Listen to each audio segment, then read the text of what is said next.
ಕಂಡು ಜನ ಶಿವನ ಸೋದ ಬಂದು ಸ್ಥಾಪಿತ ಮಂಗಲ ಕಲೆಯಲ್ಲಿ ಮಂಗಲ ಕಲೆಯಲ್ಲಿ ಮಂಗಲ ಕಲೆಯ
ಇಂದ್ರಪ್ರಸ್ಥದ ಸಭಾಸ್ಥಾನದಲ್ಲಿ ನಾವೆಲ್ಲ ವಿರಾಜಮಾನರಾಗಿದ್ದೇವೆ.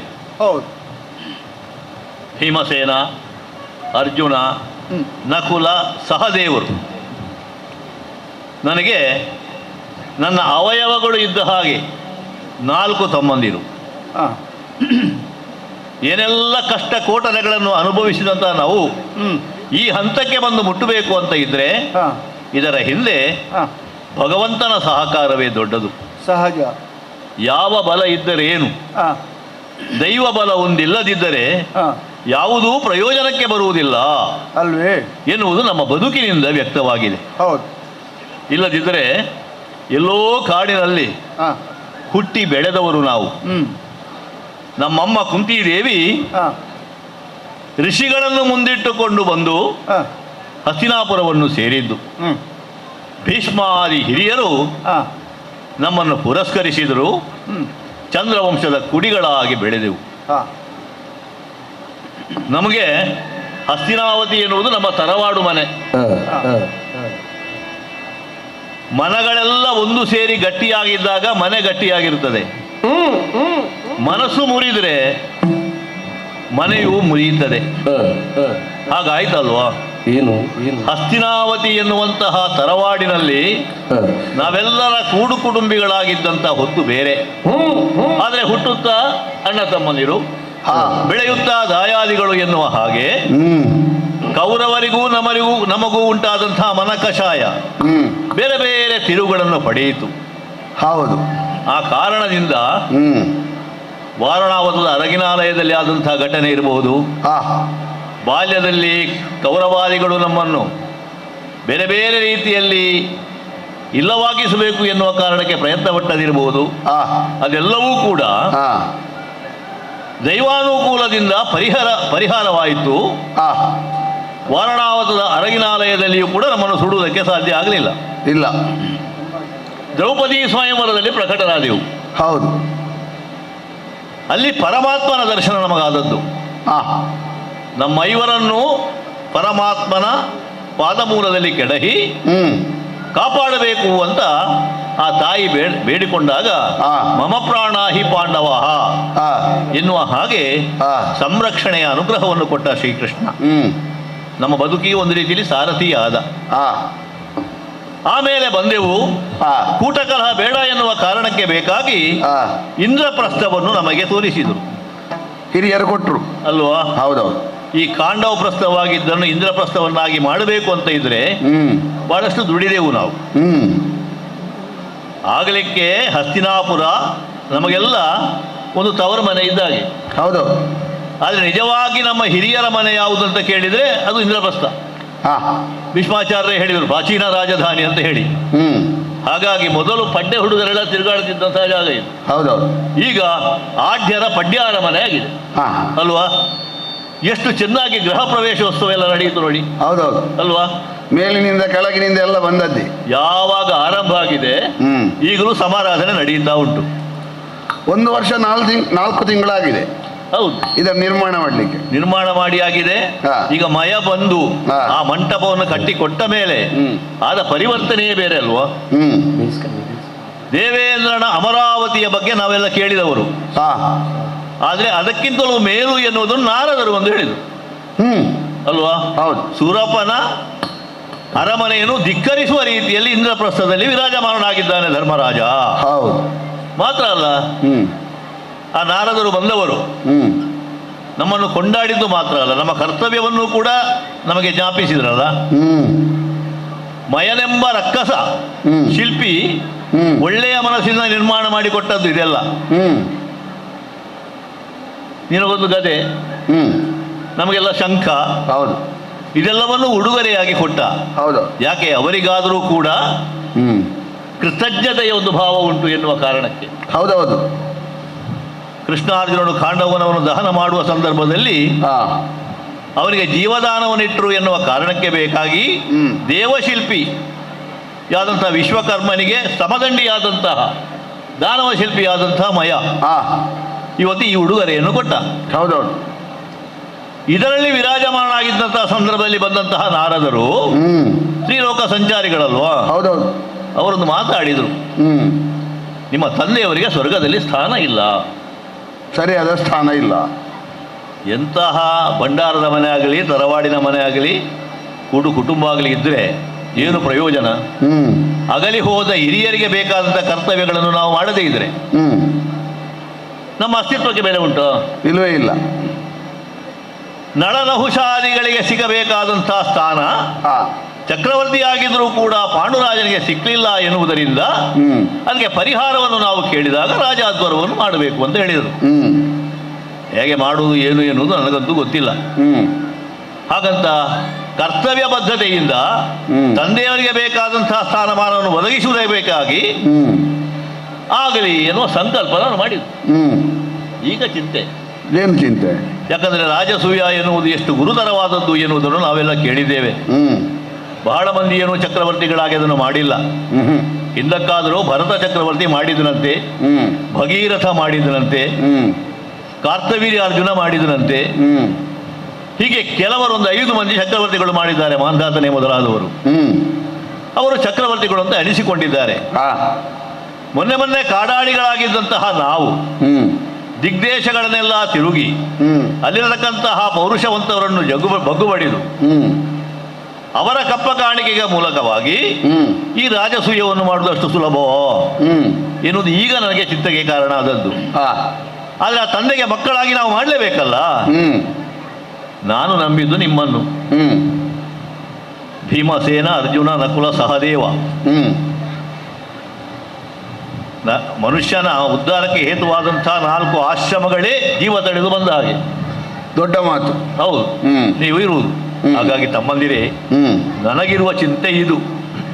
ಮನೆಯ ಯಜಮಾನನಿಗೆ ಚಿಂತೆ ಇದ್ದಾಗ ಅದನ್ನು ತಗ್ಗಿಸುವ ಪ್ರಯತ್ನ ಉಳಿದ ಸದಸ್ಯರಿಂದ ಆಗ್ತದೆ ಅಂತ ನಾನು ಕೇಳಿದೆ. ಈಗ ನಿಮ್ಮ ಅಭಿಪ್ರಾಯ ಏನು ಅಂತ ಬೇಕು ನನಗೆ. ನಿನಗೀಗ ಅನುಮಾನ ಬಂತ? ಅನುಮಾನವೇನು ಜಿಯೋ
ವಿಷಯವನ್ನು ಕೇಳಿದ ಮೇಲೆ ನೀನು ಒಂದು ರೀತಿಯಲ್ಲಿ ಖಿನ್ನಮಾನಸನಾಗಿದ್ದಿ. ಹೌದು.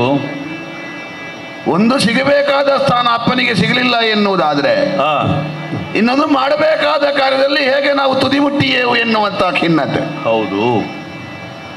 ಈ ಪ್ರಪಂಚದಲ್ಲಿ ಸಾಮಾನ್ಯರ ಹಾಗಲ್ಲ. ನೀನು ಹುಟ್ಟುವಾಗಲೇ ಅಶರೀರವಾಣಿ ಆಗಿದೆ. ಧರ್ಮಾತ್ಮನಾಗಿ ಬದುಕುವ ರಾಜನಾಗಿ 3 ಲೋಕಕ್ಕೂ ತನ್ನ ಕೀರ್ತಿಯನ್ನು ವಿಸ್ತರಿಸುವ ಮಗ ಹುಟ್ಟಿದ ನಿನಗೆ ಕುಂತಿ.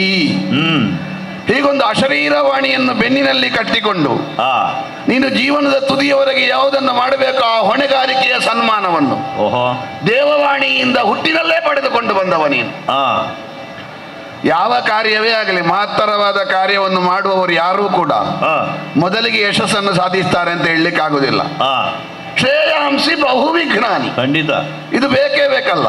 ಬಹುವಿಘ್ನಗಳನ್ನು ದಾಟಿ ಮಾಡಿದಂತಹ ಶ್ರೇಯವಾದ ಕಾರ್ಯವೇ 4 ಜನರ ಸಮ್ಮುಖದಲ್ಲಿ ತೋರಲ್ಪಟ್ಟು 4 ದಿವಸ ಉಳಿಯುವಂತ ಹೆಸರನ್ನು ಗಳಿಸ್ತದೆ. ಯಾವನೇ ಒಂದು ಕಾರ್ಯವನ್ನು ತೊಡಗುವಾಗ ಊರಿನವರೆಲ್ಲ ಹೇಳುದೇ ಹಾಗೆ ಅವಮಾನವೇ ಮಾಡುದು. ಅವನಿಗೆ ಆದಿತ್ತ, ಅವ ಭೂಮಿ ಭಾರಕ್ಕೆ ಆದಿತ್ತು, ಅವ ಅನ್ನದಂಡಕ್ಕೆ ಆದಿತ್ತು. ಹೌದೌದು. ಲೋಕದವರು ಹೇಳುವ ಕ್ರಮವೇ ಹಾಗೆ. ಯಾವನನ್ನಾದ್ರೂ ಮೊದಲಿಗೆ ಪ್ರೋತ್ಸಾಹಿಸುವವರು ಕಡಿಮೆ. ಹೇಗೆ ಮಾಡ್ತಾರೆ ನೋಡುವ ಅಂದ್ರೆ ಇರುವವರು. ಎರಡನೇದು ಅನುಮಾನ, ಇವ ಮಾಡಿಯಾನ ಇಲ್ವೋ, ಮಾಡಿಯಾನ ಇಲ್ವೋ. ಹೌದು. ಮೊದಲ ಅವಮಾನ, ಆಮೇಲೆ ಅನುಮಾನ. ಅವನಿಗಿಲ್ಲದ ಅನುಮಾನ ಉಳಿದವರಿಗೆ. ಹೌದು. ಈಗ ನೀನು 2ನೇ ಹಂತದಲ್ಲಿದ್ದಿ, ಅನುಮಾನದ ಹಂತದಲ್ಲಿದ್ದಿ. ಇನ್ನು ಮುಂದೆ ಬರುವುದೇನು? ಇದನ್ನು ಸರಿಯಾಗಿ ಉತ್ತರಿಸಿದರೆ ಸಿಗುವುದು ಸನ್ಮಾನ. ಈ 2ನ್ನು ಸರಿಯಾಗಿ ಉತ್ತರಿಸಿದವನಿಗೆ ಸಿಗಬೇಕಾದ ಸನ್ಮಾನ. ಸನ್ಮಾನ ನಮ್ಮ ಹೆಗಲಿಗೆ ಬೀಳಬೇಕು ಅಂತಲ್ಲ, ಬೀಳಬೇಕಾದದ್ದು ನಮ್ಮ ಅಪ್ಪನ ಹೆಗಲಿಗೆ, ಅಂದ್ರೆ ಅಪ್ಪನಿಗೆ ಸಿಗಬೇಕಾದ ಸ್ಥಾನ. ಯಾಕೆ? ಪಾಂಡುವಿನ ಕ್ಷೇತ್ರಜರಾಗಿ ಹುಟ್ಟಿದಂತ ನಾವು ಹುಟ್ಟಿದ್ದು ಕೇವಲ ತಂದೆ ಯೌವನದ ಸೊಕ್ಕನ್ನು ಇಳಿಸುವುದಕ್ಕೆ ಬೇಕಾಗಿ ಅಲ್ಲ. ಅಲ್ವೇ ಅಲ್ಲ. ಅಪ್ಪ ಶಾಪಗ್ರಸ್ತರಾದ ವೇಳೆಯಲ್ಲಿ ಬಹಳಷ್ಟು ಕುಬ್ಜರಾಗಿ ಹೋದರಂತೆ, ಕುಗ್ಗಿ ಹೋದರಂತೆ. ಅಲ್ಲಿಂದ ಆಶ್ರಮ ಪ್ರದೇಶದಿಂದಲೇ ತನ್ನ ರಾಜ ಪೋಷಾಕಗಳನ್ನೆಲ್ಲ ದೂತನೊಬ್ಬನ ಕೈಯಲ್ಲಿ ಕಳುಹಿಸಿ, ಇನ್ನು ಪಾಂಡು ಬರುವುದಿಲ್ಲ ಹಸ್ತಿನಾವತಿಗೆ ಅಂತ ಅಲ್ಲಿಂದಲೇ ಹೇಳಿಕೆ ಕಳುಹಿಸಿ, ಹೌದಂತೆ, ಅಲ್ಲಿಯೇ ವಾನಪ್ರಸ್ಥವನ್ನು ಕೈಗೊಂಡವರು ಅಂತ ನಾವು ಕೇಳಿದ್ದು.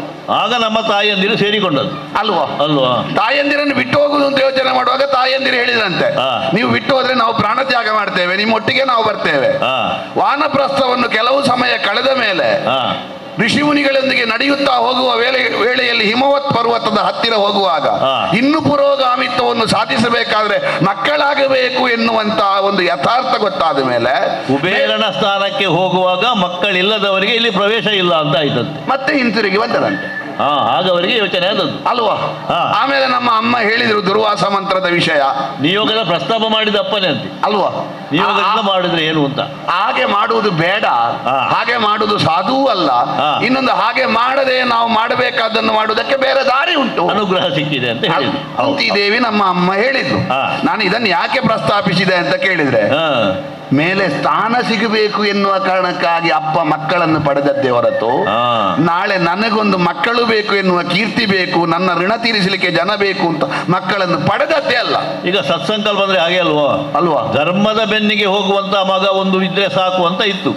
ಈಗ ಅವರು ಯಾವ ಯೋಚನೆಯನ್ನು ಪಡೆಯದೆ ಮಾಡಿ ಮಕ್ಕಳನ್ನು ಪಡೆದಿದ್ದಾರೋ ಆ ಯೋಚನೆಯಲ್ಲಿ ಅವರಿಗೆ ತುದಿ ಮುಟ್ಲಿಕ್ಕೆ ಆಗಲಿಲ್ಲ, ಸ್ವರ್ಗದಲ್ಲಿ ಸ್ಥಾನ ಸಿಗಲಿಲ್ಲ ಎಂದ ಒಂದು ರೀತಿಯಲ್ಲಿ ನಮ್ಮ ವೈಫಲ್ಯ ಅಲ್ವಾ ಅಣ್ಣ? ಅದಕ್ಕೆ ಹೇಳಿದ್ದು, ಧರ್ಮದ ರಕ್ಷಣೆಗೆ ಬಲವೂ ಬೇಕು ಎನ್ನುವ ಕಾರಣಕ್ಕಾಗಿ ವಾಯುದೇವನ ಮಂತ್ರದಿಂದ ನೀನು ಹುಟ್ಟಿದ್ದು.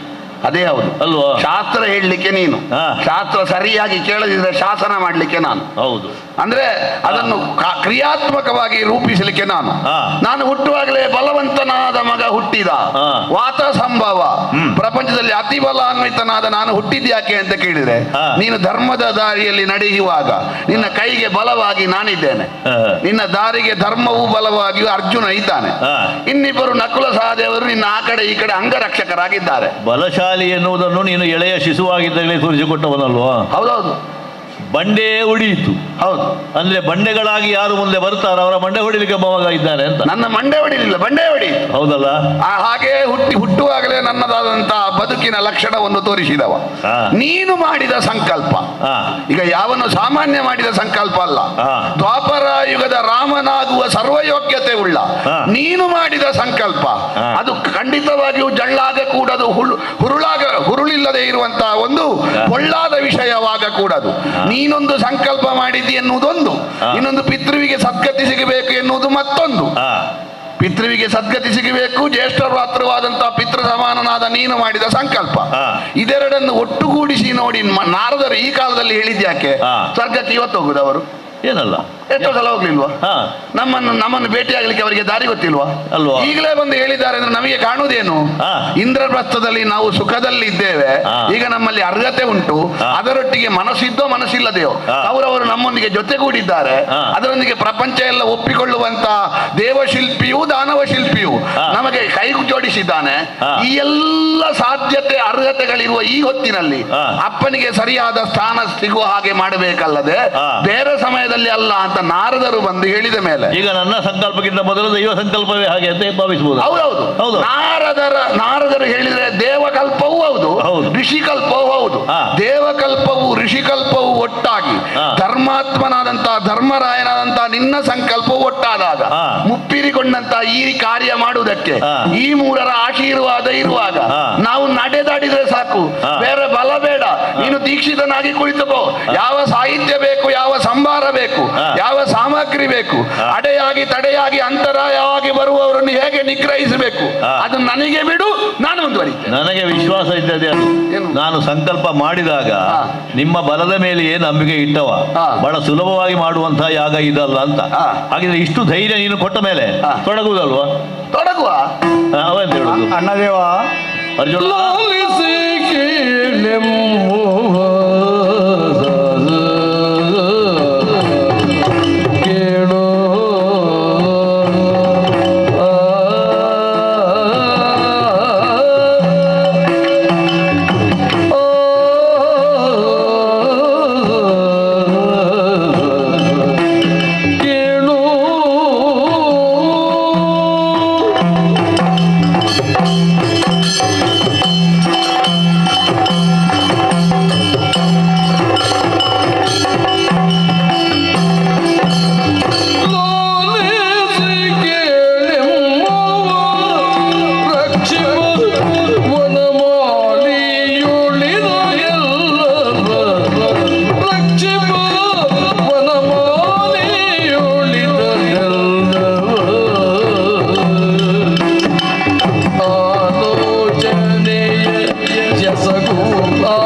ಅರ್ಜುನ.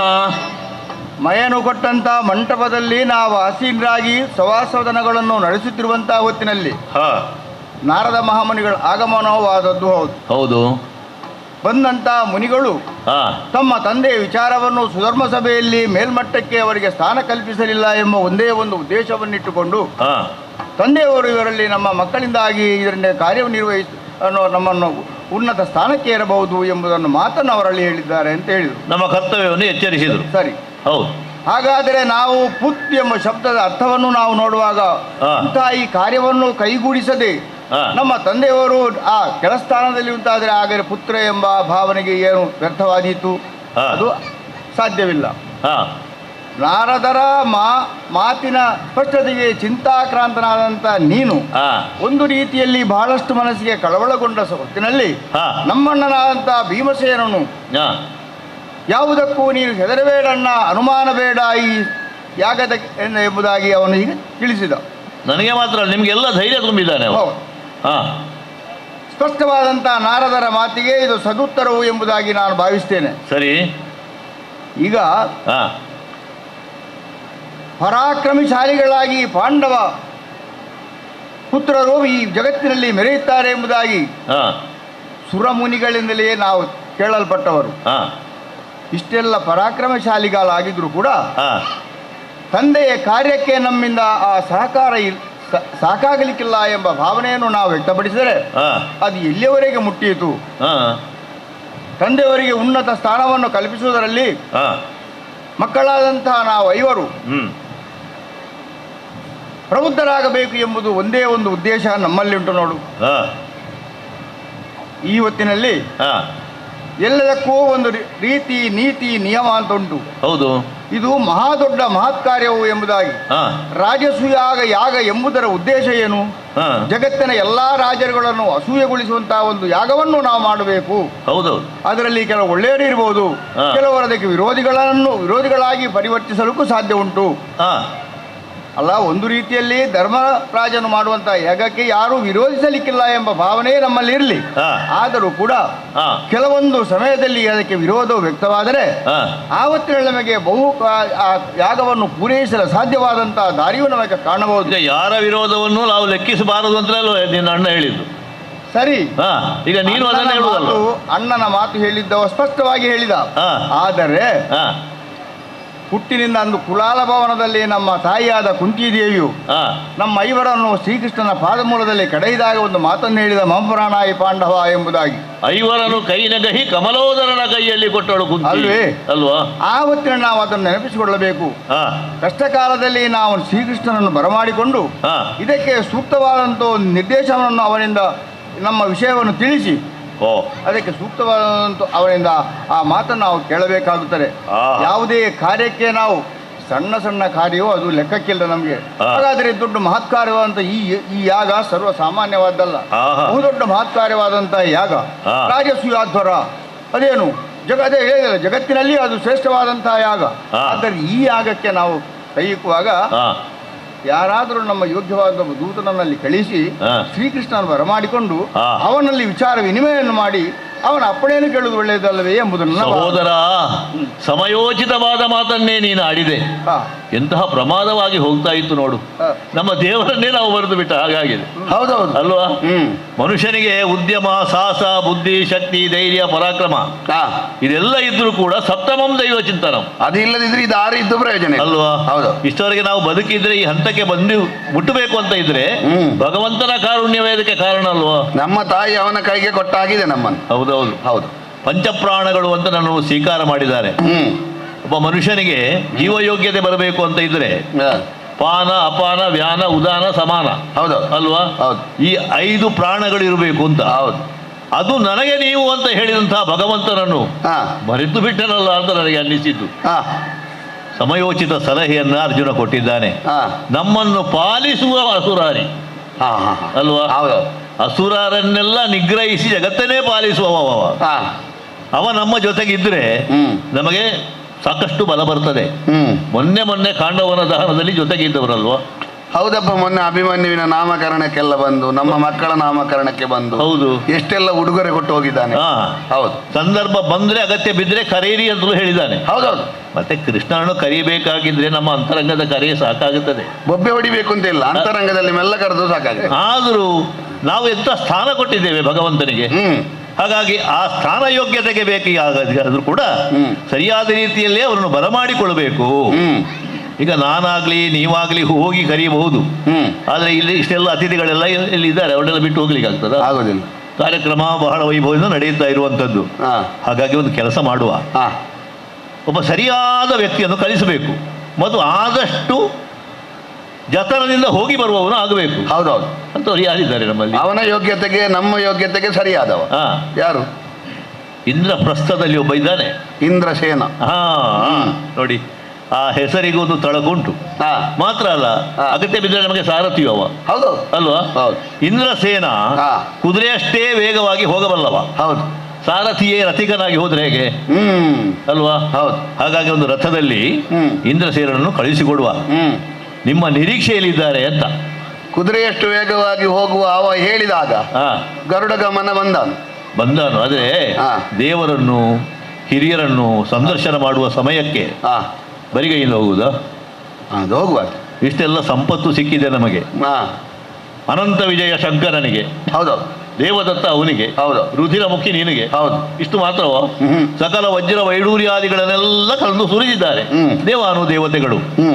ಅದರಿಂದ ಒಂದಷ್ಟು ಅತ್ಯಂತ ಬೆಲೆ ಬಾಳುವಂತಹ ಮಾಣಿಕ್ಯಗಳನ್ನು, ಮುತ್ತು ಮಾಣಿಕ್ಯಗಳನ್ನೆಲ್ಲ ಕಟ್ಟಿ ವಸ್ತು ರೂಪದಲ್ಲಿ ಅವರಿಗೆ ಕಾಣಿಕೆಯಾಗಿ ಇಂದ್ರಸೇನ ಜೊತೆಗೆ ಕಳಿಸಿಬಿಡುವ. ಸರಿ ಆದಿತ್ಯ, ಸರಿ, ನೋಡೋಣ, ಅವರ ನಿರೀಕ್ಷೆಯಲ್ಲಿ ನೋಡೋಣ.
ಹಾಗೆಯೇ ವಿಧಿಯೇ ಮೊದಲಾದವರು ನನ್ನಲ್ಲಿ ದೂರಿತ್ತಾಗ ಅಷ್ಟು ಮುದ್ರೆಯನ್ನಿತ್ತು ಇಳಿದು ಬಂದವ ನಾನು.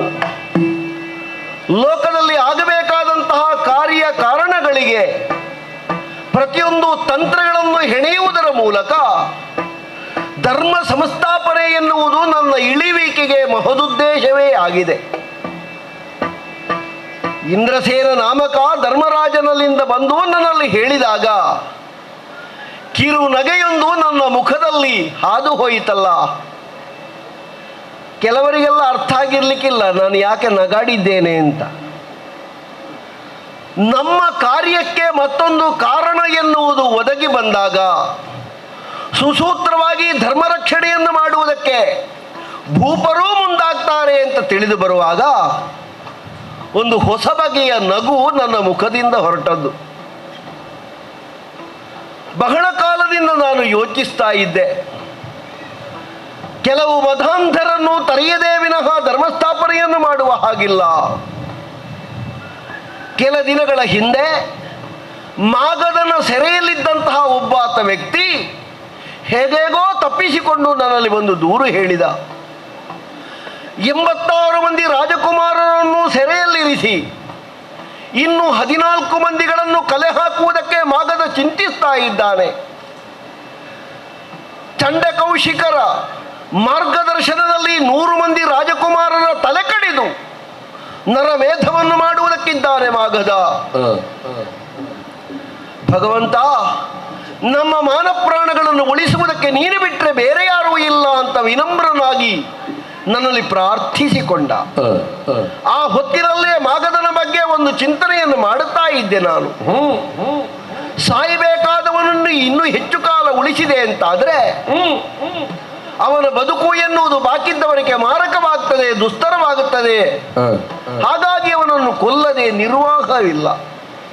ಅವನ ಒಟ್ಟಿಗೆ ಇರುವವರಿಗೂ ಅವರಿಗೂ ಒಟ್ಟಿಗೆ ಅವಸಾನವನ್ನು ಹೇಗೆ ಒದಗಿಸುವುದು? ನಾನೇ ಇಳಿದು ಹೋಗಬೇಕು ಅಂತಾದ್ರೆ ಅದಕ್ಕೆ ಏನಾದರೂ ಒಂದು ಕಾರ್ಯ ಪೂರಕ ಆಗಬೇಕೋ ಬೇಡೋ? ಈಗ ಧರ್ಮದಲ್ಲಿ ನಿರ್ಮಲವಾದಂತಹ ಚಿತ್ತವನ್ನಿರಿಸಿದ ಧರ್ಮರಾಜನೇ ಅವನ ಸಾರಥಿಯಾದ ಇಂದ್ರಸೇನನನ್ನು ನಮ್ಮಲ್ಲಿವರೆಗೆ ಕಳುಹಿಸಿ ನೀವು ಬರಬೇಕಂತೆ ದೇವರೇ. ನಾನು ಅಲ್ಲಿಂದ ಬಂದು ಸುಮಾರು ದಿವಸ ಆಗಲಿಲ್ಲ. ಮಯಮಂಟಪವನ್ನೆಲ್ಲ ನೋಡಿಯೇ ಬಂದವ ನಾನು. ಆ ನಂತರ ಏನಾಯ್ತಪ್ಪ, ಧರ್ಮರಾಯನಿಗೆ ಇಷ್ಟು ಬೇಗ ನನ್ನನ್ನು ಕರೆಸಿಕೊಳ್ಳುವುದಕ್ಕೆ ಏನು ಕಾರ್ಯ ಅವಸರ? ಏನೇ ಇರಲಿ, ಸಜ್ಜನನೊಬ್ಬ ನಮ್ಮನ್ನು ಕಾಮಿಸಿದ್ದಾನೆ ಅಂತಾದ್ರೆ ಅವರಿಗೆ ನಾನು ಇಲ್ಲ ಅಂತ ಹೇಳುವವನೇ. ಹಾಗಾಗಿ ಇಂದ್ರಸೇನಲ್ಲಿ ಹೇಳಿದ್ದೇನೆ, ಈಗಲೇ ಹೊರಟೆ ನಾನು ಅಂತ. ಯಾದವ ಮೊತ್ತವನ್ನೂ ಸೇರಿಸಿಕೊಂಡು ವೈಭವದಿಂದಲೇ, ನಮಗೆ ಹೇಗೂ ಸಂಬಂಧಿಕರ ಮನೆ, ಹೌದು, ಹಾಗಾಗಿ ಬಂಧುಗಳ ಮನೆಗೆ ಬಂದುಂಡು ಹೋಗುವುದು ಮಾತ್ರ ಅಲ್ಲವಲ್ಲ, ಅವರ ಕಷ್ಟಗಳಿಗೂ ನಾವು ನೆರವಾಗಬೇಕಲ್ಲ. ಅದಕ್ಕಾಗಿ ತಡ ಮಾಡದೆ ಧರ್ಮರಾಯರನ್ನು ಕಾಣುವುದಕ್ಕೆ ಹೊರಡ್ತೇನೆ.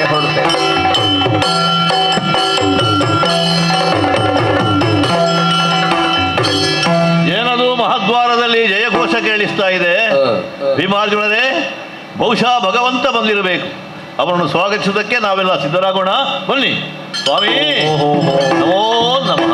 ಚಿಂತಿಸಿ ಮಾಡಿದ ಇವರನ್ನು ಮುರಾತಕನೊಲಿದಿದ್ದಿ, ದಯದಿ ಮನ್ನಿಸಿ ಬಳಿಗೂ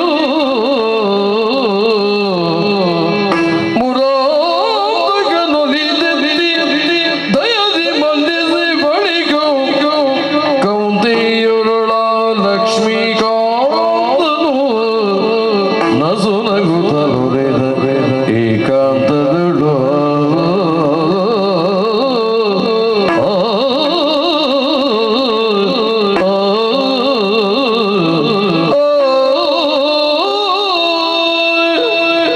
ಧರ್ಮರಾಯ, ಕೃಷ್ಣ, ಆಧ್ಯಾತ್ಮದ ಚಿಂತನೆಯಲ್ಲೇ ಇರುವವ ನೀನು. ಇಲ್ಲದೆ ಇದ್ರೆ ನೀನು ನನಗಿಂತ ಪ್ರಾಯದವಲ್ವಾ? ಹೌದು. ನನ್ನ ಕಾಲಿಗೆ ಬಿಡಬೇಕಾ? ನಿಮ್ಮ ಅಮ್ಮ ಒಂದು ಹೇಳಿಕೊಟ್ಟಿದ್ದಾರೆ. ನಮ್ಮ ಅಮ್ಮ ಮೊದಲು ತೋರಿಸಿದ ಜಾಗವೇ ಅದು ನಮಗೆ. ನೀವು ಮಣಿಬೇಕಾದ ಕಾಲು ಇದು ಮಕ್ಕಳೇ ಅಂತ. ಹಾಗಾಗಿ ಅಭ್ಯಾಸ ಬಲದಲ್ಲಿ ನೀನು ವಂದಿಸುವುದೇ. ನಾವು ಬಿಡು, ನಮ್ಮ ಅಮ್ಮನೇ ವಂದಿಸಿದ್ದಾಳೆ ನಿನಗೆ. ಅದಕ್ಕಾಗಿಯೇ ನಿನ್ನನ್ನು ಭುಜದಲ್ಲಿ ಹಿಡಿದೆತ್ತಿ ನಿನ್ನ ಕಾಲು ಮುಟ್ಟಿ ನಮಸ್ಕಾರ ಮಾಡಿದ್ದು ನಾನು. ಅದು ನಿನ್ನ ಸೌಜನ್ಯ ಕೃಷ್ಣ. ಧರ್ಮದಲ್ಲಿ ಹಾ, ನಿನ್ನಷ್ಟು ನಾನು ಸಾಲದು ಧರ್ಮರಾಯ. ದೊಡ್ಡ ಮಾತಾಯಿತು. ಏನಾದರೂ ಧರ್ಮ ಜಿಜ್ಞಾಸೆ ಬಂತು ಅಂತಾದರೆ ನಾನು ಈ ಕಾಲದಲ್ಲಿ ನಿನ್ನಲ್ಲೇ ಕೇಳಬೇಕು. ಅಷ್ಟು ನೀನು ಧರ್ಮದ ಬಗ್ಗೆ ನಿಖರವಾದ ಅಧ್ಯಯನವನ್ನು ಮಾಡಿದವ. ಹಾ, ಆದರೆ ಧರ್ಮಮೂರ್ತಿ ನೀನು ನಮ್ಮ ಪಾಲಿಗೆ. ಯೋಗಿ ಸಜ್ಜನರೆಲ್ಲ ಹೇಳ್ತಾರೆ, ಕೃಷ್ಣ ಹಾ. ಯೋಗಿಗಳ ಅಂತರಂಗದಲ್ಲಿ ರಮಿಸತಕ್ಕವ ಅಂತ. ಅಲ್ವೇ? ಭಾವ, ಹಾ? ನಿನ್ನ ಮುಖದಲ್ಲಿ ಏನೋ ದುಗುಡ ಕಾಣ್ತಾ ಉಂಟಲ್ಲ. ನನ್ನ ಮುಖಭಾವವನ್ನು ಗ್ರಹಿಸಿದೀಯ ನೀನು? ಏನು ದುಗುಡ? ಏನು ಕರೆಸಿದಿರೆಮ್ಮನು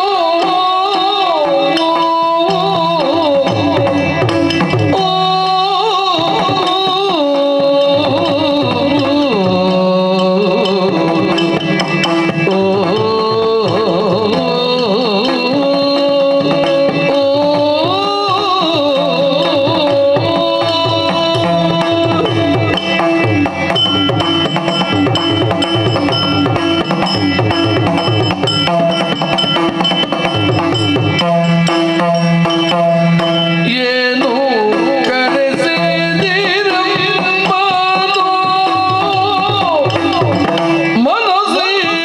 ಮನಸ್ಸಿನೊಳಗೇನು ಯೋಚಿಸಿದಿರೆಂಬೋ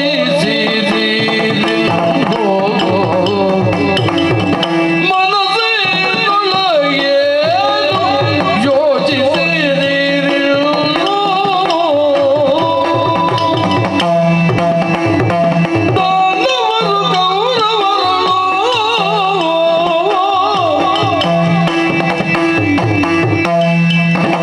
ದಾನವರು ಕೌರವರು ಬಂದಡರಿದೇನು ತರುಸುರು ಎನಲು ಬಂದಡರಿದೇನಿದ್ದರುಸಿರು ಎನಲು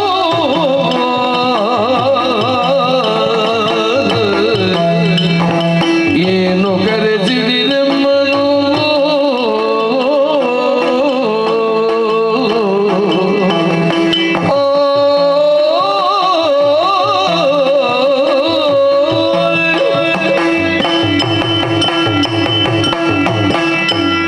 ಯುಧಿಷ್ಠಿರ, ಕೃಷ್ಣ.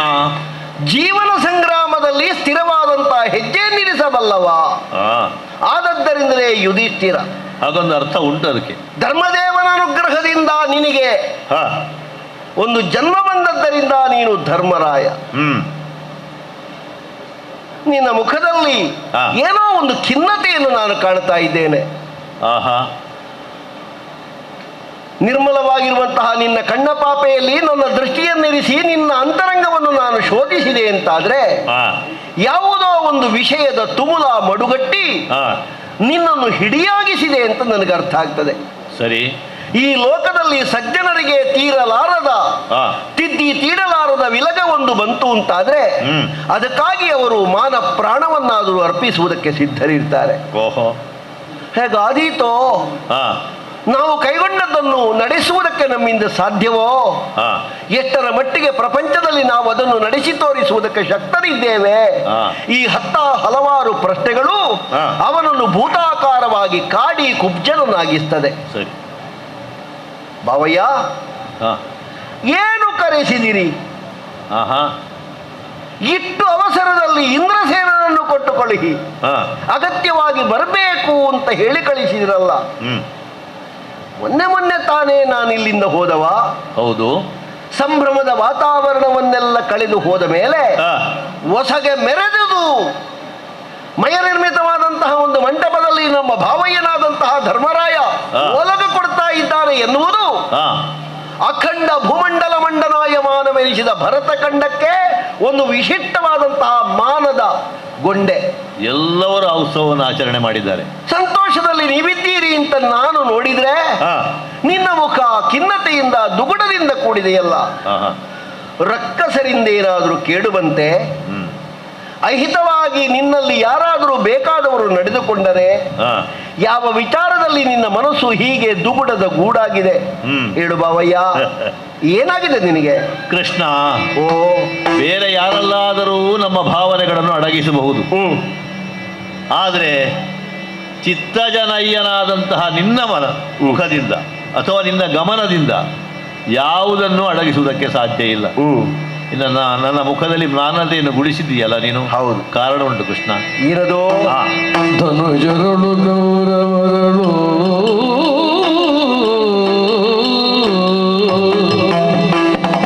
ಧನುಜರುಳು ಗೌರವರುಳು ಭಯವೇ ನಿಮ್ಮನುಭವದ ಕರುಣವಿರಲು ಭಯವೇ ನಿಮ್ಮನುಭವದ ಕರುಣವಿರಲು ಜನಕಗ ಮನೆಯ ಸಭೆಯು ಇಲ್ಲ ಜನಕಗ ಮನೆಯ ಸಭೆಯು ಇಲ್ಲೆಂದು ಮುನಿಯಮ್ಮುಳೆಂದ ನುಡಿಯೋ ಜನಕಗ ಮರೇಂದ್ರ ಸಭೆಯು ಇಲ್ಲೆಂದು ಮುನಿಯಮ್ಮುಳೆಂದ ನುಡಿಯೋ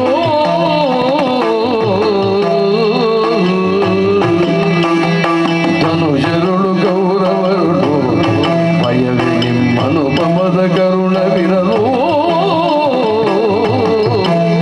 ದೇವ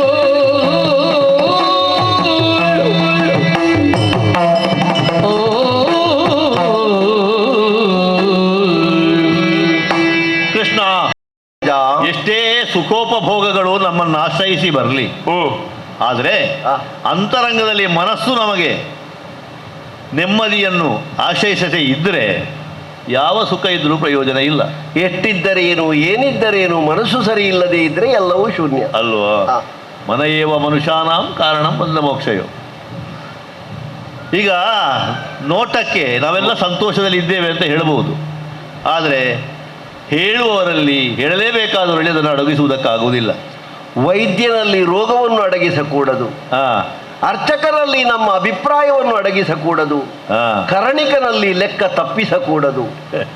ಹೌದಲ್ಲ? ಮತ್ತೆ ನೀನು ಏನು ಕರೆಸಿದ್ದೀರಿ ಅಂತ ಕೇಳಿದ್ದಿ. ಹೌದು. ಹಾಗಾದ್ರೆ ನೀನಾಗಿ ಬಂದದ್ದಲ್ಲ ಅಂತ ಆಯ್ತು. ನೀವೇ ಕರೆಸಿದ್ದ. ನಮ್ಮ ಕರೆಗೆ ಓಗೊಟ್ಟು ಬಂದಂತಹ ನಿನ್ನಲ್ಲಿ ಕಾರಣವನ್ನು ಹೇಳದೇ ಇರ್ಲಿಕ್ಕೆ ಆಗ್ತದ? ಅಲ್ಲ, ಸ್ವಲ್ಪ ಸ್ವಲ್ಪ ಇಂದ್ರಸೇನ ಹೇಳಿದ್ದಾನೆ. ಹೌದಾ? ಅವ ಹೇಳಿದ್ದು ಬಿಟ್ರೆ ನಾನು ಏನೂ ಕೇಳಲಿಲ್ಲ ಅವನಲ್ಲಿ. ಯಾಕಂದ್ರೆ ಹೇಳಿಕೆ ಮಾಡಿದವರಲ್ಲಿ ಹೇಳಲಿಕ್ಕುಂಟಲ್ಲ, ಕೇಳಲಿಕ್ಕುಂಟಲ್ಲ. ಹಾಗಾಗಿ ಇಂದ್ರಸೇನಲ್ಲಿ ಹೆಚ್ಚು ಮಾತಾಡಲಿಲ್ಲ ನಾನು. ಬಾಕಿಯವರ ಹಾಗೆ ಕೆಲವು ವಿಚಾರಗಳು ಅವರಿಗೆ ಗೊತ್ತಿರಬಹುದು, ಆದ್ರೆ ನಿನ್ನಲ್ಲಿ ಹೇಳಬೇಕಾದಂತ ವಿಚಾರ ಏನು ಅಂತ ಅವನಿಗೆ ಖಂಡಿತ ಗೊತ್ತಿರ್ಲಿಕ್ಕಿಲ್ಲ. ಕೃಷ್ಣ, ಈಗ ನೀನು ಕೆಲವು ಊಹನೆಗಳನ್ನು ಮಾಡಿದ್ದಿ. ದಾನವರು, ಕೌರವರು, ದಾನವ ಗುಣವುಳ್ಳ ಕೌರವರು, ಅವರಿಂದ ಏನಾದರೂ ಕೇಡು ಬಂತೆ? ಯಾಕಂದ್ರೆ ಈ ಮಯಮಂಟಪದ ನಿರ್ಮಾಣ ಆಗುವಾಗ ಕೆಲವು ರಕ್ಕಸರಿಂದಲೂ ನಾವು ತರಬೇಕಾದ ಪ್ರಸಂಗ ಬಂದಿದೆ. ಹೌದೌದು, ಆಗ ಬಂದಿದೆ. ನಮ್ಮದನ್ನು ತಕೊಂಡು ಅವ ಏನು ಅಷ್ಟು ಏರುವುದು ಅಂತ ಎಲ್ಲಿಯಾದ್ರೂ ಅವರಿಗೆ ಸ್ವಲ್ಪ ವಿಕೋಪ ಬಂದ್ರೆ ಆ ಕೋಪ ನಿನಗೆ ದುಷ್ಪರಿಣಾಮವನ್ನು ಕೊಡ್ತದಲ್ಲ, ಅದಕ್ಕಾಗಿ ಕೇಳಿದ್ರೆ. ಯಾವ ಕೋಪವೂ ಕೂಡ ದಾನವಧ್ವಂಸಿಯಾದಂತಹ ನಿನ್ನ ಎದುರಿನಲ್ಲಿ ಅದು ತೋರಿಸೋಕೆ ಆಗುವಂಥದ್ದಲ್ಲ ಕೃಷ್ಣ. ನಿನಗೆ ಹೆಸರೇ ದಾನವಾರಿ ಅಲ್ವಾ? ಮತ್ತೊಂದುಂಟು, ನಾವು ವಾರಣಾವತದಿಂದ ಅಜ್ಞಾತರಾಗಿ ಹೋಗುವಂತಹ ಸಂದರ್ಭದಲ್ಲಿ ನಮಗೆ ಮೊದಲು ಸಿಕ್ಕಿದ್ದೇ ರಕ್ಕಸರು ಅಲ್ವಾ? ಹಿಡಿಂಬವಧ ಪ್ರಕರಣ, ಬಕಾಸುರನ ಪ್ರಕರಣ, ಈ ಎಲ್ಲ ಸಂದರ್ಭಗಳಲ್ಲಿ ಕೂಡ ಒಬ್ಬ ಭೀಮಸೇನ ಅಂತ ಹೇಳಿದರೆ ಅವರಿಗೆ ಯಮ ಸದೃಶ ಆಗಿದ್ದಾನೆ ಈಗ.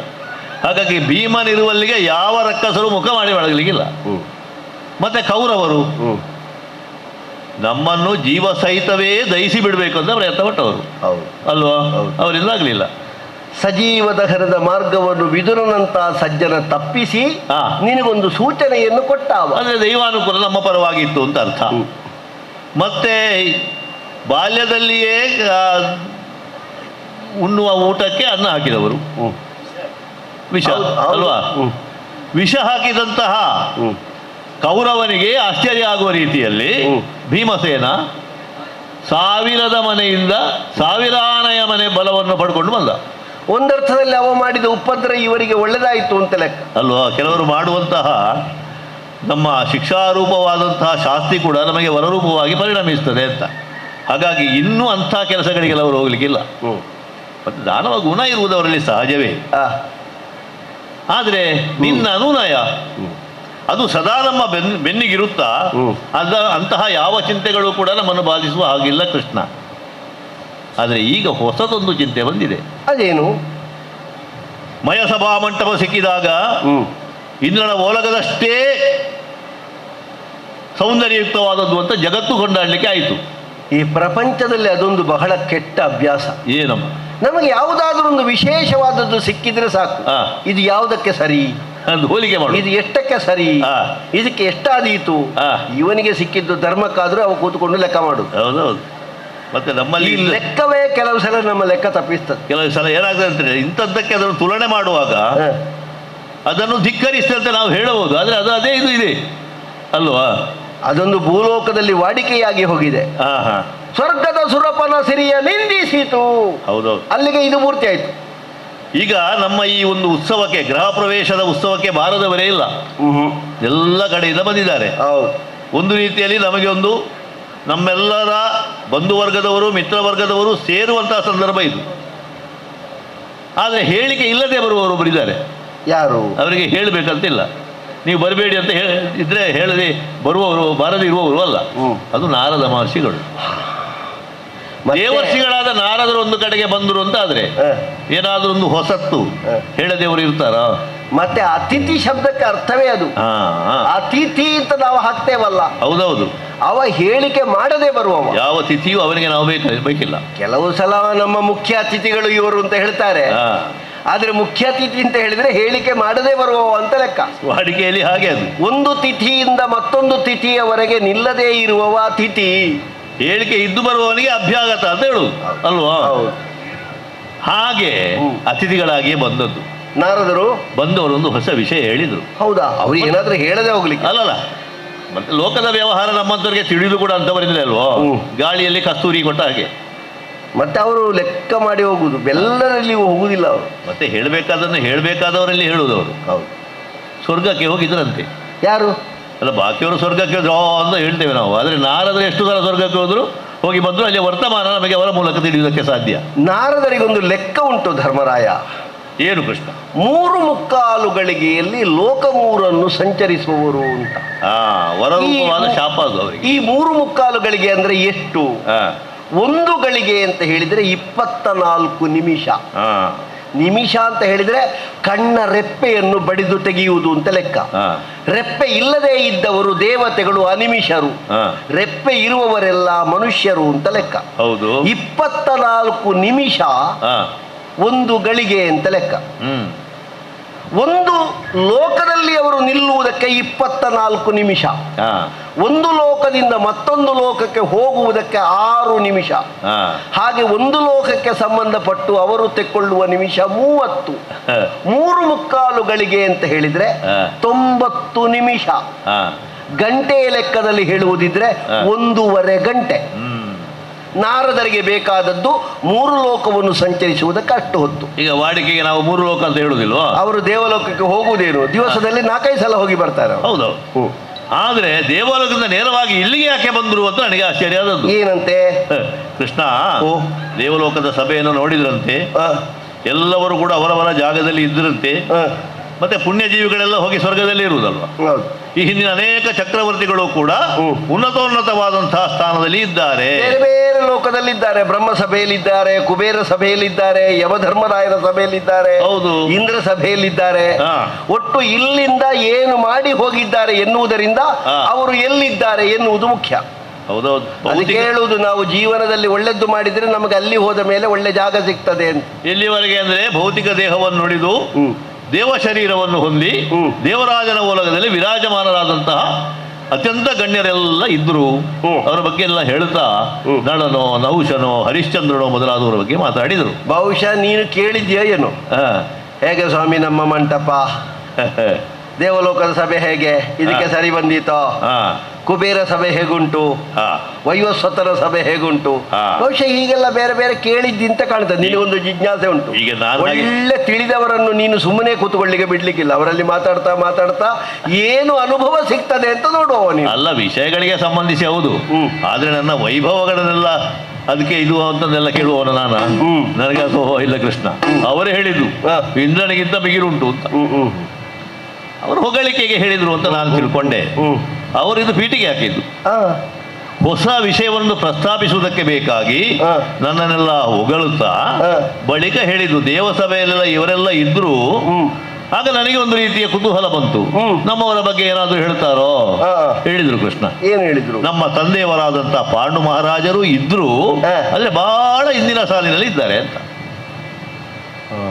ನಾನು ಯೋಚನೆ ಮಾಡಿದ್ದೇನು, ಪಾಂಡು ಚಕ್ರವರ್ತಿ ದಿಗ್ವಿಜಯವನ್ನು ಮಾಡಿದವರು, ನಳನಹುಷಾದಿ ಚಕ್ರವರ್ತಿಯರು ಇರುತ್ತಾ ಅವರ ಸಾಲಿನಲ್ಲೇ ಇರಬಹುದಂತ ನಾನು ಯೋಚನೆ ಮಾಡಿದ್ದು. ಇದು ನೋಡಿದ್ರೆ ಬಹಳ ಹಿಂದಿನ ಸಾಲಿನಲ್ಲಿದ್ದಾರೆ. ಸಿಗಬೇಕಾದಂತಹ ಸ್ಥಾನ ಪಾಂಡು ಮಹಾರಾಜನಿಗೆ ಸಿಗಲಿಲ್ಲ. ಸಾಧಾರಣ ಸ್ವರ್ಗದ ಸಭೆಯ ಹಿಂದಿನ ಸಾಲು ಅಂತ ಹೇಳಿದ್ರೆ ವೈವಸ್ವತನ ಪಶ್ಚಿಮ ದಿಕ್ಕಿನ ಸಭೆ ಅಂತ ಲೆಕ್ಕ. ನೀನು ಹೋಗಿ ಬಂದವಲ್ಲ, ನಿನಗೆ ಗೊತ್ತುಂಟು. ಪುಣ್ಯಾತ್ಮರಾದವರು ವೈವಸ್ವತನ ಪಶ್ಚಿಮ ಭಾಗದಲ್ಲಿ ಅವ ಕಾಣಿಸಿಕೊಳ್ಳುವುದೇ ಹಾಗೆ. ಅಲ್ಲಿ ಅವ ದಕ್ಷಿಣದಲ್ಲಿ ಕೀನಾಶ ಸ್ವರೂಪನಾಗಿ ಪಾಪಿಗಳಿಗೆ ರುದ್ರನಾಗಿ ಕಾಣಿಸಿಕೊಳ್ತಾನೆ, ಭಯಂಕರನಾಗಿ ಕಾಣಿಸಿಕೊಳ್ತಾನೆ. ಪಶ್ಚಿಮದ ಬಾಗಿಲಿನಲ್ಲಿ ಅತ್ಯಂತ ಪುಣ್ಯಾತ್ಮರನ್ನು ಇರಿಸ್ತಾನೆ. ಅದು ಸ್ವರ್ಗದ ಕಡೆಯ ವಿಭಾಗ ಅಂತ ಲೆಕ್ಕ. ಅತ್ಯಂತ ಪುಣ್ಯಾತ್ಮರು ಯಮಲೋಕದಲ್ಲಿದ್ದಾರೆ ಅಂತ ಹೇಳಿದ್ರೆ ಸ್ವರ್ಗದ್ದೇ ಒಂದು ಕಡೆಯ ಭಾಗ ಅಂತ ಲೆಕ್ಕ. ಆ ಅರ್ಥದಲ್ಲಿ ನಾನು ಕಡೆಯದ್ದು ಅಂತ ಹೇಳಿದ್ದಲ್ಲ. ಪುಣ್ಯಾತ್ಮರು ಇರಬೇಕಾದ ಸ್ಥಾನದಲ್ಲಿ ಅಲ್ಲ, ಅವರಿಂದ ಕೆಳಗಿನ ಸ್ಥಾನದಲ್ಲಿ ಇದ್ದಾರೆ ಎನ್ನುವುದನ್ನು ಹೇಳಿದ್ರು. ಅಂತೂ ಇಂತೂ ನಳನಹುಷಾದಿಗಳಿರಬೇಕಾದಂತಹ ಸ್ಥಾನಮಾನದಲ್ಲಿ ಅಯ್ಯನಾದಂತಹ ಪಾಂಡು ಇಲ್ಲ ಅಲ್ವಾ? ಇದು ನಾರದರು ಹೇಳಿದ್ರು. ಅದನ್ನು ಹೇಳಿದ್ರು. ಅದಕ್ಕೆ ನೀನೇನು ಹೇಳಿದೆ? ಯಾವ ಮಗ ತಾನೇ ತಮ್ಮ ತಂದೆ ತಾಯಿಗಳಿಗೆ ಈ ಸ್ಥಾನಮಾನ ಸಿಗಲಿಲ್ಲ ಅಂತ ಹೇಳಿದಾಗ ಬೇಸರಿಸದೆ ಇರುವುದಕ್ಕೆ ಸಾಧ್ಯ ಹೇಳು? ಅಲ್ಲ, ಈಗ ನನ್ನಲ್ಲಿ ಖಿನ್ನತೆಯನ್ನು ಗುರುತಿಸಿದೆಯಲ್ಲ ನೀನು. ಇದು ಪ್ರಾರಂಭ ಆದದ್ದು ಆಗದಿಂದ. ನಾರದರು ಬಂದು ಇನ್ನೂ ಬಗೆಹರಿಲಿಲ್ಲ ನನಗೆ. ಈ ಖಿನ್ನತೆಯನ್ನು ಹೋಗಲಾಡಿಸಬೇಕು ಮಾತ್ರ ಅಲ್ಲ, ಆ ತಂದೆಯವರಿಗೆ ಸರಿಯಾದಂತಹ ಸ್ಥಾನ ಒದಗಬೇಕು ಅಂತ ಇದ್ರೆ ಮಕ್ಕಳಾಗಿ ನಾವು ಏನಾದರೂ ಮಾಡಬೇಕು ಅಂತ ಆ ಕ್ಷಣಕ್ಕೆ ನನಗೆ ಅನಿಸಿತ್ತು. ಅವರಲ್ಲಿ ಕೇಳಿದ್ಯಾ? ಕೇಳಿದೆ. ಏನ್ ಹೇಳಿದ್ರು ಅವರು? ಋಷಿಗಳಲ್ವಾ? ಹೌದು. ಹಾಗಾಗಿ ಏನಾದರೂ ಪರಿಹಾರವನ್ನು ಹೇಳಬಹುದು ಅಂತ ಹೇಳಿ, ಸ್ವಾಮಿ ಏನಾದರೂ ಒಂದು ಮಾರ್ಗ ಹೇಳಿದಕ್ಕೆ ಅಂತ ಹೇಳಿದಾಗ, ನೀನೆಲ್ಲ ಆತಂಕ ಮಾಡುವುದು ಬೇಡ, ದಾರಿ ಉಂಟು, ನಿನಗೆ ಮಾಡ್ಲಿಕ್ಕೂ ಸಾಧ್ಯ ಉಂಟು. ರಾಜಾಧ್ವರವನ್ನು ಮಾಡು. ಎಂತದು?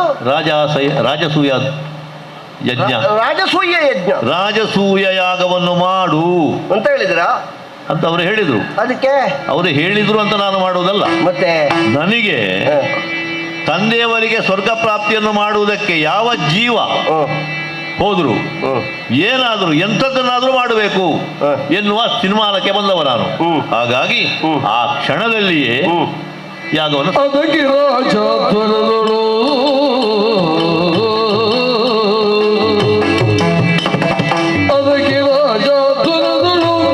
ಪಿತಗೆ ಸುರ ಪದವಿಯುವುದೆಂದು ಕೇಳು, ಪಿತಗೆ ಸುರ ಪದವಿಯುವುದೆಂದು ಕೇಳು.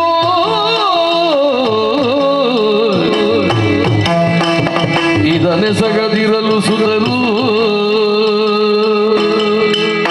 ಇದನೆಸಗದಿರಲು ಸುತರು, ನಾವಿದ್ದು ಬದುಕಿ ಫಲವೇನೈವರು, ಫಲವೇನೈವರು.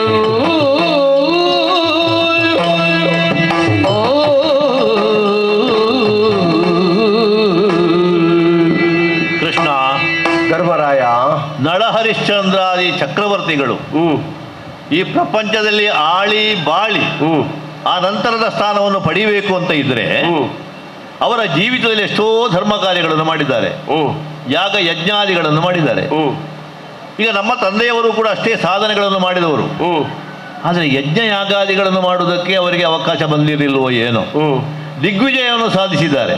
ನಿನ್ನ ಅಪ್ಪನನ್ನು ಅವರು ನೋಡಿದ್ರಂತೆ ನಾರದರು? ನೋಡಿದ್ರಂತೆ. ಮಾತಾಡಿದ್ರ? ಮಾತಾಡಿ ಬರಲಿಲ್ಲ. ಅದಕ್ಕೆ ಏನಾದರೂ ಪಾಂಡು ಹೇಳಿದನ ಅಲ್ಲಿಂದ? ಪಾಂಡು ಏನು ಹೇಳಿದನು ಎನ್ನುವುದನ್ನು ಹೇಳಿಲ್ಲ ಅವರು. ಆದರೆ ಆ ಸ್ಥಾನಹೀನಾಯವಾದ ಸ್ಥಾನ ಎನ್ನುವುದನ್ನಷ್ಟೇ ಹೇಳಿದರು. ಪಾಂಡುಗಳು ಜೀವಿಸಿರುವಂತಹ ಕಾಲಕ್ಕೆ ದಿಗ್ವಿಜಯಗಳನ್ನು ಮಾಡಿ ಬೇಕಾದಷ್ಟು ಧನ ಸಂಗ್ರಹ ಮಾಡಿದ್ದಾರೆ. ಕೆಲವು ಸಲ ಮಕ್ಕಳನ್ನು ಕಾಣುವುದಕ್ಕೆ ಯಾರಾದರೂ ಹೋಗ್ತಾರೆ ಅಂತ ಇದ್ರೆ ತಂದೆ ತಾಯಿಗಳು ಬೇರೆ ಊರಿನಲ್ಲಿದ್ದರೆ ಅವರಲ್ಲಿ ಹೇಳಿ ಕಳಿಸುವ ಕ್ರಮ ಉಂಟು. ಏನು ಪ್ರಯೋಜನ ಇಲ್ಲ, ಮಕ್ಕಳೆಲ್ಲ ಇದ್ದಾರೆ ಇರ್ಲಿಕ್ಕೆ, ಹಾಗೇನಾದ್ರೂ ಹೇಳಿದ್ರ ಅಂತ ಕೇಳಿದ್ರೆ. ಹಾಗೆ ಹೇಳಲಿಕ್ಕಿಲ್ಲ, ಯಾಕಂದ್ರೆ ಅವರು ಇರುವ ಸ್ಥಾನ ಬೇರೆ ಊರಲ್ಲ, ಅದು ಸ್ವರ್ಗ ಅಲ್ವಾ. ಈಗ ಸ್ವರ್ಗ ಸೀಮೆಯನ್ನು ಸೇರಬೇಕು ಅಂತ ಇದ್ರೆ ಅರಸುಗುವರರು ಮಾಡಬೇಕಾದಂತ ಕೆಲಸ ಏನು, ಚಕ್ರವರ್ತಿಗಳು ಮಾಡಬೇಕಾದ ಕೆಲಸ ಏನು, ಅದೆಲ್ಲ ಆತ್ಯಂತಿಕವಾಗಿ ಮೊದಲೇ ಮಾಡಬೇಕು ಆ ಕರ್ಮ ಭಾಗಗಳನ್ನೆಲ್ಲ.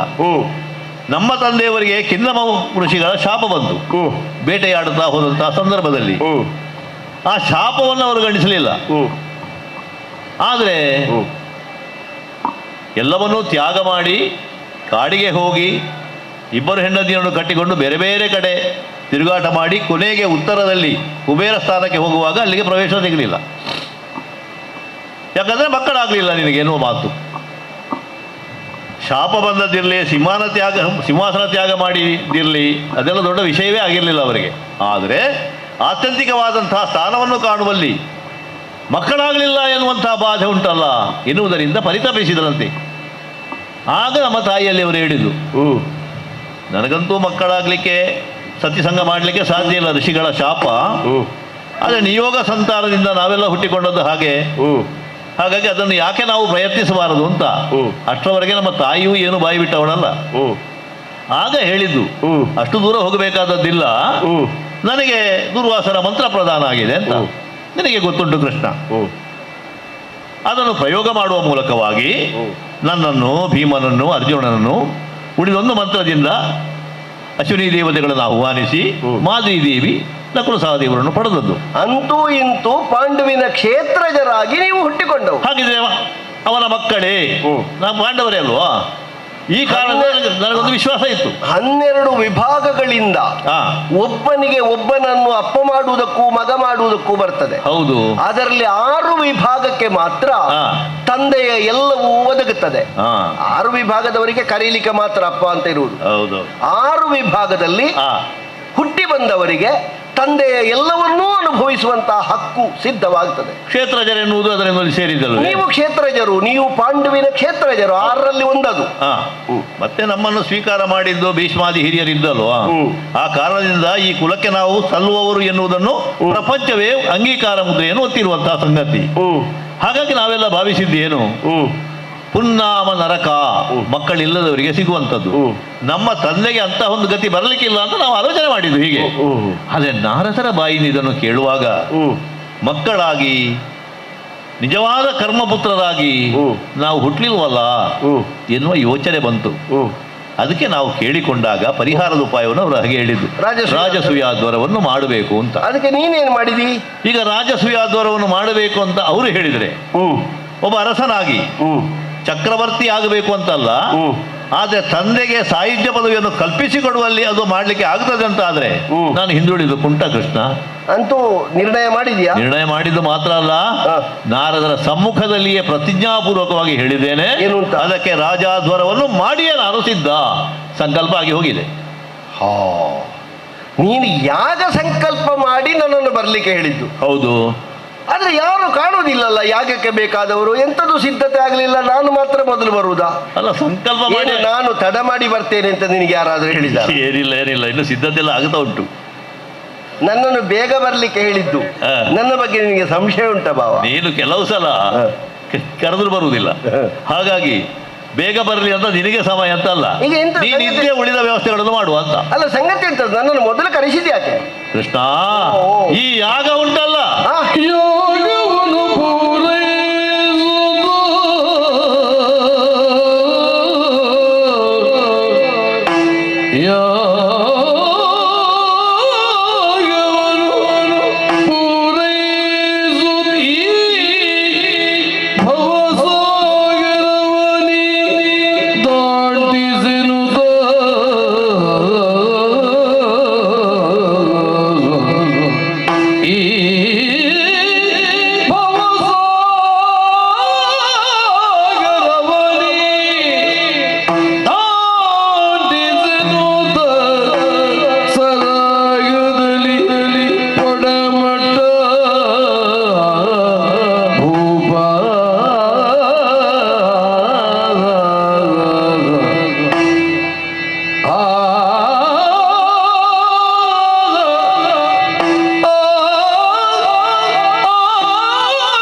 ಧರ್ಮರಾಯ, ಜ್ಯೋತಿಷ್ಠೋಮೋ ಸ್ವರ್ಗಕಾಮೋ ಯಜೇತಿ ಅನ್ನೊಂದು ಮಾತುಂಟು. ಸಾಮಾನ್ಯವಾಗಿ ಜ್ಯೋತಿಷ್ಠೋಮಾದಿ ಯಾಗಗಳನ್ನು ಮಾಡುವುದು ಸ್ವರ್ಗಾಕಾಂಕ್ಷಿಗಳಾಗಿ. ಈಗ ನಮಗೆ ಅದರ ಅಗತ್ಯ ಖಂಡಿತ ಇಲ್ಲ. ಹಾಗಂತ ರಾಜಸೂಯಾಧ್ವರವನ್ನು ನಾವು ಸಂಕಲ್ಪಿಸಿದ್ದು ನಮ್ಮ ಸ್ವಂತಕ್ಕಾಗಿಯೂ ಅಲ್ಲ. ಹಿಂದಕ್ಕೆ ಶ್ರೀರಾಮಚಂದ್ರ ಕೂಡ ಒಂದು ಸಲ ರಾಜಸೂಯ ಯಾಗವನ್ನು ಮಾಡಬೇಕು ಅಂತ ಸಂಕಲ್ಪ ಮಾಡಿದರಂತೆ. ಆಗ ಭರತ ಹೇಳಿದನಂತೆ, ಅಣ್ಣ, ನಮ್ಮಂಥವರಿಗೆ ಇದು ಸಲ್ಲುವಂಥದ್ದಲ್ಲ. ಯಾಕಂದ್ರೆ ಬೇರೆ ಬೇರೆ ರಾಜರುಗಳನ್ನು ಬಗ್ಗು ಬಡಿದು ಹಿಂಸಾತ್ಮಕವಾಗಿ ಅವರನ್ನು ಒಲಿಸಿಕೊಂಡು ಆ ಮೂಲಕ ಮಾಡಬೇಕಾದ ಯಾಗ ಇದು ನಿನಗೆ ಆಗಲಿಕ್ಕಿಲ್ಲ ಅಂತ ಹೇಳಿದಂತೆ. ಹಾಗೆ ಶ್ರೀರಾಮಚಂದ್ರ ವಾಜಪೇಯಾದಿಗಳನ್ನು ಮಾಡಿದ ಅಂತ ಕಥೆ. ಹಾಗಾಗಿ ಆ ರಾಮನ ಸ್ವಭಾವವನ್ನೇ ಅನುಸರಿಸುವವರು ನಾವಾದ್ದರಿಂದ ನಾವಾಗಿ ಇಂತಹ ಉದ್ಯೋಗಕ್ಕೆ ಕೈ ಹಾಕುವವರಲ್ಲ. ಆದ್ರೆ ಮಾಡಲೇಬೇಕಾದ ಕಾರ್ಯ ಇದು, ಇಲ್ಲದ್ರೆ ಅವರಿಗೆ ಆ ಸ್ಥಾನ ಸಿಗುವುದಿಲ್ಲ. ತನ್ನಗಿಂತ ದೊಡ್ಡದೆಂಥದ್ದು ಅಲ್ವಾ? ಹಾಗಾಗಿ ನಿಜ ಪುತ್ರರಾಗಿ ಇದನ್ನು ಮಾಡಲೇಬೇಕು ಎನ್ನುವ ಸಂಕಲ್ಪವನ್ನು ನಾನು ಮಾಡಿದ್ದು.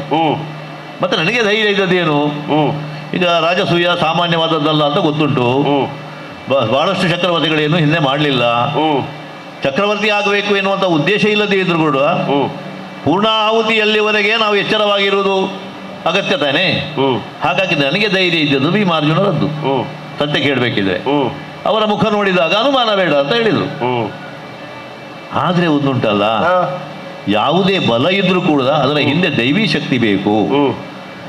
ಯಾವಾಗ ತಾಯಿ ನಿನ್ನ ಪಾದಮೂಲದಲ್ಲಿ ನಮ್ಮನ್ನು ಕೆಡವಿ ಇನ್ನು ಮುಂದೆ ನೀನೇ ಮಾರ್ಗದರ್ಶಕನಾಗಬೇಕು, ಕೈವರ್ತಕ ಕೇಶವ ಅಲ್ವಾ, ಈ ಭವಸಾಗರ ಎನ್ನುವಂಥದ್ದು ದಾಟಬೇಕು ಅಂತ ಇದ್ರೆ ಸಾಮಾನ್ಯ ಅಂಬಿಗರ ಸಹಾಯ ಸಾಕಾಗುವುದಿಲ್ಲ. ಅದಕ್ಕೆ ಕೇಶವ ನೀನೇ ಆಗಬೇಕು. ಯಾಗ ಎನ್ನುವಂಥದ್ದು ಬಹಳ ದೊಡ್ಡ ಕಾರ್ಯ. ನಮ್ಮ ಶಕ್ತಿಯಿಂದ ರಟ್ಟೆಯ ಬಲದಿಂದ ನಾವು ಮಾಡುತ್ತೇವೆ ಅಂತ ಅಲ್ಲ, ಭಗವಂತನಾಗಿ ನೀವು ನಮ್ಮ ಜೊತೆಗೆ ಇರಬೇಕು ಎನ್ನುವ ಕಾರಣಕ್ಕಾಗಿ ಇದು ನಾನು ಹೆಸರಿಗೆ ಯಜಮಾನ, ನಿನ್ನ ನೇತೃತ್ವದಲ್ಲಿ ನಡಿಬೇಕಾದದ್ದು. ಈಗ ಸಂಕಲ್ಪ ಮಾಡಿದ್ದು ನಾನು, ಅದು ಕೈಗೂಡಬೇಕಾದ್ರೆ ಅದು ಪರ್ಯಾವಸಾನ ಆಗುವಲ್ಲಿವರೆಗೆ ಅದನ್ನು ನಡೆಸುವಂತಹ ಒಬ್ಬ ಶಕ್ತಿ ಬೇಕಾಗ್ತಾನೆ. ಬರೇ ವ್ಯಕ್ತಿ ಇದ್ರೆ ಸಾಕಾಗುವುದಿಲ್ಲ. ಆ ಕಾರಣಕ್ಕಾಗಿ ನಾನು ಸಂಕಲ್ಪ ಮಾಡಿರತಕ್ಕಂತಹ ಯಾಗವನ್ನು ಮುಂದುವರಿಸಿಕೊಂಡು ಹೋಗಿ ಅದು ಸರಿಯಾದ ರೀತಿಯಲ್ಲಿ ಪರ್ಯಾವಸಾನ ಆಗುವಲ್ಲಿವರೆಗೆ ನಮ್ಮ ಜೊತೆಗಿದ್ದುಕೊಂಡು ನೀನು ನಡೆಸಿಕೊಡಬೇಕು ಅಂತ ಹೇಳಿ ಕೈ ಮುಗಿದು ಪ್ರಾರ್ಥನೆ ನಿನ್ನಲ್ಲಿ ಐವರದ್ದು. ಸಾಗರಾಂತ್ಯದ ನೃಪರ ಗೆಲ್ಲಲು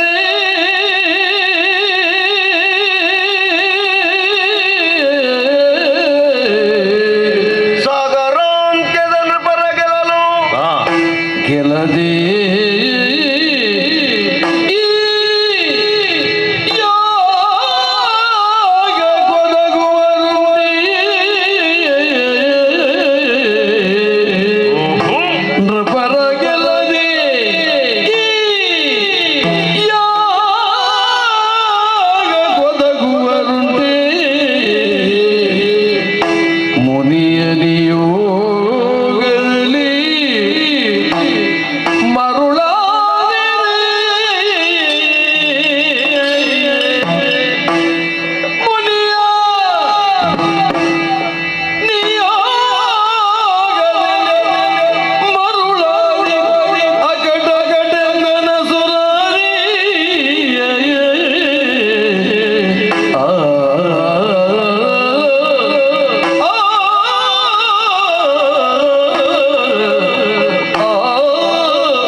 ಕೃಷ್ಣ, ನೀನು ಸಜ್ಜನ. ಒಂದು ಕಾರ್ಯಭಾರದ ಬಗ್ಗೆ ನೀನು ಯೋಚನೆ ಮಾಡುವುದು ಬಹಳ ತಡ ಆಗ್ತದೆ. ಯಾಕೋ? ಮುನಿಪ ಬಂದ, ನಿನ್ನ ಅಯ್ಯನಿಗೆ ಸ್ವರ್ಗದಲ್ಲಿ ನಳನಹುಷಾದಿಗಳ ಸ್ಥಾನಮಾನ ಇಲ್ಲ ಅಂತ ಹೇಳಿದ. ಅದಕ್ಕೇನು ಪರಿಹಾರ ಅಂತ ನೀನು ಕೇಳಿದೆ. ರಾಜಸೂಯೋದ್ಧರವನ್ನು ಮಾಡಿದ್ರೆ ಆಯ್ತು ಅಂತ ಅವರು ಹೇಳಿದ್ರು. ಅದೊಂದೇ ಪರಿಹಾರ ಅಂತ ಹೇಳಿದ್ರು. ನೀನು ಸಂಕಲ್ಪ ಮಾಡಿದ. ಅದರ ವಿಸ್ತಾರ ಏನು ಅಂತ ಬಲ್ಲೆಯ ಧರ್ಮರಾಯ? ಪೂರ್ತಿ ಗೊತ್ತಿಲ್ಲ, ಕೇಳಿದ್ದೇನೆ ಅಷ್ಟೇ. ಒಬ್ಬ ರಾಜಸೂಯಾದ್ಧರವನ್ನು ಈ ಪ್ರಪಂಚದಲ್ಲಿ ಮಾಡಿ ಪೂರೈಸಿದ ಅಂತಾದ್ರೆ ಅವ ವಿಶ್ವಜಿತ್ ಸಾಮ್ರಾಟ ಅಂತ ಲೆಕ್ಕ. ಚಕ್ರವರ್ತಿಗಿಂತಲೂ ಮೇಲೆ.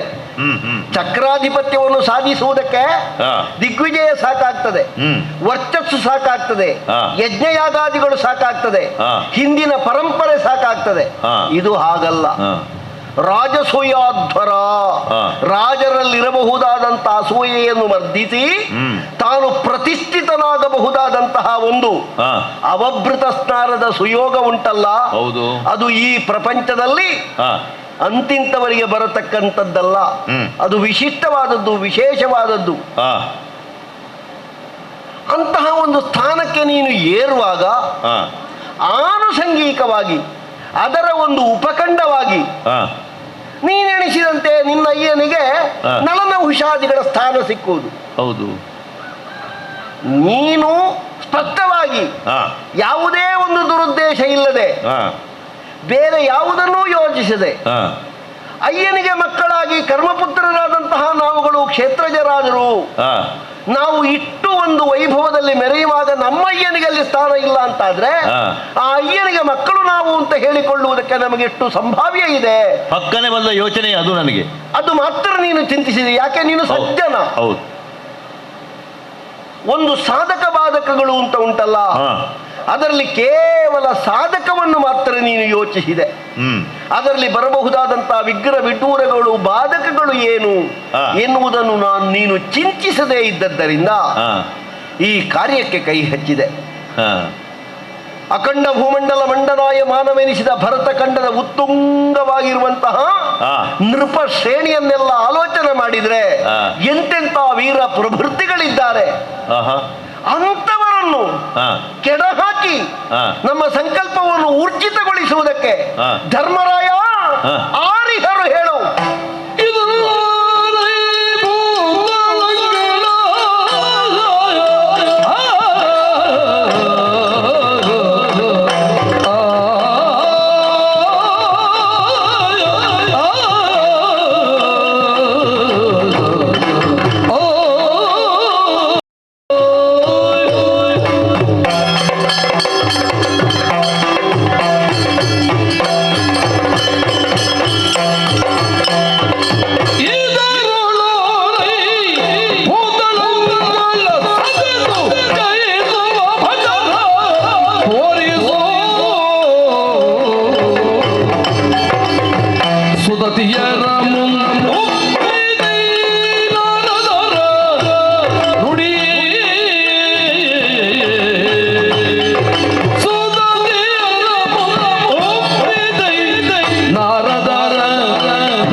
ದೇವಋಷಿಗಳಾದಂತಹ ನಾರದರ ನುಡಿಗಳಿಗೆ ನೀನು ಮರುಳಾದೆಯ.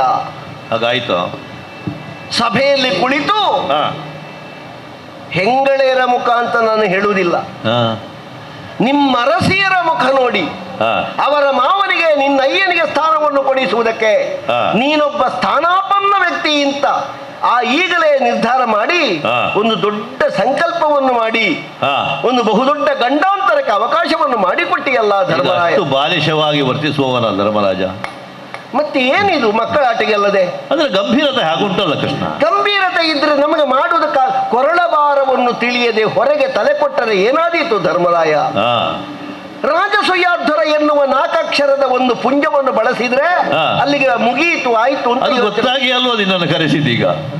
ಆಯ್ತಲ್ಲ, ಮತ್ತೆ ಮಾಡ್ಲಿಕ್ಕೆಲ್ಲ ನೀನು, ಅದರ ಫಲಾಫಲಗಳೆಲ್ಲ ಅನುಭವಿಸುವುದಕ್ಕೆ ನೀನು. ಈಗ ತಲೆಗಿಂತ ದೊಡ್ಡ ಭಾರ ಅಂತ ನನಗೆ ಗೊತ್ತಾಗಿದೆ.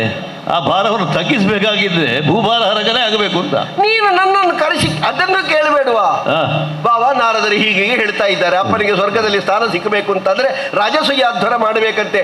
ನಾನು ಏನು ಮಾಡುದು ಬಾವ ಅಂತ ಕೇಳುದು ಬಿಟ್ಟು ನೀನು ಸಿಕ್ಕಿದವರ ಎದುರು ಸಂಕಲ್ಪ ಮಾಡಿ ಬಾವಾ ಯಾಗವನ್ನು ಮಾಡುತ್ತೀ ಭವಸಾಗರವನ್ನು ಉತ್ತರಿಸುವುದು. ನಿನಗೆ ಕೈ ಮುಗಿದ್ರೆ ಬಂತು ಪುಣ್ಯಾತ್ಮ. ಎಷ್ಟು ಕಷ್ಟ ಉಂಟು ಗೊತ್ತುಂಟ? ಆಲೋಚನೆ ಆದದ್ದೆಲ್ಲ ಆಮೇಲೆ ನನಗೆ ಈ ಭೂಮಂಡಲದಲ್ಲಿ ಎಂತೆಂಥವರೆಲ್ಲ ಇದ್ದಾರೆ. ನನ್ನ ಪರಿಸ್ಥಿತಿ ಗೊತ್ತುಂಟ ನಿನಗೆ? ಏನು? ನಾನೀಗ ಭೂಮಿಯಲ್ಲಿ ಜಾಗ ಇಲ್ಲದೆ ಕಡಲಿನ ಮಧ್ಯದಲ್ಲಿ ಮನೆ ಮಾಡಿದ್ದೇನೆ, ಗೊತ್ತುಂಟ? ದ್ವಾರಾವತಿ. ಯಾಕೆ? ಎಲ್ಲ ಕಡೆ ದ್ವಾರ. ಯಾಕೆ ಅಲ್ಲಿ ಮನೆ ಮಾಡಿ? ಒಳ್ಳೆ ನಗರ ನಿರ್ಮಾಣ ಒಂದಾಗಲಿಲ್ಲ. ನಗರ ನಿರ್ಮಾಣ ಮಾಡಿದ್ದಲ್ಲ, ಮತ್ತೆ ನಮಗೆ ಬೇರೆ ಇಲ್ಲಿ ಬದುಕಲಿಕ್ಕೆ ಮಾಗದ ಬಿಡುವುದಿಲ್ಲ. ಅದಕ್ಕೆ ನಾವು ದ್ವಾರಾವತಿ ಅಂತ ಹೇಳಿ ಜಲದಿಯ ಮಧ್ಯೆ ಮಾಡಿದ್ದು. ಮಾಗದನಿಗೋಸ್ಕರ ಅದು 17 ಸಲ ಓಡಿದ್ದೇನೆ ಪುಣ್ಯಾತ್ಮ ನಾನು, ಒಂದೆರಡು ಸಲ.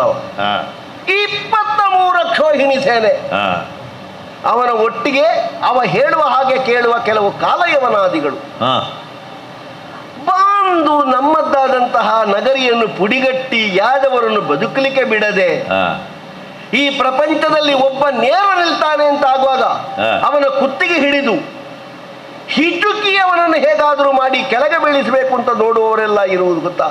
ಹೆಚ್ಚು ದೂರ ಹೋಗುವುದು ಬೇಡ, ನಿನ್ನದ್ದೇ ಮನೆ ಇನ್ನೊಂದುಂಟಲ್ಲ. ಹೌದು, ಹಸ್ತಿನಾವತಿ. ಹೌದಾ? ಹೌದು, ಕೌರವರಲ್ಲಿ ಇರುವುದು. ಹೌದು.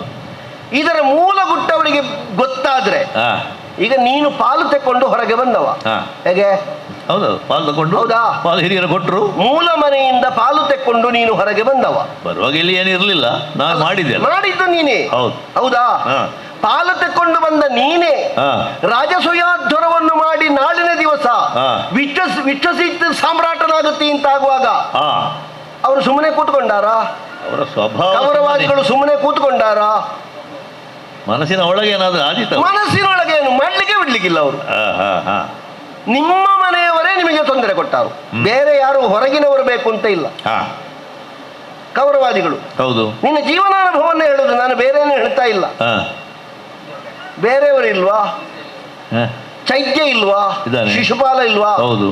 ಶಿಶುಪಾಲನಿಗೆ ನನ್ನಲ್ಲಿ ಸರಿ ಉಂಟಾ? ಉಂಟಾ? ಇಲ್ಲ ಇಲ್ಲ. ಈಗ ನೀನು ಮಾಡುವ ಕೆಲಸದ ಒಟ್ಟಿಗೆ ನಾನಿದ್ದೇನೆ ಅಂತ ಹೇಳಿದ್ರೆ ಅವ ಕೇಳಿಯಾನೋ? ನನ್ನನ್ನು ತೆಕ್ಕೊಳ್ಳುವುದೇ ಮಹಾ ಅಪಾಯ ನಿಮಗೆ. ಯಾಕಂದ್ರೆ ನನ್ನನ್ನು ಕಂಡ್ರೆ ಕೆಲ ಮಂದಿಗಳೆಲ್ಲ ಆಗುವುದಿಲ್ಲ. ಆಗದೇ ಇರುವಂತಹ ಕೃಷ್ಣನನ್ನು ನಿಲ್ಲಿಸಿಕೊಂಡು ಧರ್ಮರಾಯ ಮಾಡ್ತಾ ಇದ್ದಾನೆ ರಾಜಸೂಯಾಧ್ವರ ಅಂತ ಹೇಳಿದ್ರೆ ವಿಘ್ನ ಹೆಚ್ಚು. ಅಲ್ಲ, ನೀನ್ ಹೇಳ್ತಿ ಭಾವ, ನೀನಿದ್ರೆ ಎಲ್ಲ ಆಗ್ತದೆ ಅಂತ. ಭಾವನಿರ ಎದುರಿನಲ್ಲಿ ಸಲಿಗೆಯಿಂದ ತಮಾಷೆಗೆ ಮಾತಾಡಬಹುದು ಕೃಷ್ಣ, ಆದ್ರೆ ಅವರಿಗೆಲ್ಲ ಹೆದರಿ ಓಡಿದವ ನೀನು ಎನ್ನುವುದುಂಟಲ್ಲ, ನನ್ನ ಎದುರಿನಲ್ಲಿ ಬೇಡ. ಮತ್ತೆ ಚೈದ್ಯನೋ ಮತ್ತೊಬ್ಬನೋ ಅವ ಏನು ಎನ್ನುವುದು ದ್ರೌಪದಿ ಸ್ವಯಂವರದಲ್ಲಿ ಗೊತ್ತಾಗಿದೆ. ಮತ್ತೆ ಮಾಗದನ ಬಗ್ಗೆ ನೀನು ಹೇಳಿದ್ಯಲ್ಲ ಕೃಷ್ಣ. ಹೌದು. ಎಷ್ಟು? 17 ಬಾರಿಯ? ಮತ್ತೆ 17 ಸಲ ಬಂದವ ಕೂಡ ಅಕ್ಷೋಹಿಣಿ ಸಂಖ್ಯೆಯ ಸೈನ್ಯವನ್ನು ಕಟ್ಟಿಕೊಂಡು ಬಂದವ. ಹೌದು. ಹೋಗುವಾಗ ಮುಗಿದಿದೆ ಅದು ವಿಷಯ. ಹೋಗುವಾಗ ಒಬ್ಬನೇ ಹೋದದ್ದು. ಅಂದ್ರೆ ಅಕ್ಷೋಹಿಣಿ ಸೈನ್ಯವನ್ನೆಲ್ಲ ನೀವು ಅಣ್ಣ ತಮ್ಮಂದಿರು ಕೊಂದಿದ್ದೀರಿ ಅಂತ ಲೆಕ್ಕ. ಧರ್ಮರಾಯ ಮತ್ತೆ ಒಂದು ವರ್ತಮಾನ ಕೇಳಿದ್ದೇನೆ ನಾನು. ಏನು?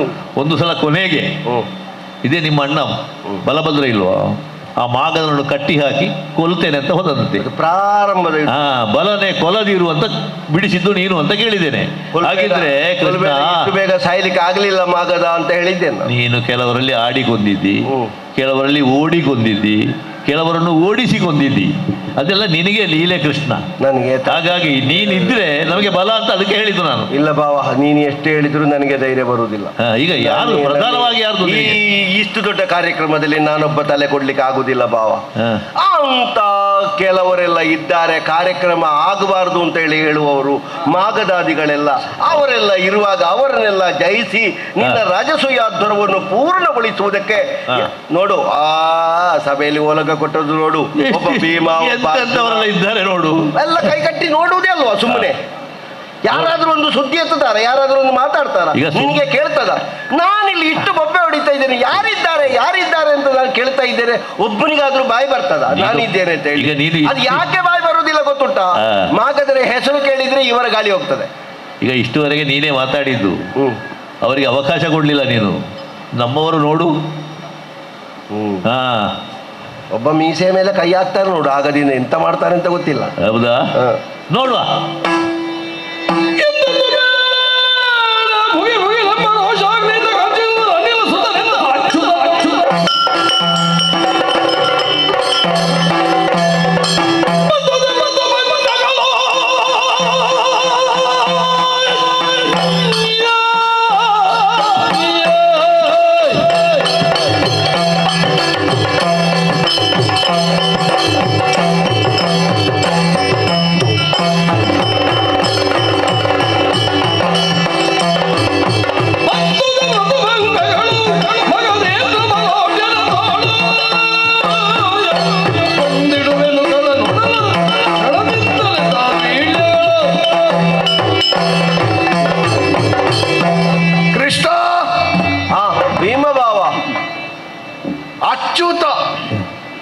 ಚ್ಯುತಿ ಇಲ್ಲದೆ ಇರುವವ. ನಮಗೆ ಅದೇ ಭಾವದಿಂದ ಇಲ್ಲಿಯವರೆಗೆ ಭಾವಿಸಿಕೊಂಡು ನಿನ್ನನ್ನು ಈ ಕಾರ್ಯಕ್ರಮಕ್ಕೆ ಕರೆಸಿದ್ರೆ ನೀನು ತಣ್ಣೀರು ಹಾಕುದಾ? ಅಲ್ಲ, ನಮ್ಮ ಅಣ್ಣ ಎಷ್ಟೊಂದು ನಿರೀಕ್ಷೆಯಿಂದ ಕರೆಸಿದ್ದು ಈ ಕಾರ್ಯಕ್ರಮ ಆರಂಭ ಮಾಡುವ ಮೊದಲು ನಿನ್ನ ಪ್ರೋತ್ಸಾಹ ಬೇಕು ಅಂತ. ನೀನು ಬಿಸಿಯಾಗಿ ಬೆಂಕಿ ಉರಿಯುವಾಗ ನೀನು ತಣ್ಣೀರು ಹಾಕ್ತಿ, ಇದಾಗಲಿಕ್ಕಿಲ್ಲ ಕಾರ್ಯಕ್ರಮ ಅಂತ. ಅಲ್ಲ, ಹೇಗಾಗುವುದು ಅಂತ ಬೇಕಲ್ಲ. ಅವ ಆಲೋಚನೆ ಮಾಡಿದ್ದಾನೆ ಎಷ್ಟೆಲ್ಲ ಬೇಕು ಅಂತೇಳಿ. ಸುಮ್ಮನೆ ಕೂತ್ಕೊಂಡು ಕೈಗಟ್ಟಿ ಮಾಡುವ ಅಂತ ಹೇಳಿದ್ರೆ ಆಗ್ತದ ಭಾವ? ನಾನು ಒಂದೇ ಹೇಳ್ಬೇಕಾ ಕೃಷ್ಣ? ಒಂದೇ ಹೇಳು, ಎರಡು ಹೇಳಬೇಡ. ಈ ಪ್ರಪಂಚದಲ್ಲಿ ನಿದ್ದೆ ಬಂದವರನ್ನು ಎಬ್ಬಿಸಬಹುದು, ನಿದ್ದೆ ಬಂದವರಾಗಿ ನಟಿಸುವವನನ್ನು ಜೀವಮಾನದಲ್ಲಿ ಎಬ್ಬಿಸಲಿಕ್ಕೆ ಆಗುದಿಲ್ಲ. ಯಾಕೆ? ನಿನ್ನದು ನಟನೆ. ನಿನಗೆ ಸತ್ತ ಗುರುಪುತ್ರನನ್ನು ತರಲಿಕ್ಕೆ ಆಗ್ತದೆ, 7 ದಿವಸ ಆಗುವಾಗ ಪೂತನಿಯ ವಿಷವನ್ನು ತೆಗೆದು ಅವಳನ್ನು ಕೊಲ್ಲಿಕ್ಕೆ ಆಗ್ತದೆ, ಕಾಳಿಂಗನ ಮೇಲೆ ನಡಿದಾಡ್ಲಿಕ್ಕೆ ಆಗ್ತದೆ. ಒಂದು ಮಾಗದ ದೊಡ್ಡ ವಿಷಯ ಅಲ್ವಾ ನಿನಗೆ? ನೀನುಂಟಲ್ವಾ ಕೈ ತೋರಿಸುವುದು ಅಣ್ಣನ ಬಳಿಗೆ, ಬಡಿಯುವುದು ನಮಗೆ. ಎಂತದ್ದು ಹೇಳಿದ್ರು ನೀನು? ಸುದತಿಯರ ಮುಂದೆ ಒಬ್ಬಿದೆ. ಹೌದು ಭಾವ, ಈಗ ನಿಮ್ಮಪ್ಪನಿಗಲ್ವಾ ಸ್ವರ್ಗ ಬೇಕಾದ್ದು? ಹೌದು. ಮಕ್ಕಳು ನೀವಲ್ವಾ? ಹೌದು. ನಾನದು ಮಾಡಿದ್ದೇನೆ ಇದು ಮಾಡಿದ್ದೇನೆ ಅಂತ ನಿಮ್ಗೆ ಹೇಗೆ ಲೆಕ್ಕ ಸಿಕ್ಕುದದು? ಆದ್ರೂ ಅನುಗ್ರಹ ನಿನ್ನದು ಬೇಕು ಎನ್ನುವ ಕಾರಣಕ್ಕಾಗಿ ಅಲ್ವಾ ಕರೆಸಿದ್ದು ನಾವು. ಒಂದು ಆಶೀರ್ವಾದ ಮಾಡಿ ಒಳ್ಳೇದಾಗ್ಲಿ ಅಂತ ಹೇಳುದಲ್ವಾ? ನೀನು ಹೋಗುದೇ ಕಾರ್ಯಾರಂಭ ಮಾಡುವ ಮೊದಲು ಅವರ ಕಾರ್ಯಾರಂಭದ ಉತ್ಸಾಹವನ್ನೇ ಭಂಗಿಸಿ ಇದು ನಿಮಗೆ ಆಗ್ಲಿಕ್ಕಿಲ್ಲ, ನೀವು ಜೀವಮಾನದಲ್ಲಿ ಮಾಡ್ಲಿಕ್ಕಿಲ್ಲ ಎನ್ನುವುದಾಗಿ. ಅಷ್ಟು ಸುಲಭ ಇಲ್ಲ. ಚೆಂಡಿನಿಂದ ಗಾಳಿ ತೆಗೆದಾಗ ಗಾಳಿ ಹೋಗಿದೆ, ಮತ್ತೆ ಗಾಳಿಗೆ ಹುಟ್ಟಿದವ ಇರುವುದು ಯಾಕೆ ಇಲ್ಲಿ? ಗಾಳಿ ಅನುಗ್ರಹದಿಂದ ಹುಟ್ಟಿದ ನಾನಿರುವುದು ಯಾಕೆ? ನನ್ನ ಮೀಸೆಯ ಮೇಲೆ ಕೈ ಹಾಕಿದ ಅದಕ್ಕೆ. ಹೆಂಗಳೆಯರ ಮುಂದೆ ಉಬ್ಬಿದೆ ಅಂತ ಹೇಳಿದ್ಯಲ್ವಾ? ನೀನು ಯಾರಿಗೆ ಹೆಣ್ಣು ಮಕ್ಕಳು ಅಂತ ಹೇಳುದು? ಅದಕ್ಕೆ ನಮಗೆ ಮೀಸೆ ಉಂಟು ಅಂತ ತೋರಿಸಲಿಕ್ಕೆ ಮೀಸೆಯ ಮೇಲೆ ಕೈ ಹಾಕಿದ್ದು. ನಾವು ಸುದತಿಯರಲ್ಲ, ಸುದತಿಯರ ಮುಂದೆ ಉಬ್ಬಿ ಮಾತಾಡಿದ್ದಲ್ಲ ನಮ್ಮ ಅಣ್ಣ. ಮತ್ತೆ ಹೆಣ್ಣು ಮಕ್ಕಳ ಮುಂಭಾಗದಲ್ಲಿ ಒಂದು ರೀತಿ, ಯಾರು ಇಲ್ಲದಾಗ ಒಂದು ರೀತಿ, ಹೀಗೆ ಮಾತಾಡ್ಲಿಕ್ಕೆ ಧರ್ಮರಾಯ ಆಗಬೇಕಾ? ಯಾರು ಆಗ್ತದೆ? ನಮ್ಮ ಅಣ್ಣ ಎಲ್ಲಿಯೇ ಇರಲಿ ಅವ ತ್ರಿಕರಣ ಪೂರ್ವಕವಾಗಿ ವ್ಯವಹಾರ ಮಾಡುದು. ಅವನ ಕಾಯ ವಾಚ ಮತ್ತು ಮನಸ್ಸು, ಕಾಯೇನ ವಾಚ ಮನಸ್ಸ ಮೂರರಲ್ಲಿ ವ್ಯತ್ಯಾಸ ಬರ್ಲಿಕ್ಕಿಲ್ಲ. ಹಾಗಾಗಿ ಮಹಾತ್ಮನ ಸ್ಥಾನವನ್ನು ನಾವು ಅಲಂಕರಿಸಿದ್ದು. ಅವ ಮಾಡಿದ ವ್ರತ, ಅವ ಮಾಡಿದ ಸಂಕಲ್ಪ, ಅದಕ್ಕೆ ಬಂದ ಭಂಗ. ಅದಕ್ಕಿಂತ ಹೆಚ್ಚಾಗಿ ದೇವಮುನಿಗಳಾದ ನಾರದರು ಹೇಳಿದ ಮಾತು, ಅವರ ವಿಶ್ವಾಸದಿಂದ ಹೇಳಿದ್ದು. ಎಂತದ್ದು ಹೇಳಿದ್ದು ನೀನು? ಮುನಿಯ ಉರುಳಿಗೆ ಕೊರಳು ಬಟ್ಟೆ. ಮತ್ತೆ ಎಂತದ್ದು? ನಾರದರು ಮಾತಾಡುವಾಗ ಇವ ಮೇಲೆ ಕೆಳಗೆ ನೋಡಿದ ಹಾಗೆಲ್ಲ ಮಾಡ್ಲಿಕ್ಕಾಗದ ಕೆಲಸವನ್ನು ಹೇಳಲಿಕ್ಕೆ ಧರ್ಮರಾಯ ಎಂತದ್ದು? ಕಂಸನ ಸುರವತ್ಮನ? ನಮ್ಮ ಅಣ್ಣನಲ್ಲಿ ನಾರದರು ಬಂದು ಸರಸಕ್ಕಾದ್ರೂ ಸುಳ್ಳು ಹೇಳಿಯಾರ? ಅವ ಮಾಡಬಹುದಾದ ಅರ್ಹತೆ ಇದ್ದವ ಎನ್ನುವ ಕಾರಣಕ್ಕಾಗಿ ಹೇಳಿದ್ದು. ಇನ್ನೊಂದು ವ್ರತ ಯಾವುದು? ನಮ್ಮ ಅಪ್ಪ ಪಾಂಡು ಚಕ್ರವರ್ತಿ ನಮ್ಮನ್ನು ಪಡೆದದ್ದೇ ಅವನಿಗೆ ಸ್ಥಾನ ಸಿಗಬೇಕು ಅಂತ, ಅದಕ್ಕೂ ಭಂಗ ಬಂತು. ಮಗದೇಂದ್ರ ಬಲಾಢ್ಯನೇ. ಮತ್ತೆ ನಾವೆಂತದ್ದು ನರಸತ್ತವರ ನಾವಿಲ್ಲಿರುವುದು? ನನ್ನನ್ನು ಪಡೆದದ್ದೇ ಬಲವಂತನಾದ ಮಗ ಬೇಕು. ದ್ವಾಪರ ಯುಗದಲ್ಲಿ ವರ್ತಮಾನ ಕಾಲದಲ್ಲಿ ನನ್ನಷ್ಟು ದೊಡ್ಡ ಬಲವಂತ ಮತ್ತೊಬ್ಬ ಇಲ್ಲ. ಇದು ನಾನು ಹೇಳುವುದಲ್ಲ, ದೇವವಾಣಿ ಹೇಳಿದ್ದು. ದೇವಕಲ್ಪ ಮತ್ತು ಋಷಿಕಲ್ಪ ಸೇರಿ ವಾಯುದೇವನ ಸಂಕಲ್ಪ, ದುರ್ವಾಸರ ಸಂಕಲ್ಪ, ಇದೆರಡೂ ಸೇರಿ ಹುಟ್ಟಿದವ ನಾನು. ಈ ಜರಾಸಂಧ ಹೇಗೆ ಹುಟ್ಟಿದ್ದು? ಋಷಿಕಲ್ಪ ಮತ್ತು ರಾಕ್ಷಸಿಯಾದ ಜರೆ ಸೇರಿ ಹುಟ್ಟಿದ್ದು. ಈ ಜರಾಸಂಧ ರಾಕ್ಷಸ ಸಂಕಲ್ಪ ಮತ್ತು ದೇವ ಸಂಕಲ್ಪ ಲೋಕದಲ್ಲಿ ಉಳಿಬೇಕಾದದ್ದ, ಮಂತ್ರಕಲ್ಪ ಮತ್ತು ದೇವಕಲ್ಪ ಉಳಿಬೇಕಾದ. ಅವನ ಮುಂಭಾಗದಲ್ಲಿ ನಾನು ಉಳಿಬೇಕಾದವ, ಅವ ಅಳಿಬೇಕಾದವ. ಅದಕ್ಕಿಂತ ಹೆಚ್ಚು ಏನು ಗೊತ್ತುಂಟ? ಅವ ಎಷ್ಟು ಬಲವಂತ ಎನ್ನುವುದು ಮುಖ್ಯ ಅಲ್ಲ. ನಮ್ಮ ಹಿಂದೆ ನೀನಿದ್ಯಲ್ವಾ, ಅವನ ಎದುರು ನೀನಿದ್ಯಲ್ವಾ, ನಿನ್ನಲ್ಲಿ ಹಾಗೆ ಅಲ್ವಾ ಅವ?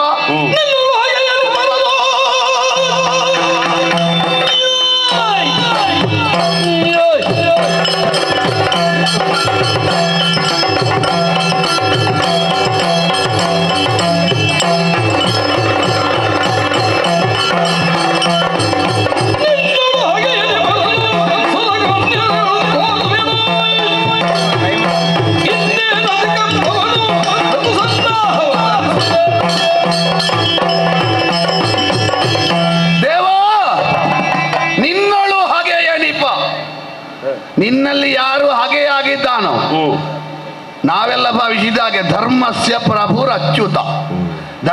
ಧರ್ಮಕ್ಕೆ ಯಾರು ಅಂತ ಕೇಳಿದ್ರೆ ಅಚ್ಯುತ. ಅವ ಹೇಳಿದ್ದು ಧರ್ಮ, ಅವನಿಗೆ ವಿರೋಧಿಯಾಗಿ ಒಬ್ಬ ನಿಲ್ತಾನೆ ಎಂದಾದ್ರೆ ಅವ ಧರ್ಮದ್ರೋಹಿ, ಧರ್ಮ ವಿರೋಧಿ. ನನ್ನ ಕೈಯಲ್ಲಿ ಒಂದು ಗದೆ ಉಂಟು, ನೋಡಿದ್ಯಾ ನೀನು? ಮೊನ್ನೆ ಕೊಟ್ಟದಲ್ವ? ಹೌದೌದು.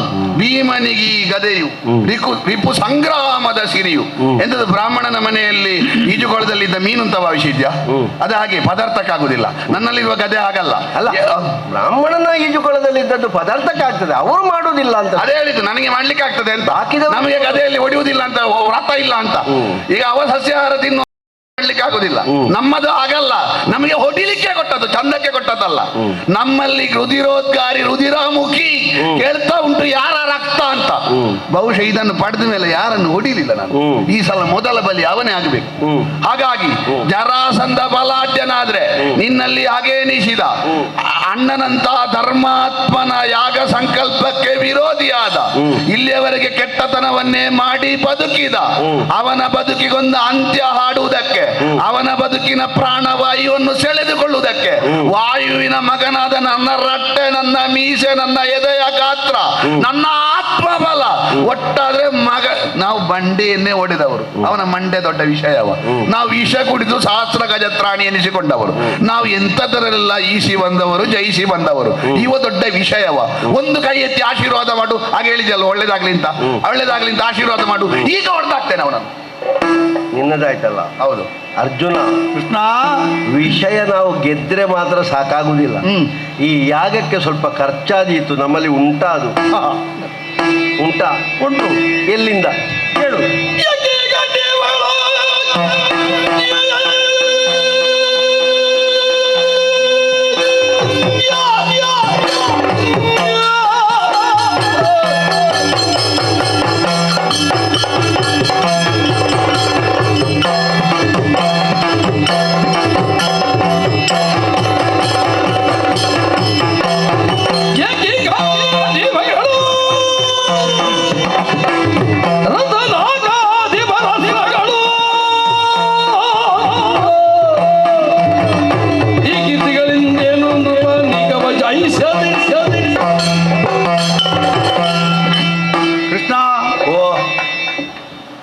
ತನಕ ಕೂಡ ನೀನನ್ನು ಭಗವಂತ ಎಂಬ ಭಾವನೆಯಿಂದ ನಾವು ವ್ಯಕ್ತಪಡಿಸಿದವರು.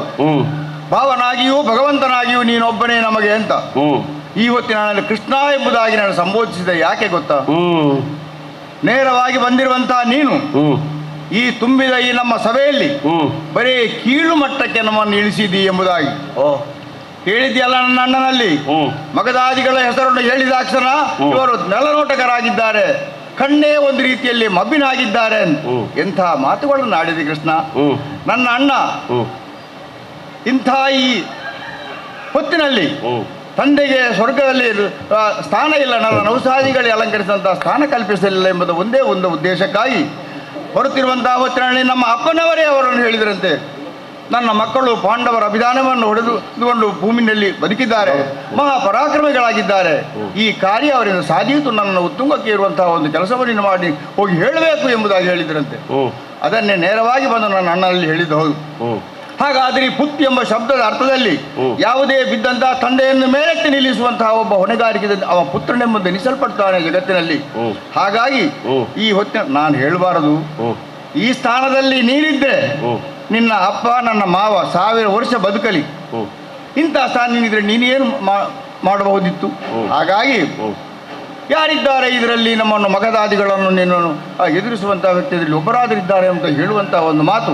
ನನ್ನ ಪರಾಕ್ರಮಗಳನ್ನು ನೀನು ಕಣ್ಣಾರೆ ಕಂಡವ, ಏನೆನ್ನೋ ಕಾರ್ಯವನ್ನು ನಾನು ಮಾಡಿ ಸಾಧಿಸಿದವ, ದಶನಾಮಗಳನ್ನು ನಾನು ಹೊತ್ತವ. ಈ ಕೈಯಲ್ಲಿದ್ದಂಥ ಈ ಗಾಂಡಿಯು ಉಂಟಲ್ಲ, ಇದು ಯಾಕೆ ಒಳಗೆ ತುಪ್ಪಿಡ್ಲಿಕ್ಕೆ ನಾವು ಕೊನೆಯಲ್ಲಿಡ್ಲಿಕ್ಕ? ಆದ್ದರಿಂದ ಈ ಗಾಂಡೀವನಂದು ಆ ಕಾಂಡವನದಲ್ಲಿ ಸಿಕ್ಕಿದಂಥ ಈ ಗಾಂಡೀವು ಅನೇಕ ತಪಸ್ಸನ್ನು ಆಚರಿಸುವ ಅಥವಾ ಪ್ರಯತ್ನ ಮೂಲಕವಾಗಿ ನಾನು ಪಡೆದಂತಹ ಶಸ್ತ್ರಾಸ್ತ್ರಗಳು, ಮಂತ್ರಾಸ್ತ್ರಗಳು, ಅನೇಕ ಈ ಶಸ್ತ್ರಾಸ್ತ್ರಗಳನ್ನು ಬನ್ನಿ ನಮ್ಮ ಕೋಣೆಯಲ್ಲಿಟ್ಟು ಪೂಜಿಸಿದರೆ ಏನು ಸಾರ್ಥಕವಾದೀತು, ಏನು ಫಲವದೀತು. ಅದನ್ನು ವಿನಿಯೋಗಿಸುವಂತಹ ಒಂದು ಕಾಲವು ಬಂದಿದ್ದಾಗ ಅದನ್ನು ವಿನಿಯೋಗಿಸತಕ್ಕದ್ದೇ. ಆದ್ದರಿಂದ ಕೃಷ್ಣ, ಯಾವುದಕ್ಕೂ ನಿನ್ನ ವಿರೋಧಿಗಳು ಯಾರೇ ಇರಲಿ, ಅಂಥವರು ಈ ಜಗತ್ತಿನಲ್ಲಿ ಈ ಅಖಂಡವಾದಂತಹ ಈ ಜಂಬೂ ದ್ವೀಪದಲ್ಲಿ ಎಂತೆಂತಹ ಭೀಮ ಪರಾಕ್ರಮಿಗಳು ಅವರು ಪ್ರವೃತ್ತಿಗಳು ಇರಲಿ, ಅಂಥವರನ್ನು ಕ್ಷಣ ಮಾತ್ರಕ್ಕೆ ನಿರ್ನಾಮವನ್ನು ಮಾಡಿ ಕಾಮ ಮಾತ್ರಕ್ಕೆ ಅವರು ಒಪ್ಪದೇ ಇದ್ದರೆ ಅವರ ಕಿರೀಟ ಹೊತ್ತಿರುವಂತಹ ತಲೆಯಲ್ಲೇ ಇದೇ ಆ ರತ್ನ ಮುತ್ತು ರತ್ನಾದಿಗಳನ್ನು ಅವರ ತಲೆಯಲ್ಲಿ ಹೊರಿಸಿ ಈ ಯಾಗಕ್ಕೆ ಪೂರ್ವವಾದಂತಹ ಸಕಲ ಸೌಕರ್ಯಗಳನ್ನು ಒದಗಿಸಿಕೊಡುವಂತಹ ಹೊಣೆಗಾರಿಕೆ ನನ್ನದು. ಆದ್ದರಿಂದ ಚಿಂತಾಕ್ರಾಂತ ಅನ್ನುವಂಥ ನನ್ನ ಅಣ್ಣನನ್ನು ಮತ್ತು ನೀನು ನಮ್ಮ ಕೀಳು ಮಟ್ಟಕ್ಕೆ ಇರಿಸಿ ಅವನನ್ನು ಚಿಂತೆಗೆ ಒಳಗಾಡಿಪಡಿಸುವುದಲ್ಲ. ಆದ್ದರಿಂದ ಯಾವುದಕ್ಕೂ ಇದಕ್ಕೆ ಹೆದರುವಂಥ ಅಗತ್ಯವಿಲ್ಲ. ಆದ್ದರಿಂದ ಅಣ್ಣನಲ್ಲಿ ಹೇಳ್ತೇನೆ, ಅಣ್ಣದೇವ ಯಾಗ ದೀಕ್ಷಿತನಾಗು, ಯಾವ ಸಂಕಲ್ಪವು ನೀನು ಚಂಚಲವಾಗಬಾರದು. ಇದಕ್ಕೆ ಭೀಮಸೇನ ಮತ್ತು ನಾನು ಇಬ್ಬರು ಇದ್ದಂಥ ಹೊತ್ತಿನಲ್ಲಿ ಎಂಥ ಒಂದು ಬಲಾಢ್ಯರನ್ನಾದರೂ ವಿರೋಧಿಸಿ ಅವರನ್ನು ಹೋರಾಡಿ ಕಾಡಿಯಾಗಿ ಅವರನ್ನು ಮರ್ದಿಸಿ ಬೇಕಾದಂಥ ಬೇಕಾದಂತೆ ಮೂಲ ಸೌಕರ್ಯಗಳನ್ನು ಒದಗಿಸುವಂಥ ಹೊಣೆಗಾರಿಕೆ ನನ್ನ ಮತ್ತು ಅಣ್ಣನಾದ ಭೀಮಸೇನಲ್ಲಿ ಉಂಟು ಅಂತ ಆಗುವಾಗೆ ಕೈಯಲ್ಲಿ ಗಾಂಡಿ ಉಂಟು. ಈಗ ಕೃಷ್ಣ ತಾಂಡಿವ ಇಲ್ವಾ? ಇದು ಇರುವಾಗ ಮತ್ತೆ ಹೆದರಿಕೆ ಏನು? ಕೃಷ್ಣ ಒಂದು ರೀತಿಯಲ್ಲಿ ನಮ್ಮ ಒಳಗಿನ ಏನು ಅಂತಸ್ತೆ ಉಂಟು ಎಂಬುದನ್ನು ಬಹಿರಂಗಪಡಿಸಲಿಕ್ಕೆ ಈ ಮಾತು ಹೇಳಿದ ಅಂತ ನಾನು ಭಾವಿಸ್ತೇನೆ. ಆದ್ದರಿಂದ ನಮ್ಮದು ನಮ್ಮ ಶೌರ್ಯ ಪರಾಕ್ರಮಗಳು ವ್ಯಕ್ತವಾಗುತ್ತಾ ಉಂಟಲ್ವಾ? ಸೇರಿಸು, ಓಲೆಯನ್ನು ಕಳಿಸು, ಅಲ್ಲ, ಅಂಕುರವನ್ನು ಸೇರಿಸು. ಯಥಾರ್ಥಕ್ಕಾದ್ರೂ ಸರಿ ಮಾತಾಡಿದ್ದಾರೆ. ಸರಿ ವಿಹಿತವೀ ನುಡಿ ಛತ್ರಿಪಾತಗೆ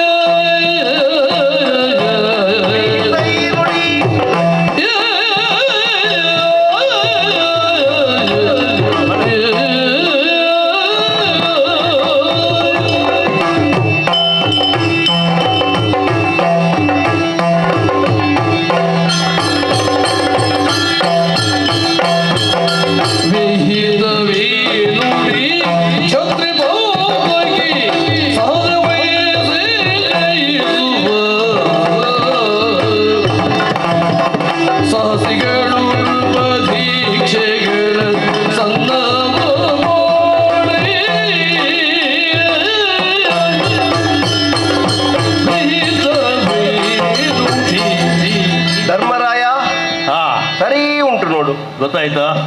ಈಗ ನೀನು ಕುಟುಕಿದ್ದಂತ ನನಗೆ ಆಗಲೇ ಗೊತ್ತಿತ್ತು. ಅಲ್ಲ, ಅವರು ಮಾತಾಡಿದ್ರೆ ನಮಗೆ ಏನು ಮಾತಾಡ್ಲಿಕ್ಕೆ ಬರುದಿಲ್ಲ. ನೀನೊಬ್ಬನೇ ಮಗನ, ಅವರು ಮಕ್ಕಳಲ್ವಾ? ಹೌದೌದು. ನೀನೊಬ್ಬನೇ ಮಾತಾಡಿದ್ರೆ ಸಾಕಾಗ್ತದೆ. ಅಪ್ಪನಿಗೆ ಅದು ಬೇಕು ಇದು ಬೇಕು ಅಂತ ಎಲ್ಲ ಮಾತಾಡ್ಬೇಕು. ಅವರು ಮತ್ತೆ ಅಪ್ಪನಿಗೆ ಬೇಕಾಗಿ ಎಲ್ಲರೂ ದುಡಿಬೇಕು. ನನ್ನ ತಮ್ಮಂದಿರು, ನಾನು ಹೇಳದೆ ಮಾತಾಡೋದಿಲ್ಲ. ಅದಕ್ಕೆ ನಾನು ನಿನ್ನಲ್ಲಿ ಕೇಳಿದ್ದು, ನಾನು ಸುಮ್ಮನೆ ಕೇಳಿದ್ದಲ್ಲ. ಹೌದಾ? ನೋಡ ಮಾತಾಡ್ತಾರ ಇಲ್ವಾ ಅಂತ. ಮಾತಾಡಿದ್ರೆ ನನಗೆ ಸಾಕು ಅಲ್ವಾ? ಬಾವಾ, ಏನು ನಾನೀಗ ನಿನ್ನಲ್ಲಿ ಒಂದು ಕೇಳಲ್ಲ. ಎಂತದ್ದು? ನನಗೆ ಇವರಿಬ್ಬರನ್ನು ಕೊಡು, ಭೀಮಾರ್ಜುನರನ್ನು. ನನಗೆ ಕೊಡು ಭೀಮಾರ್ಜುನರ.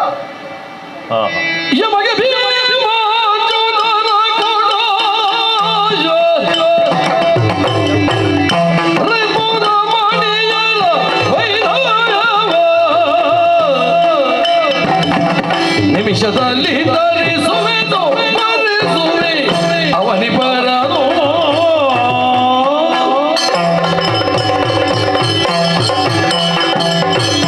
ಧರ್ಮರಾಯ, ಕೃಷ್ಣ, ಧರ್ಮಕ್ಕೆ ಉಭಯ ಬಾಹುಗಳು. ಅದಕ್ಕೆ ಒಂದು ಅರ್ಜುನ ಮತ್ತೊಂದು ಭೀಮ ಅಂತ ಹೆಸರು. ಒಂದು ಬಲ ಮತ್ತೊಂದು ಸಾಹಸ. ಭೀಮಾರ್ಜುನರ ಬಲ ಧರ್ಮರಾಯನ ಧರ್ಮಸಮ್ಮತವಾದ ಬಲದ ಜೊತೆಗೆ ಸೇರಿತು ಅಂತಾದ್ರೆ ಮತ್ತೆ ಕೊಂಡೋಗುವುದಕ್ಕೆ ನಕಲು ಸಹದೇವರಿದ್ದಾರೆ ಮುಂದೆ. ಎತ್ತರ ಸ್ಥಾನದಲ್ಲಿ ನಿಂತು ಪ್ರಪಂಚಕ್ಕೆ ವ್ಯಾಪಿಸಬೇಕಾದ ವಿಷಯದಲ್ಲಿ ನಾನಿದ್ದೇನೆ. ನನಗೆ ಕೊಡು ಭೀಮಾರ್ಜುನರ. ನಿನಗೆ ಕೊಟ್ರೆ ರಿಪು ಯಾರೆಲ್ಲ ಇದ್ದಾನೆ ನಮಗೆ, ಅಂತವರ ರಮಣೀಯರ ಕಣ್ಣಿನಿಂದ ಅಶ್ರುಜಲ ಸುರಿಯುವ ಹಾಗೆ ಇವರ ವಿಗಡ ವಿಕ್ರಮವನ್ನು ರಿಪುರಾಯರ ಮುಂದೆ ತೋರಿಸಿ ನಿನ್ನ ನೃಪತಿತ್ವ ಎನ್ನುವುದು ಸಾರ್ಥಕವಾಗುವಂತೆ ನಾನಿವರನ್ನು ಬೇಕಾದಾಗೆ ನಡೆಸಿಕೊಳ್ತೇನೆ. ಕೃಷ್ಣ, ಇಷ್ಟು ನೀನು ಮಾತಾಡಿದ ಮೇಲೆ ನನ್ನ ತಮ್ಮಂದಿರ ಪೌರುಷ ಏನು, ಆತ್ಯಂತಿಕವಾದವರ ಉದ್ದೇಶ ಏನು ಎನ್ನುವುದು ಸಭೆಯಲ್ಲಿ ಸ್ಪಷ್ಟ ಆಯಿತು. ಇನ್ನು ಮುಂದೆ ಕಾರ್ಯಕ್ರಮವನ್ನು ಹೇಗೆ ತೊಡಗಬೇಕು ಅಂತ ನೀನು ನಿರ್ದೇಶನ ನೀಡ್ತೀಯ ಅಂತ ನಾನು ಭಾವಿಸಿದ್ದು. ಈಗ ನೀನು ಹೇಳ್ತೀ ತಮ್ಮಂದಿರನ್ನು ಕೊಡು. ಕೃಷ್ಣ, ಉದ್ದೇಶ ಅರ್ಥ ಆಯಿತು ನನಗೆ. ಆದ್ರೆ ನನಗಿನ್ನೂ ಮಕ್ಕಳಲ್ವ ಅವರು. ಮನುಜರಿವರರಿಯದವರಲ್ಲಿ ಕೃಪೆಯ ಮನುಜರಿವರರಿಯದವರಲ್ಲಿ ಕೃಪೆಯ ನಿರಿಸು ನಮ್ಮಯ ಪ್ರಾಣದ ರಸದಿ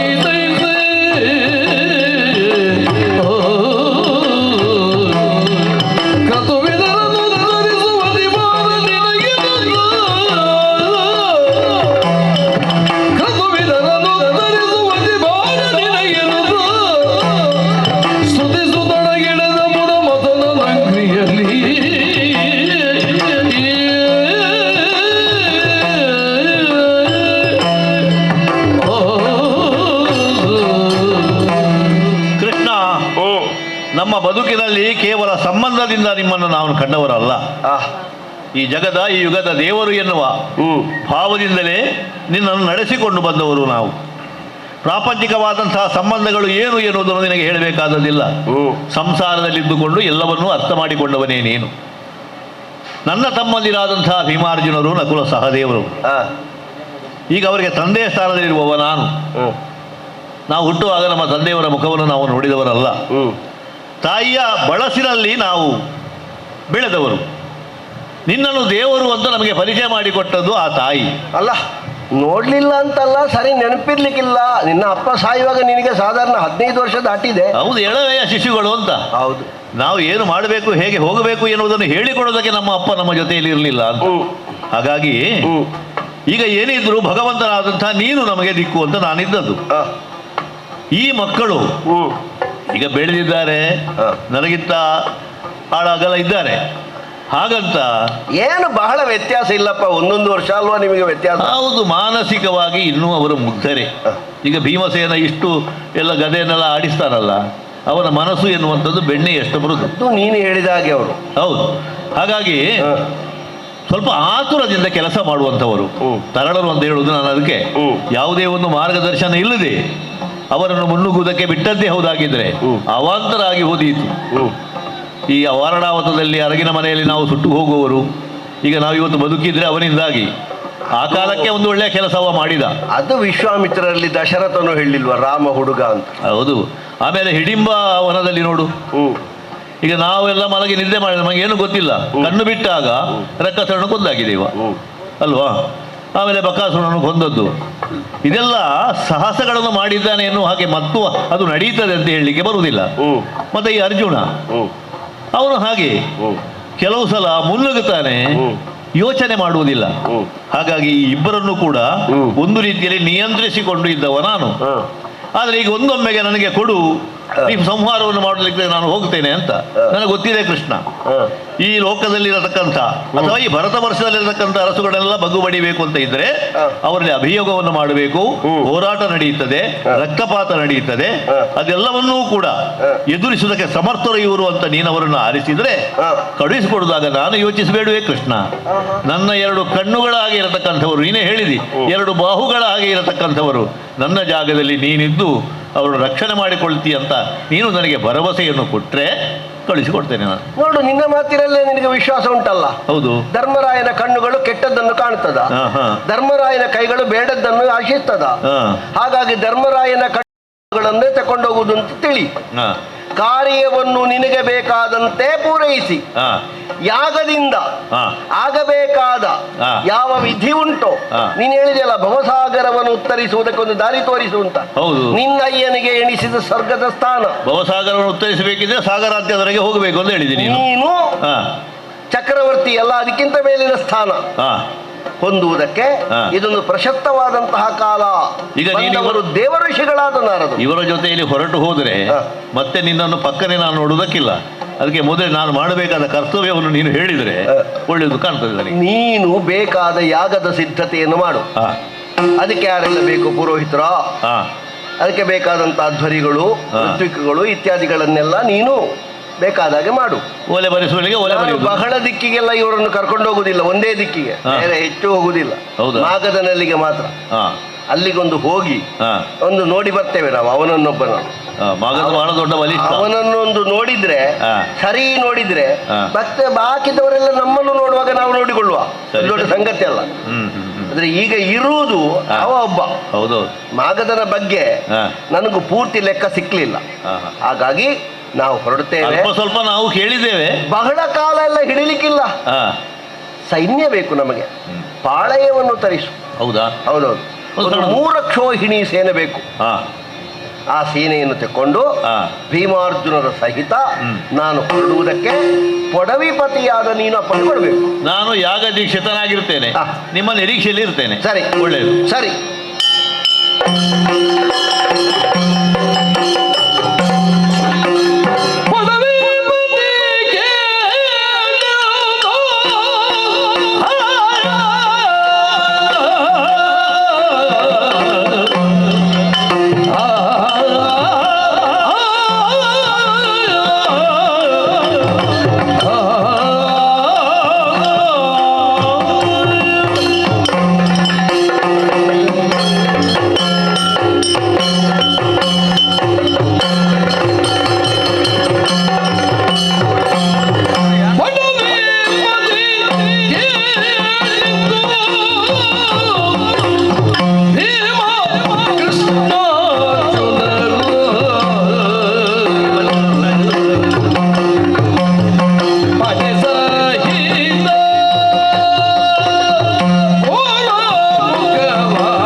ಹೌದು.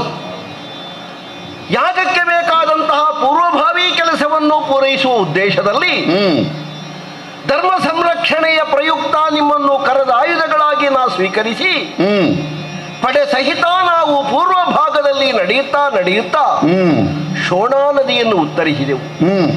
ಕುರು ಜಾಂಗಾಲವನ್ನು ದಾಟಿ ವಿಶಿಷ್ಟವಾಗಿರುವಂತಹ ಪರ್ವತದ ಮೇಲೆ ಏರಿ ಇಳಿದು ಏರಿ ಬಹಳಷ್ಟು ಪಯಣದ ಮೇಲೆ ಪಯಣವನ್ನು ನಡೆಸುತ್ತಾ ಎತ್ತರವಾದ ಪರ್ವತ ಶ್ರೇಣಿಯ ಬುಡಕ್ಕೆ ಬಂದಿದ್ದೇವೆ. ಇನ್ನು ನಾವು ಈ ಎತ್ತರವನ್ನು ಏರಿ ಹೋಗಬೇಕಾಗಿದೆ. ಆಗ ನಮ್ಮಲ್ಲಿದ್ದಂತಹ ಸೇನೆಯನ್ನು ಕೊಂಡು ಹೋಗುವುದಲ್ಲ, ಪಾಳಯವನ್ನು ಪರ್ವತದ ಬುಡದಲ್ಲೇ ಇರಿಸಿ ನಮಗೆ ಬೇಕು ಅಂತಾದ್ರೆ ಸಂಜ್ಞೆ ಮೂಲಕವಾಗಿ ಕರೆಸಿಕೊಳ್ಳಬಹುದಾದಂತಹ ಒಂದು ಯೋಚನೆಯನ್ನು ಅದಕ್ಕೆ ಸಂಧಿಸಿ ನಾವು ಮೂವರೇ ಈ ಪರ್ವತದ ಮೇಲೆ ಹೋಗಬೇಕು. ಒಂದಲ್ಲ ಎರಡಲ್ಲ, ತಲೆ ಎತ್ತಿ ನಿಂತಿರುವಂತಹ ದೃಢಕಾಯರಾದ 5 ವ್ಯಕ್ತಿಗಳ ಹಾಗೆ ಪಂಚ ಪರ್ವತಗಳ ಶ್ರೇಣಿ ಕಾಣಿಸುತ್ತಾ ಇದೆ. ಇದರ ಮಧ್ಯಭಾಗದಲ್ಲಿರುವುದೇ ಗಿರಿವ್ರಜ ಪಟ್ಟಣ.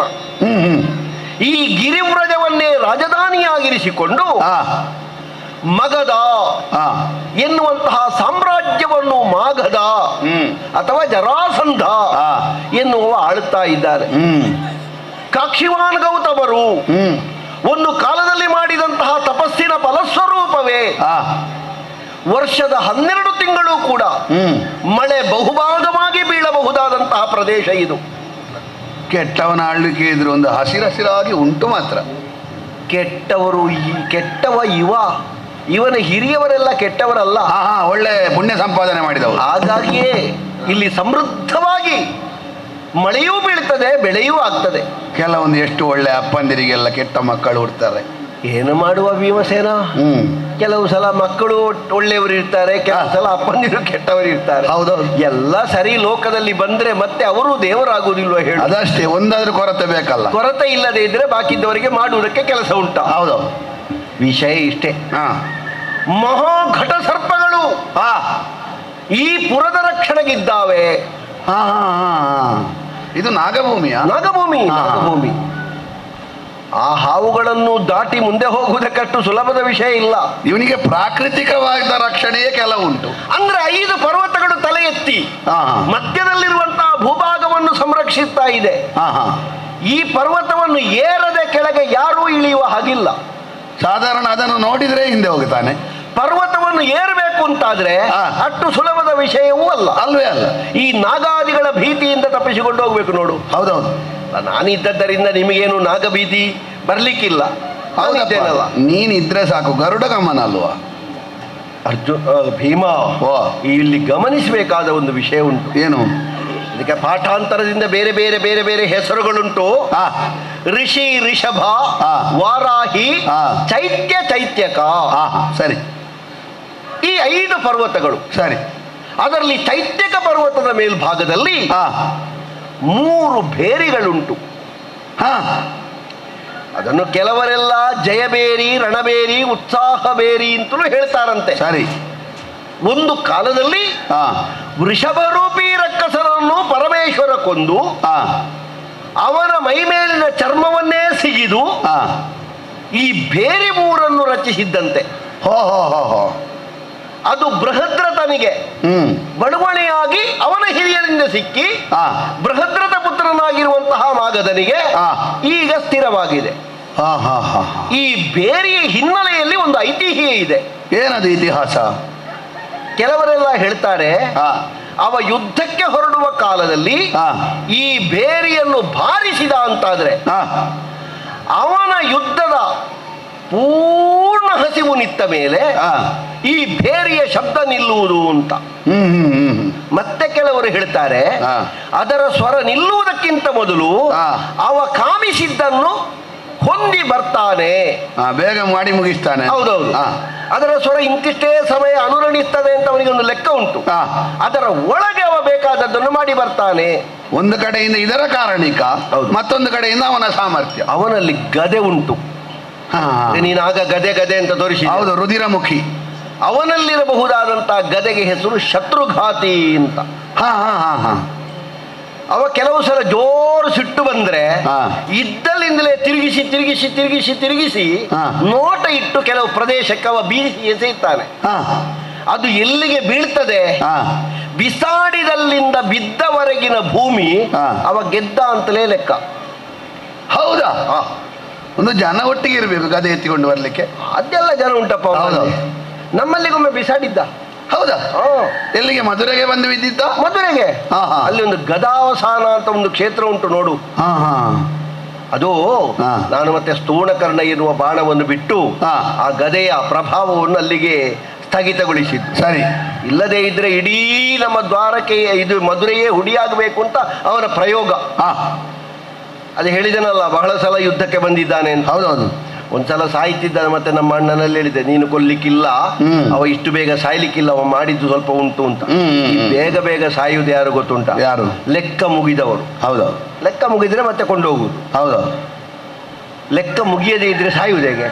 ಅವರದೆಲ್ಲ ಈ ಜನ್ಮದಲ್ಲಿ ಲೆಕ್ಕ ಮುಗಿಯುವುದಿಲ್ಲ, ಬರುವ ಜನ್ಮಕ್ಕೆ ಉಳಿಸಿರ್ತಾರೆ. ಹೌದು. ಆದ್ರೆ ಮಾಗದನ ಲೆಕ್ಕವನ್ನು ಮುಗಿಸ್ಬೇಕು ಅಂತ ಉಂಟು ಭಾವನ. ಸರಿ ಸರಿ. ಇಲ್ಲದಿದ್ರೆ ನಮಗೆ ಲೆಕ್ಕ ತೊಡಗಲಿಕ್ಕೆ ಆಗುದಿಲ್ಲ. ಯಾಕಂದ್ರೆ ಈ ಸಲ ಲೆಕ್ಕ ಮುಗಿಸಬಹುದು. ಹೌದು. ಯಾಕಂದ್ರೆ ಪಾರ್ಥ ನಾನು ನೀನು, ಪಾರ್ಥನೊಂದಿಗೆ ಹುಟ್ಟಿನಲ್ಲೇ ಬಂದ ಜಯ, ನನ್ನೊಂದಿಗೆ ಹುಟ್ಟಿನಿಂದಲೇ ಬಂದ ಬಲ, ಅದರೊಂದಿಗೆ ನಿನ್ನಲ್ಲಿರುವ ನಯ ರಾಜನೀತಿ, ಇದು ಮೂರು ಸೇರಿದ್ರೆ 3 ಅಗ್ನಿಗಳು.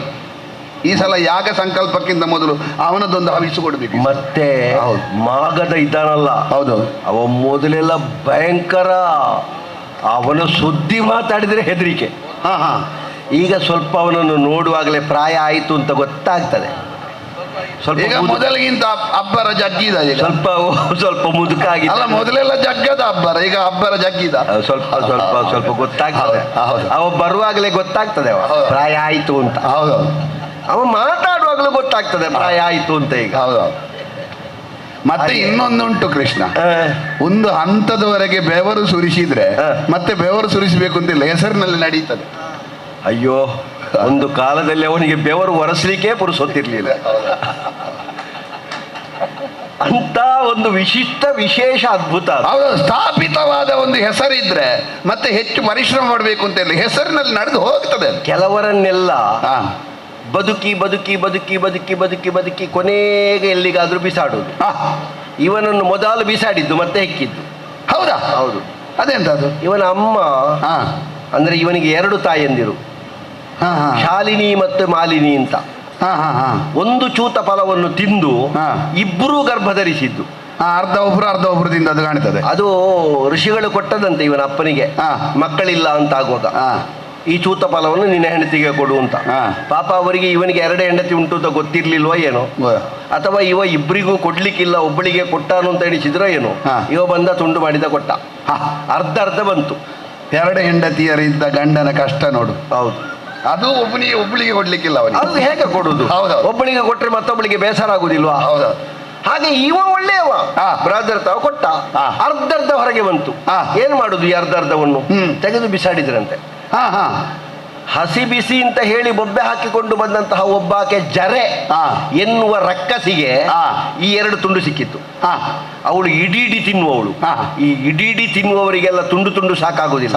ಅದಕ್ಕೆ ಈ 2 ತುಂಡನ್ನು ಒಟ್ಟಿಗೆ ಮಾಡಿ ಒಟ್ಟಿಗೆ ಬಾಯಿಗೆ ಹಾಕುವ ಅಂತ ಹೇಳುವಾಗ ಆ ಒಟ್ಟಿಗೆ ಮಾಡಿದಾಗ ಇದು ಕೂಗಿತಂತೆ. ಕೂಗಿದಾಗ ಅವಳಿಗೂ ಏನೋ ಒಂದು ಅನುಕಂಪ ಬಂದು ರಾಜನ ಕೈಯಲ್ಲಿ ಕೊಟ್ಲಂತೆ. ಮಾಂಸ ತಿನ್ನುವಳಿಗೂ ಅನುಕಂಪ ಬಂದದ್ದು ನೋಡು. ಅಲ್ಲ, ಕೂಗುವಾಗ ಅದು ಇವನ ಪುಣ್ಯ, ಇವನಿಗೆ ಬದುಕಲಿಕ್ಕೆ ಉಂಟು. ಕೆಲವು ಸಲ ಬದುಕಲಿಕ್ಕಿದ್ರೆ ಎಂಥ ಹೊಂಡದಿಂದಲೂ ಎದ್ದು ಬರ್ತದೆ ಅಂತ ಹೇಳುವುದಕ್ಕೆ ಕಾರಣ ಇದು. ಕೆಲವೆಲ್ಲ ಹೇಳುವುದಕ್ಕುಂಟು, ಚಿತ್ರದಲ್ಲೆಲ್ಲ ತೋರಿ ಸತ್ಯವ ಸುಳ್ಳು ಗೊತ್ತಿಲ್ಲ, ಜಿಂಕೆಯನ್ನು ಹಿಡಿಬೇಕು ಅಂತ ಹೊರಟ ಹುಲಿ ಗರ್ಭಿಣಿ ಅಂತ ಬಿಟ್ಟು ಹೋಯ್ತು ಅಂತ. ಹೌದು, ಎಷ್ಟು ಸತ್ಯವೋ ಸುಳ್ಳು ಗೊತ್ತಿಲ್ಲ. ಅದಕ್ಕೆ ಅಷ್ಟೊಂದು ಮಾನವೀಯತೆ ಇದ್ರೆ ಅದು ಹಿಡಿಲಿಕ್ಕೆ ಹೋಗ್ತದ ಅಲ್ಲ. ಅದೊಂದು ಪ್ರಾಮಾಣಿಕತೆ ಉಂಟು, ಮಕ್ಕಳಿಗೆಲ್ಲ ಹೇಳ್ಬೋದು ಅದನ್ನು. ಹೌದೌದು. ಒಂದು ಬಾಲಕತೆ ಎಲ್ಲ ಹೌದೌದು, ಆದರ್ಶಕ್ಕೆ ಆಗ್ತದೆ. ಆದರ್ಶಕ್ಕೆ. ಹೌದು.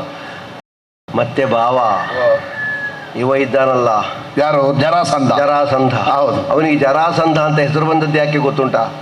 ಯಾವುದಕ್ಕೆ? ಅವಳ ರಕ್ಕಸಿ ಇವನ ಅಪ್ಪನಲ್ಲಿ ಹೇಳಿದ್ದಂತೆ. ಏನು ಅಂತ? ಅದು ನನ್ನ ಮಗು, ನನ್ನ ಹೆಸರು ಇಡಬೇಕು ಅಂತ. ಅವಳದೊಂದು ಹೆಸರು ಉಳಿಲಿಕ್ಕೆ. ಹೌದು. ಆ ನಂತರ ಆ ಜರೆಗೆ ಇವೊಂದು ಗುಡಿ ಕಟ್ಟಿದ್ದಾನೆ. ಇದೇ ಪರ್ವತದಲ್ಲಿ ಹುಟ್ಟದು. ಹೌದಾ? ಈ ಪರ್ವತ ಅಂತ ಹೇಳಿದ್ರೆ ಈ ಬೇರಿ, ಆ ರಕ್ಕಸಿಯ ಗುಡಿ, ಇದೊಂದು ಶ್ರದ್ಧಾ ಕೇಂದ್ರ ಅವರಿಗೆ. ಒಂದು ಪೂಜನೀಯವಾದಂತಹ ಸ್ಥಳ. ಸರಿ. ಇದನ್ನ ಅವನ ತಾಯಿಯ ಗರ್ಭದ ಹಾಗೆ ಕಾಪಾಡ್ತಾನೆ. ಹಾ, ಹಾ. ಅಷ್ಟು ಇದರ ಮೇಲೆ ಕಾಳಜಿ ಅವನಿಗೆ. ಆ ಪರ್ವತದ ಮೇಲೆ ಏರಿ ಬಂದಿದ್ದೇವೆ ನಾವು. ಸರಿ. ಮಾತಾಡ್ತಾ ಏರಿ ಬಂದಿದ್ದೇವೆ. ಅವ ನಂಬಿದ್ದನ್ನು ನಾವು ವಿರೋಧಿಸುದಲ್ವ ನಮಗೆ ಕ್ರಮ? ಹೌದು. ಅವ ಯಾವುದನ್ನು ನಂಬುತ್ತಾನ ಅದನ್ನು ನಾವು ನಂಬಿದ್ರೆ ನಮಗೂ ಅವನಿಗೆ ವಿರೋಧ ಎಂತದ್ದು ಮತ್ತೆ? ಅದೇ. ಹೌದು. ಈಗ ಏನ್ ಮಾಡ್ಬೇಕು ಗೊತ್ತಾ? ಅವನ ಶ್ರದ್ಧೆ ಇರುವ, ಅವನ ಶ್ರದ್ಧಾ ಕೇಂದ್ರವಾದ ಈ ಬೇರಿಗಳನ್ನು ನಾವು ನಾಶ ಮಾಡಬೇಕು. ಹೌದಾ? ಹೊಡಿಲಿಕ್ಕಿಲ್ಲ ನಾವು, ಬಾರಿಸುವುದಲ್ಲ. ಬಾರಿಸಿದ್ರೆ ಅದು ಅನುರಣಿಸ್ತಾ ಇರ್ತದೆ. ಮತ್ತೆ ನನಗೆ ಬಾರಿಸಲಿಕ್ಕೆ ಗೊತ್ತೂ ಇಲ್ಲ, ನನಗೆ ಬಡಿಲಿಕ್ಕೆ ಮಾತ್ರ ಗೊತ್ತು. ಹೌದು. ಮತ್ತೆ ಒಂದು ಭಾವ, ಆ ಮೂರೂ ಬೇರಿಗಳನ್ನು ನಾವು 3 ಜನವು ಒಟ್ಟಿಗೆ ಬಡಿದು ಧ್ವಂಸ ಮಾಡಬೇಕು. ಹೌದಾ? ಅದು ಇನ್ನು ಮೇಲೆ ಬಾರಿಸಲಿಕ್ಕೆ ಮತ್ತೊಬ್ಬರಿಗೆ ಇಲ್ಲ ಅಂತ ಅದನ್ನು ಪುಡಿ ಪುಡಿ ಮಾಡಬೇಕು. ಹೌದು. ಯಾಕಂದ್ರೆ ಬಾರಿಸಿದ್ರೆ ಅವನಿಗೆ ಉಪಕಾರ ಆಗ್ತದೆ. ಹೌದು. ಅವನಿಗೆ ಉಪಕಾರ ಆಗಬಾರ್ದು, ಅವನಿಗೆ ಉಪದ್ರವೇ ಆಗಬೇಕು. ಹಾಗಾಗಿ ಪುಡಿ ಮಾಡುದಲ್ವಾ? ಹಾಗಾಗಿ 3 ಜನವು ನಾವು ಏಕಕಾಲದಲ್ಲಿ ಬೇರೆ 3 ಪುಡಿ ಮಾಡೋಣ.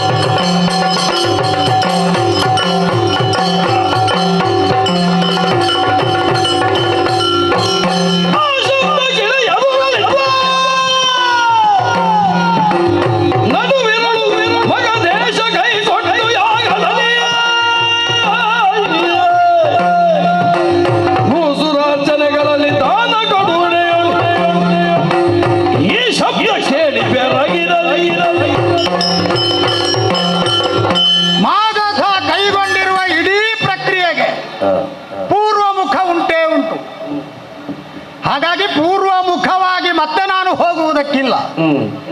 ಪೂರ್ವದಿಂದಲೇ ತೊಡಗಿ ಈ ಪ್ರಪಂಚಕ್ಕೆ ಅಗತ್ಯ ಇರುವ ಅನೇಕ ಉತ್ತರಗಳನ್ನು ಕೊಟ್ಟು ಪಶ್ಚಿಮದಲ್ಲಿ ಎಲ್ಲಿ ಮುಳುಗಿ ಬಿಡುತ್ತೇನೋ ಎನ್ನುವ ಭಯ ತಲೆದೋರಿದ ಕಾಲದಲ್ಲೇ ಮಹಾಯಾಗಕ್ಕೆ ಉಜ್ಜುಗಿಸಿದವನು ನಾನು.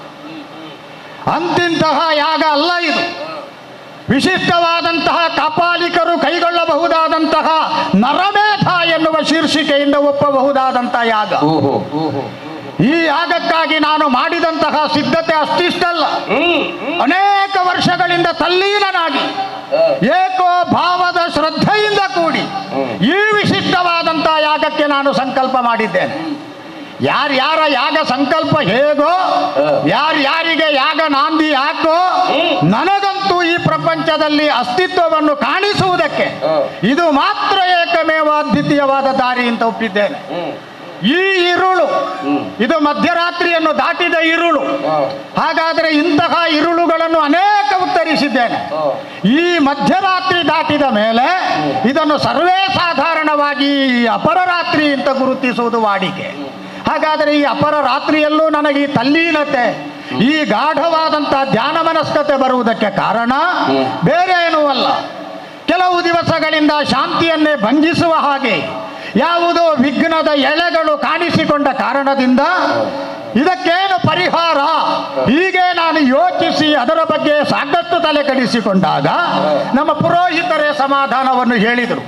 ರಾಜಾರಿಷ್ಟವೋ ರಾಜ್ಯಾರಿಷ್ಟವೋ ಅದರ ನಿವಾರಣಾರ್ಥವಾಗಿ ನೀನು ಉಜ್ಜುಗಿಸಿರುವಂತಹ ಸಂಕಲ್ಪ ಮಾಡಿರುವಂತಹ ಮಹಾಯಾಗದ ಪೂರ್ವದಲ್ಲಿ ಶಾಂತಿ ಕರ್ಮವನ್ನು ಕೈಗೊಳ್ಳು. ಈ ಸೂಚನೆ ಸಿಕ್ಕಿದ ತಕ್ಷಣ ಸುಮ್ಮನೆ ಕೂತುಕೊಳ್ಳುವುದು ಸಲ್ಲದಲ್ಲ. ಅದಕ್ಕಾಗಿ ಮಹಾಶಾಂತಿ ಹೋಮದಲ್ಲಿ ನಾನು ತೊಡಗಿದವನು. ಇದನ್ನು ಯಶಸ್ವಿಯಾಗಿ ಮುಗಿಸಿದ ಮೇಲೆ ಶಾಸ್ತ್ರೀಯವಾದಂತಹ ಪ್ರಕ್ರಿಯೆಯ ಪ್ರಕಾರವಾಗಿ ಅವಸಾನ ಕಾಣಿಸಿದ ಮೇಲೆ ನಾನು ಯಾವ ತಾಂತ್ರಿಕವಾದ ವಿಧಿವಿಧಾನದಿಂದ ವೈದಿಕವಲ್ಲದ ಯಾವ ದಾರಿಯನ್ನು ಅವಲಂಬಿಸಿ ನನ್ನ ಆತ್ಯಂತಿಕವಾದ ಲಕ್ಷ್ಯವನ್ನು ಸೇರಬೇಕು ಅಂತ ಸಂಕಲ್ಪ ಮಾಡಿದ್ದೇನೋ ಆ ಯಾಗಕ್ಕೆ ನಾನು ಧಾವಿಸುವುದಕ್ಕೆ ಸಾಧ್ಯ ಆಗುತ್ತದೆ. ಅದಕ್ಕೆ ಮನಸ್ಸು ಮಾಡುವುದಕ್ಕೆ ನನಗೆ ಸಾಧ್ಯ ಆಗುತ್ತದೆ. ಈ ಹೊತ್ತಿನಲ್ಲಿ ಸಂಕಲ್ಪಿತನಾಗಿ ಕುಳಿತಾಗ ಏನಾಶ್ಚರ್ಯ, ಶಾಂತಿಯನ್ನೇ ಕೆಡಿಸುವ ಹಾಗೆ ಕಾಣಿಸಿಕೊಂಡ ಘಟನಾವಳಿಗಳನ್ನು ಅಳಿಸುವುದಕ್ಕಾಗಿ ಯಾವ ಸಮಾಧಾನಕರವಾದಂತಹ ಯೋಚನೆಯಿಂದ ಮಹಾಶಾಂತಿ ಪರ್ವಕ್ಕಾಗಿ ಉಜ್ಜೀವಿಸಿದನೋ ಅದೇ ಶಾಂತಿಗೆ ಭಂಗ ತರುವ ಪ್ರಕ್ರಿಯೆಯೊಂದು ನಡೆದು ಹೋಯಿತಲ್ಲ ಶಿವನೇ. ಆಕಾಶವೇ ಕಳಚಿ ಬಿದ್ದ ಹಾಗೆ, ಭೂಮಿ ತನ್ನ ಅಕ್ಷದಿಂದ ಜಾರಿ ಪಾತಾಳವನ್ನು ಸೇರಿದ ಹಾಗೆ ಭೀಕರ ಭೀಕರವಾದಂಥ ಬಂಡೆಗಳೇ ರಾಶಿ ಬಿದ್ದ ಹಾಗೆ ಅಲ್ಲ ಸೂರ್ಯನೇ ಸಿಡಿದು ಭೂಮಿಯ ಮೇಲೆ ಉರುಳಿದನು ಎನ್ನುವ ಹಾಗಿನ ಪ್ರಚಂಡವಾದಂಥ ಸ್ಫೋಟಕರ ಶಬ್ದವೊಂದನ್ನು ಕೇಳಿದನಲ್ಲ. ಹಾಗೆಂದು ಶಬ್ದಕ್ಕೆಲ್ಲ ಭೀತನಾಗುವ ಜಾಯಮಾನವೇ ಮಾಗಧನದ್ದು. ಮಾಗಿದ ವ್ಯಕ್ತಿತ್ವ ಮಾಗಧನದ್ದು ಅಂತ ನಿರೂಪಿತವಾದಂಥ ಹೊತ್ತಿನಲ್ಲಿ ಪರಿಪಕ್ವವಾದಂತಹ ಬೌದ್ಧಿಕವಾದ ಪ್ರಾಗಲ್ಭ್ಯವನ್ನು ಹೊಂದಿರುವ ನಾನು ಇದರ ಕುರಿತಾಗಿ ಅಚಂಚಲಿತನಾಗುವುದಕ್ಕಿಲ್ಲಲ್ಲ. ಸಂದಿಗ್ಧಕ್ಕೋ ಹೈದಾಟಕ್ಕೋ ಆಂದೋಲನಕ್ಕೋ ಒಳಗಾಗುವ ಪ್ರಕ್ರಿಯೆ ಇಲ್ವಲ್ಲ. ಇಷ್ಟಕ್ಕೂ ಶಬ್ದ ಅಂದ ಮೇಲೆ ಶಬ್ದವೇ, ಪ್ರಪಂಚದಲ್ಲಿ ಹೊಸತೇನೂ ಅಲ್ವಲ್ಲ. ನಾವೇ ಗುರುತಿಸಿದ ಹಾಗೆ ಪಾಂಚಭೌತಿಕವಾದ ಪ್ರಪಂಚ, ಪಂಚಭೂತ ತತ್ವಗಳ ಸಂಗಮದಿಂದ ಏರ್ಪಟ್ಟಂತ ಶರೀರ. ಹಾಗಾದ್ರೆ ಅಲ್ಲಿಗೆ ಮರಳುವ ಒಂದು ಕಡೆಗಾಲ ಉಂಟು ಅಂತ ಒಪ್ಪಿದ ಮೇಲೆ ಇದಕ್ಕೆ ವಿಸ್ಮಿತರಾಗುವುದೋ ಶೋಕತಪ್ತರಾಗುವುದೋ ಸರ್ವತಾ ಸಾಧುವಲ್ಲ ಅಂತ ನಾನು ಚೆನ್ನಾಗಿ ಬಲ್ಲೆ.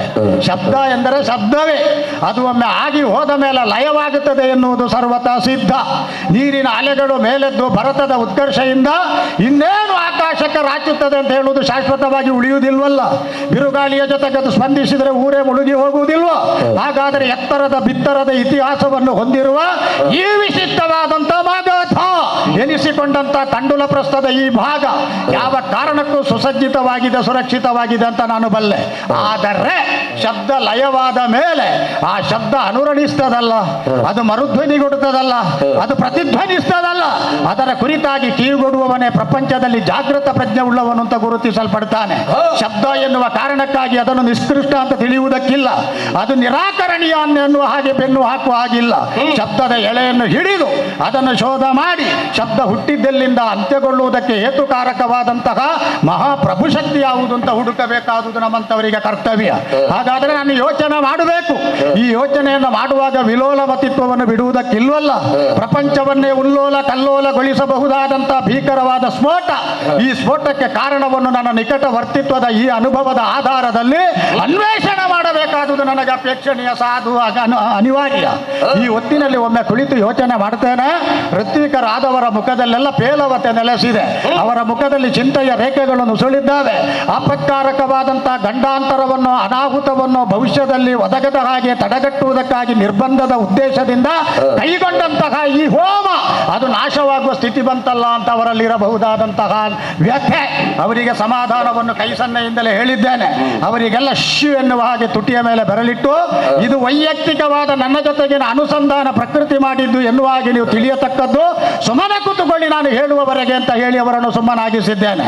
ಒಮ್ಮೆ ಯೋಚನೆ ಮಾಡಿದರೆ ಈ ಶಬ್ದ ಅಲ್ಲಿಂದ ಹುಟ್ಟಿಕೊಂಡು ಭೂಮಿಯ ಮೇಲೆ ಕಂಪನದ ಅಲೆಗಳನ್ನು ಸೃಷ್ಟಿಸಿಕೊಂಡು ನಾನು ಪದ್ಮಾಸನಬದ್ಧನಾಗಿ ಕುಳಿತಂತ ಜಾಗದವರೆಗೆ ಬಂತಲ್ಲ.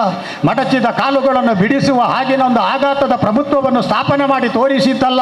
ಹಾಗಾದರೆ ನನ್ನ ಬೆನ್ನ ಹುರಿಯ ಮೇಲೇರಿ ನನ್ನ ಸಹಸ್ರಾರವನ್ನು ಮುಟ್ಟುವ ಪ್ರಯತ್ನ ಮಾಡುತ್ತಿರುವ ಈ ಅಗಾಧವಾದಂತಹ ಶಬ್ದದ ಈ ಪ್ರಕಾಂಡವಾದಂತಹ ಪರಿಚಲನೆ ಇದನ್ನೊಮ್ಮೆ ನಾನು ಅವಲೋಕಿಸಲೇಬೇಕಾಗಿ ಬಂತು.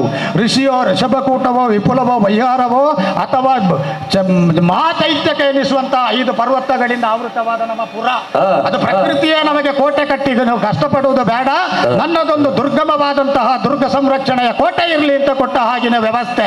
ಆ ಕಾರಣದಿಂದ ಆ ಬಗ್ಗೆ ನಾನು ಭೀತನಾಗುವುದಕ್ಕಿಲ್ಲ. ಆದರೆ ಈ ಶಬ್ದ ಎಲ್ಲಿಂದ ಹುಟ್ಟಿತು? ಇದು ಚೈತ್ಯಕ ಪರ್ವತದ ಶ್ರೇಣಿಯ ಕಡೆಯಿಂದಲೇ ಹುಟ್ಟಿರಬೇಕು. ಯಾಕೆಂದರೆ ಪೂರ್ವಮುಖವಾಗಿ ಇದಕ್ಕೊಂದು ಪೂರ್ವೋತ್ತರದ ಆಶಯ ಉಂಟು ಎನ್ನುವುದನ್ನು ಅರ್ಥ ಮಾಡಿಕೊಂಡ ನಾನು ಇದರ ಪೂರ್ವಾಪರವನ್ನೊಮ್ಮೆ ನಾನು ಸಾಕಷ್ಟು ಬುದ್ಧಿಶಕ್ತಿಯಿಂದ ಅಲುಗಾಡಿಸಿ ನೋಡಬೇಕಲ್ಲ, ತಟ್ಟಿ ಮುಟ್ಟಿ ವರ್ಷದ ಅನುಭವವನ್ನು ಹೊಂದಬೇಕಲ್ಲ. ಹಾಗಾದರೆ ಈ ಶಬ್ದ ಹುಟ್ಟಿತು ಅಂತಾದರೆ ಇದು ಕೇವಲ ಹುಟ್ಟಿದ್ದು ಮಾತ್ರ ಅಲ್ಲ, ಇದು ಏನೋ ವಿಪತ್ಕಾರಕವಾದಂತಹ ಭವಿಷ್ಯದ ಮುನ್ಸೂಚನೆಯನ್ನು ಕೊಡುವುದಕ್ಕಾಗಿ ಮಾಗಧ ನೀನು ಮಾಗಿದ್ದು ಸಾಲದು ಎನ್ನುವ ಹಾಗೆ ನನ್ನನ್ನು ಜಾಗೃತನಾಗಿಸುವುದಕ್ಕೆ ಹುಟ್ಟಿಕೊಂಡ ವಿಪ್ಲವದ ಸ್ವರ ಅಂತ ನಾನು ಭಾವಿಸ್ತೇನೆ. ಹಾಗಾದರೆ ಚೈತ್ಯಕ ಪರ್ವತ ಅಂತ ಹೇಳಿದರೆ ಇಂತಹ ಭೀಕರವಾದಂತಹ ಉತ್ಪಾತಕ್ಕೆ ನಿಕಟವರ್ತಿಯಾದ ಶಬ್ದವೊಂದು ಹುಟ್ಟಬೇಕಿದ್ರೆ ಅದು ಸಾಧಾರಣವಾಗಿ ಬಂಡೆಗಲ್ಲು ಮಗುಚಿದ್ದರಿಂದ ಅಲ್ಲಲ್ಲ, ಗಿರಿಯ ಶೃಂಗವನ್ನು ಪುಡಿ ಮಾಡಿದ್ದರಿಂದ ಅಲ್ವೇ ಅಲ್ಲ. ಹಾಗಾದರೆ ಅರ್ಥ ಆಯಿತು. ಅಲ್ಲಿ 3 ಬೇರಿಗಳಿದ್ದಾವೆ, ಭಯಬೇರಿ, ಜಯಬೇರಿ, ರಣಬೇರಿ.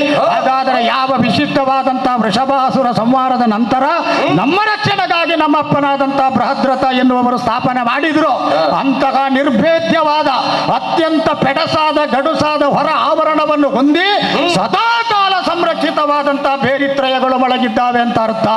ಹಾಗಾದ್ರೆ ಇದು ಮೊಳಗಿದ ಮೇಲೆ ಇದು ನಿಜವಾಗಿ ಯುದ್ಧದ ಎಚ್ಚರಿಕೆಯ ಸೂಚನೆ ಹೌದಾಗಿದ್ರೆ ಅದು ಅನುರಣಿಸುತ್ತಲೇ ಇರಬೇಕಾಗಿತ್ತಲ್ಲ, ಆ ಶಬ್ದ ಇಲ್ಲಿಯವರೆಗೆ ಕೇಳಿಸುತ್ತಲೇ ಇರಬೇಕಾಗಿತ್ತಲ್ಲ. ಇದು ಭೀಕರ ಸ್ಫೋಟ ಉಂಟು ಮಾಡಿದ್ದು ಮಾತ್ರ ಅಲ್ಲ, ಒಮ್ಮೆಲೆ ಆ ಶಬ್ದ ಲಯ ಆಯಿತು ಅಂತ ಆದರೆ ನನ್ನ ವಿಜಯದ, ನನ್ನ ಉತ್ಕರ್ಷೆಯ, ನನ್ನ ಉದ್ಧಾರದ ಲಾಂಛನ ಎನಿಸಿಕೊಂಡ ಬೇರಿತ್ರಯಗಳು ಖಂಡಿತವಾಗಿಯೂ ಹೊಡೆದು ಹೋಗಿದ್ದಾವೆ ಅಂತ ಅರ್ಥ. ಇದನ್ನು ಒಡೆಯಬೇಕಾದಂಥ ಪ್ರಚಂಡ ಶಕ್ತಿಯನ್ನು ಹೊಂದಿ ಅದನ್ನು ಬಾಹುಗಳಿಗೆ ವರ್ಗಾಯಿಸಿ ಆ ಮೂಲಕವಾಗಿ ಮುರಿಯಬೇಕಿದ್ರೆ ಎಂತಹ ಧೀಶಕ್ತಿ ಬೇಕು, ಬೌದ್ಧಿಕವಾದಂಥ ಪ್ರಾಗಲ್ಯ ಬೇಕು. ಸಾಧಾರಣದಿಂದ ಇದು ಸಾಧ್ಯವಾಗುವ ವಿಚಾರ ಅಲ್ಲ.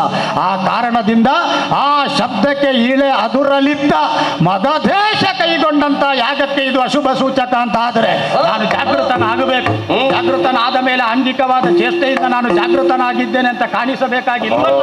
ಬೌದ್ಧಿಕವಾದಂತಹ ನಿಷ್ಕ್ರಿಯತೆಯ ಜಾಡ್ಯವನ್ನು ಬಿಟ್ಟೋಗೆದು ಕ್ರಿಯಾಶೀಲತೆಯ ತಂತುವಿನ ಮೂಲಕವಾಗಿ ನಾನು ನೇತಾಡ್ತೇನೆ ಅಂತ ಆದರೆ ಒಳಗಿದ್ದನ್ನು ಅಡಗಿಸಿಟ್ಟು ಹೊರಗೆ ಮಾತ್ರ ತುಷಾಗ್ನಿಯ ಹಾಗೆ ಬೆಚ್ಚಗೆ, ತಣ್ಣಗೆ, ಮಿಣ್ಣಗೆ ಅರಿಯದ ಮುಗ್ಧತೆಯನ್ನು ಹೊಂದಬೇಕು ಅಂತ ಅರ್ಥ. ಆ ಕಾರಣದಿಂದ ನೀವ್ಯಾರು ತಲೆಬಿಸಿ ಮಾಡಬೇಡಿ. ವೈಯಕ್ತಿಕವಾಗಿ ಇದು ನನಗೆ ಸಂಬಂಧಪಟ್ಟ ಕ್ಲೀಶೆ. ನಾನೇ ಇದಕ್ಕೆ ಪರಿಹಾರವನ್ನು ಕಂಡುಕೊಳ್ಳುತ್ತೇನೆ. ಯಾಕೆಂದರೆ ನಾನು ಬೃಹತ್ ರಥನ ಮಗ, ಸಂಕಲ್ಪದ ಬೃಹತ್ ರಥವನ್ನು ಹತ್ತಿದಂತ ಸಾಹಸಿ. ನನ್ನ ಹೆಸರು ಮಾಗಧ. ಅಷ್ಟು ಮಾತ್ರ ಅಲ್ಲ, ಜರಾಸಂಧ ದೈತ್ಯ ಶಕ್ತಿಯು ನನ್ನೊಳಗೆ ಸೇರಿಕೊಂಡಿದೆ. ಇದನ್ನು ತಿಳಿದುಕೊಳ್ಳುವುದಕ್ಕೆ ಹೆಚ್ಚು ಅವಕಾಶ ನನಗೆ ಬೇಕಾಗುವುದಿಲ್ಲ. ಅಂತೂ ನೀವ್ಯಾರು ಮಠ ಮಿಕ ನನ್ನನ್ನು ನೋಡುವುದು ಬೇಡ. ಮಂತ್ರವನ್ನೇ ಮರೆತ ಮುಗ್ಧರ ಹಾಗೆ ವರ್ತಿಸುವುದು ಬೇಡ. ಮಂತ್ರ ಹೇಳಿ ಹೋಮವನ್ನು ಸುಖಾಂತಗೊಳಿಸುವುದಕ್ಕೆ ಬೇಕಾದ ವ್ಯವಸ್ಥೆ ಮಾಡಿ ಮುಂದುವರಿಸಿ. ಆ ರಾತ್ರಿಯೊಳಗಿವರು ಸೂರಗೊಂಡಿರದೈದೆ, ಆ ರಾತ್ರಿಯೊಳಗಿವರು ಸೂರಗೊಂಡಿರದೈದೆ, ಮೂರು ಕೋಟೆಯ ಮುರಿದು ವಿಜರಾಗಾರದೊಳಗಿವರು ಮೂವರು ಮುಗ್ಧರವರ ಪರದ್ವಾರದೊಳು ತ್ಯಾಗ ಮಂದಿರವ, ವಿಜರಾಗಾರದೊಳಗಿವರು ಮೂವರು ಭಕ್ತರವರ ಪರದ್ವಾರದೊಳು ತ್ಯಾಗ ಮಂದಿರವ.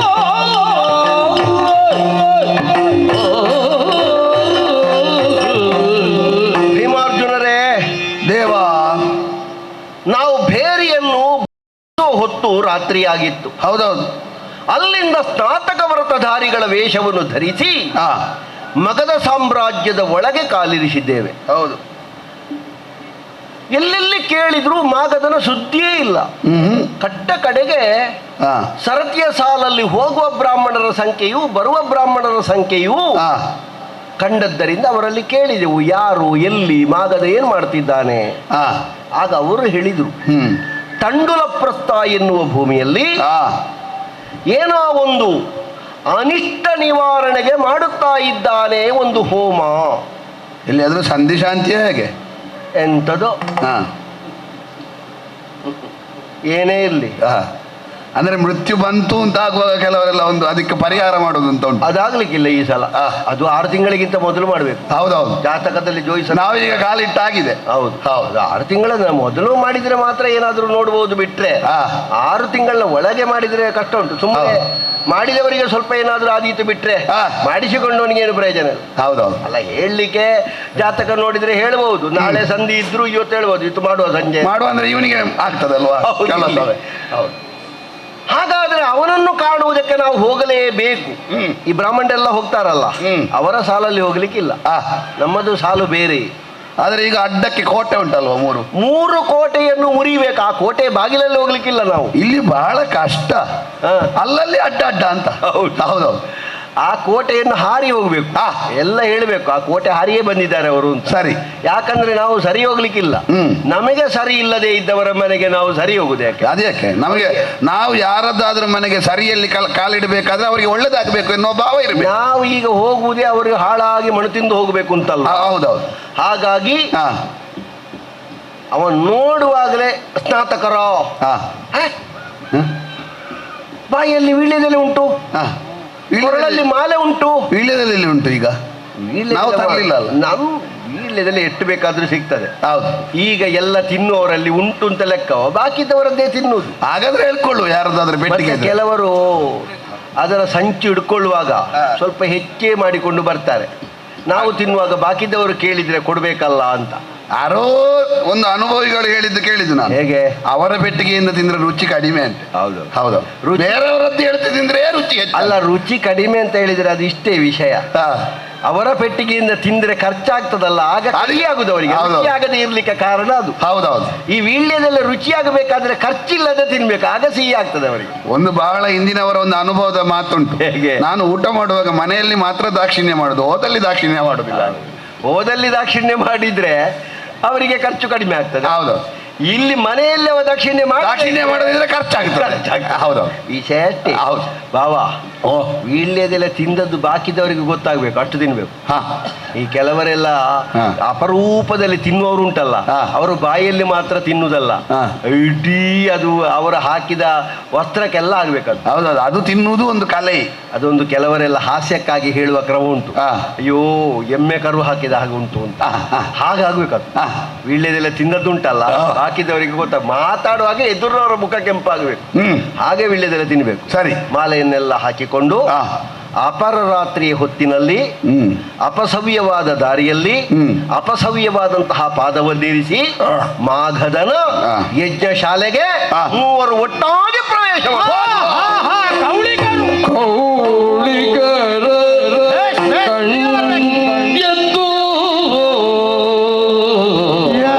ವಿಚಿತ್ರವೇ, ನಾನೇ ಹೇಳಬೇಕಾಗಿ ಬಂತಲ್ಲ.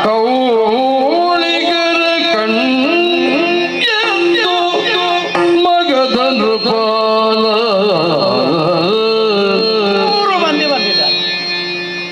ಮಧುಪರ್ಗ ಪೂಜೆಯ ಮೇಳವಿಸಿ ಗೃಹಸ್ಥ, ಅದರ ಮೇಲೆ ಸಂಪ್ರದಾಯ ಇದೆ. ಸಭೆ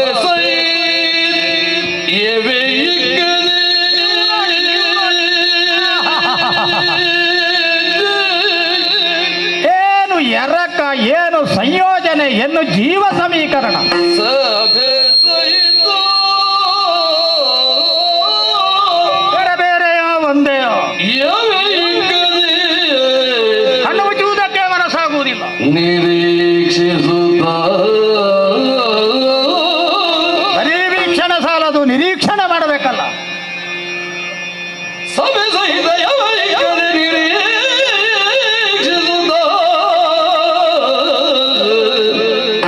ಕೌಳಿಕರ ಕಂಡು ಮಗದನ್ನು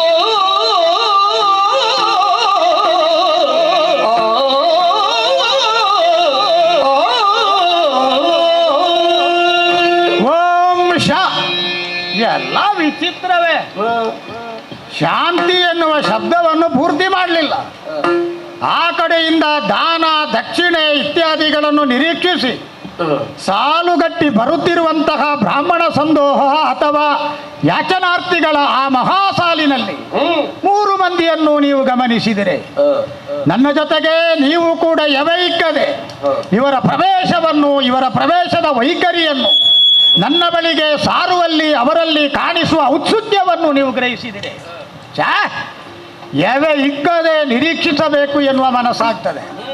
ಕಣ್ಣು ಮುಚ್ಚದೆ ನೋಡಬೇಕಾದದ್ದು ಯಾವುದನ್ನು, ಬೆರಗಿನಿಂದಲೇ ವೀಕ್ಷಣೆ ಮಾಡಬೇಕಾದದ್ದು ಯಾವ ಸಂದರ್ಭದಲ್ಲಿ, ಯಾವುದು ನಮಗೆ ಅಪರಿಚಿತವೋ, ಯಾವುದು ನಮ್ಮನ್ನು ನೋಡಿದ ತಕ್ಷಣವೇ ನಮ್ಮ ಕುರಿತಾಗಿ ಪ್ರಭಾವ ಬೀರುತ್ತದೋ, ಯಾರನ್ನು ಯಾವುದನ್ನು ನೋಡಿದರೆ ನಾವು ಇಲ್ಲಿಯವರೆಗೆ ನೋಡಲಿಲ್ಲ, ಇದೊಂದು ಅಪೂರ್ವವಾದ ಸಂದರ್ಶನ ಎನ್ನುವ ಭಾವಸ್ಫುರಣೆಗೆ ಹೇತುವಾಗುತ್ತದೋ, ಯಾವುದು ವಿಶೇಷವಾದಂಥ ಆಕರ್ಷಣೆ, ಸೂಜಿಗಲ್ಲಿನ ಕಾಂತಾಶಕ್ತಿಯನ್ನು ಹೊಂದಿದೆಯೋ ಅಂತಹದ್ದನ್ನಲ್ವೇ ನಾವು ಏವೈಕ್ಕದೆ ನೋಡುವುದು. ಒಂದು ಬೆರಗಿನಿಂದ, ಒಂದು ವಿಸ್ಮಯದಿಂದ, ಒಂದು ಚೋದ್ಯದಿಂದ, ಕೆಲವೊಮ್ಮೆ ಸ್ವಲ್ಪ ಭಯದಿಂದ.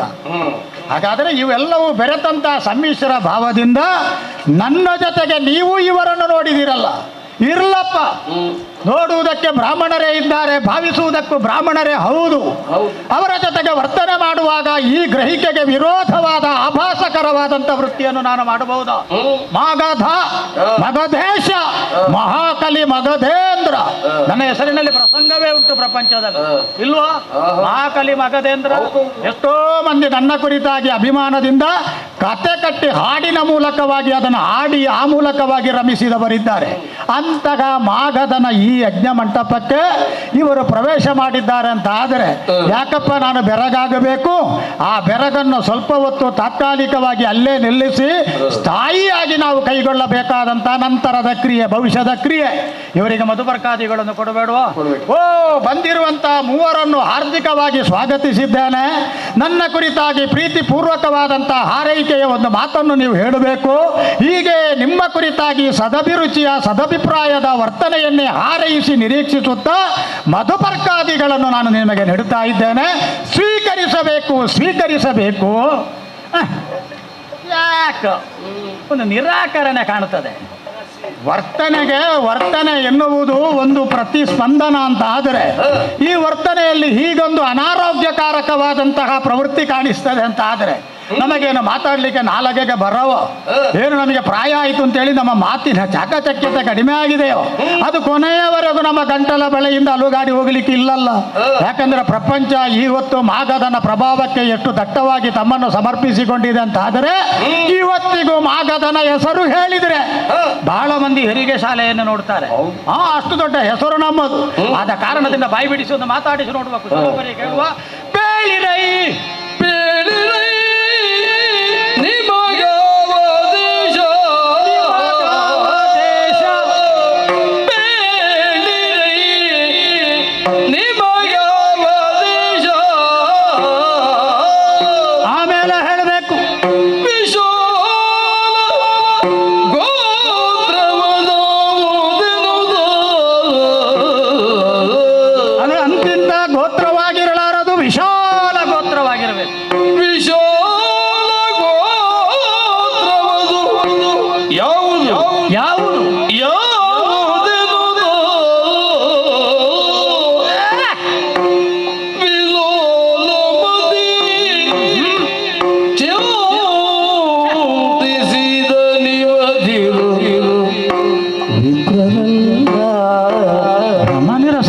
ಹೋಯ್ತಲ್ಲ ನನಗೆ.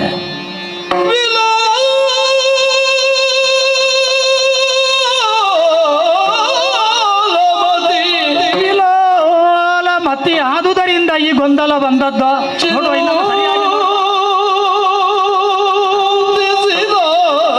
ಖಂಡಿತ ಚಿಂತನೆಗೆ ವಿಷಯ ಅಲ್ಲ, ಚಿಂತಿಸುವುದಕ್ಕೆ ವಿಷಯ. ವಿಪ್ರರು ಅಲ್ಲವೇ ಅಲ್ಲ.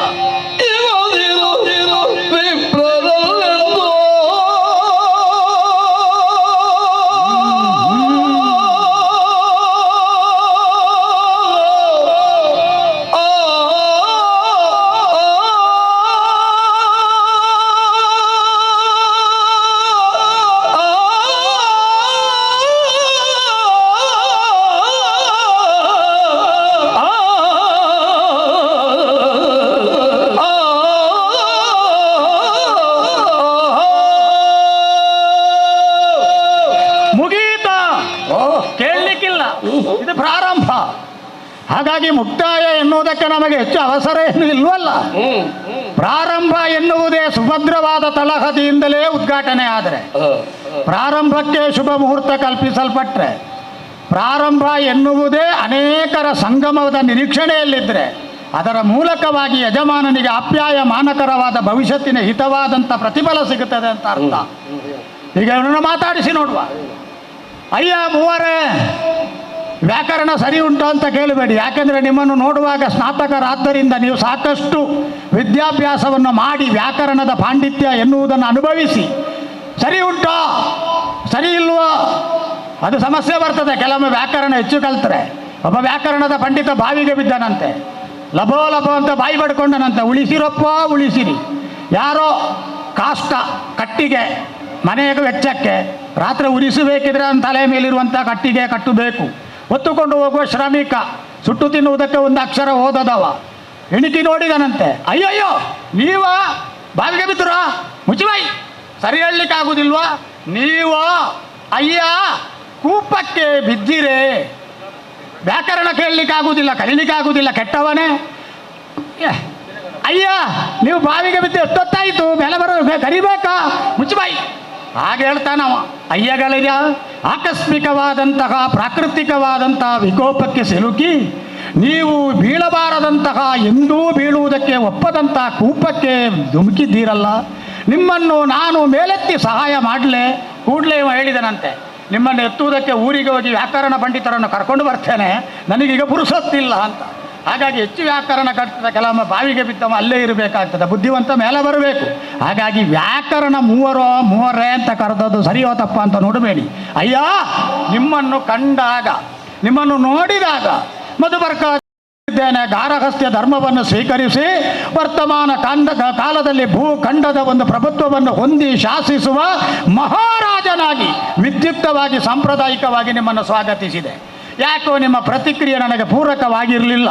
ಪ್ರಚೋದನೆ ಎನ್ನುವುದನ್ನು ಅವಲಂಬಿಸಿ ಅಲ್ವೇ ಪ್ರತಿಕ್ರಿಯೆ.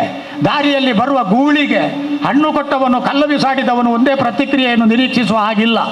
ಯಾರು ಹಣ್ಣು ಕೊಟ್ಟನ ಅವನ ಕೈಯನ್ನು ಗೂಳಿ ನಕ್ಕುತ್ತದೆ, ಕಲ್ಲು ಬಿಸಾಡಿದವನಿಗೆ ಗುಟುರು ಹಾಕಿ ಬಾಲ ಎತ್ತಿ ಮೂಗಿನ ಹೊಳ್ಳೆಗಳಲ್ಲಿ ಬುಸು ಬುಸು ಬಿಸಿ ಗಾಳಿ ಬಿಡುತ್ತಾ ಅವನನ್ನು ಹಾಯುವುದಕ್ಕೆ ಬರ್ತದೆ.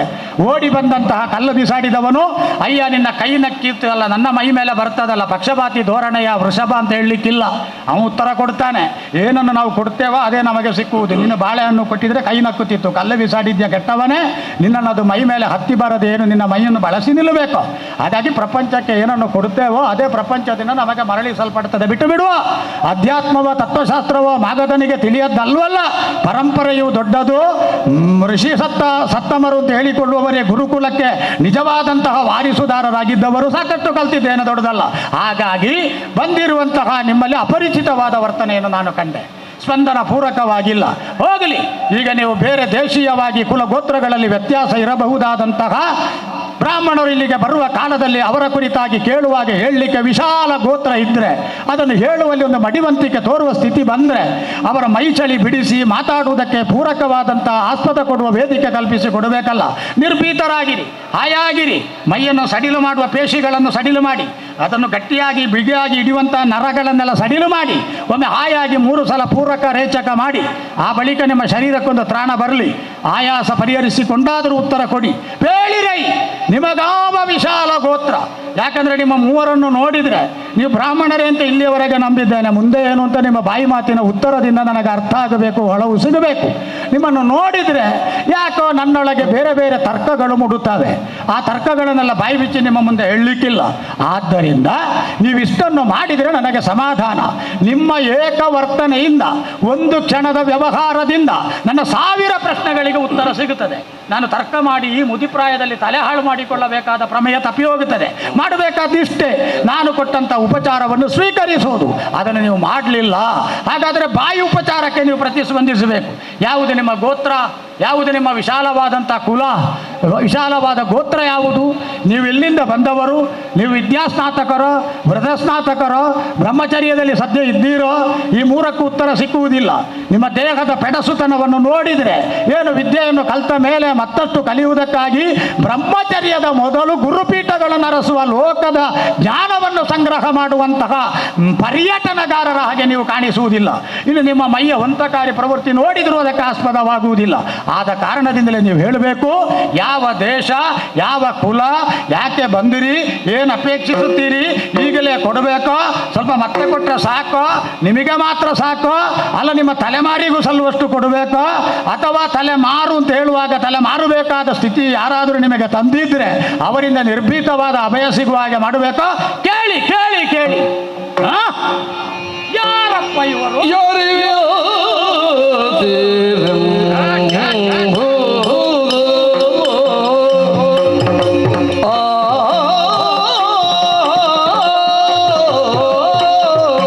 ಯಾರಾಗಿರಬಹುದು?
ವೈಭವ ಸಮಸ್ತ ದೇವರಲ್ಲಿವರು ಅಪ್ರತಿಯೊಳಗಿಲ್ಲ ಸಂವತ್ಸರಮಗಿರಿರೋ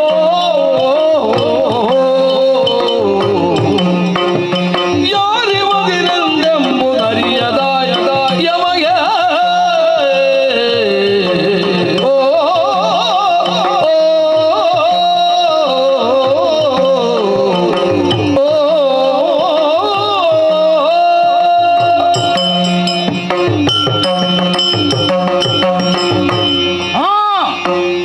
ತಲೆನೋವು ಕಳ್ಕೊಳ್ಳುವುದಕ್ಕೆ ಹೊರಟವನು ನಾನು. ಇದ್ದಕ್ಕಿದ್ದ ಹಾಗೆ ಶೂಲೆ ಒಂದು ಪ್ರಾರಂಭವಾಗಿ ಬಿಟ್ಟಿತ್ತಲ್ಲ ಶಿವನೇ. ಪ್ರಪಂಚದಲ್ಲಿ ತತ್ವಶಾಸ್ತ್ರದಲ್ಲಿ ಯಾರು ಎನ್ನುವ ಹುಡುಕುವೆಯ ಪ್ರಕ್ರಿಯೆಗೆ ವಿಶೇಷವಾದ ಅರ್ಥ ಇದೆ. ಯಾರು ನಾನು, ಯಾರು ನಾನಲ್ಲದ ನನ್ನೊಳಗಿನ ನಾನು, ಇದನ್ನು ಅರ್ಥ ಮಾಡಿಕೊಳ್ಳುವುದಕ್ಕೆ ಸಮರ್ಥನಾಗುತ್ತಾನೋ ಶಕ್ತನಾಗುತ್ತಾನೋ, ಆ ವಿಚಾರದಲ್ಲಿ ಪ್ರೌಢಿಮೆಯನ್ನು ಹೊಂದುತ್ತಾನೋ, ಅವನ ಪ್ರಪಂಚದ 84 ಲಕ್ಷ ಜೀವರಾಶಿಗಳ ನಾಡಿ ಮಿಡಿತವನ್ನು, ಹೃದಯ ಬಡಿತವನ್ನು ಅರ್ಥ ಮಾಡಿಕೊಳ್ಳುವ ಅಂತರಾತ್ಮದ ದರ್ಶನದ ಶಕ್ತಿಯನ್ನು ಹೊಂದುತ್ತಾನೆ ಅಂತ ಅರ್ಥ. ಇದೆಲ್ಲ ತತ್ವಶಾಸ್ತ್ರವನ್ನು ಮೀರಿದ ಸಾಮಾನ್ಯವಾದಂತಹ ತಾಪತ್ರಯಗಳಲ್ಲಿ ಆದಿಭೌತಿಕ ಅಂತ ಕರೆಯಬಹುದಾದದ್ದು. ಏನು ಅದಕ್ಕಷ್ಟೆಲ್ಲ ವೆಚ್ಚ ಮಾಡಬೇಕು, ಎಲ್ಲಿ ಯಾವುದನ್ನು ವ್ಯಯ ಮಾಡಬೇಕೋ, ತನಗೆ ಅಪೇಕ್ಷಿತವಾದಂತಹ ತಾನು ಪಡೆದುಕೊಳ್ಳುವುದಕ್ಕೆ ಬಯಸುವ ಪರಿಕರಗಳ ಆ ಆಧಾರಕ್ಕೆ, ಆ ರಕ್ಷಣೆಗೆ, ಅದರ ರಚನೆಗೆ ಸಂಬಂಧಪಟ್ಟ ಮೌಲ್ಯ ಮಾತ್ರ ನಿಗದಿ ಮಾಡುವ ಹಾಗಿರಬೇಕು. ಲೆಕ್ಕಕ್ಕಿಂತ ಹೆಚ್ಚ ಮಾಡುವವನಿಗೆ ಮೂರ್ಖ ಅಂತ ಹೆಸರು. ಅಪವ್ಯಯ ದುಂದುವ್ಯಯ ಯಾರು ಮಾಡಕೂಡದು. ಆ ಕಾರಣದಿಂದಲೇ ಇವರ ಬಗ್ಗೆ ಹೆಚ್ಚು ನಾನು ಆಲೋಚನೆ ಮಾಡಬೇಕಾದ ಅಗತ್ಯ ಇಲ್ಲ.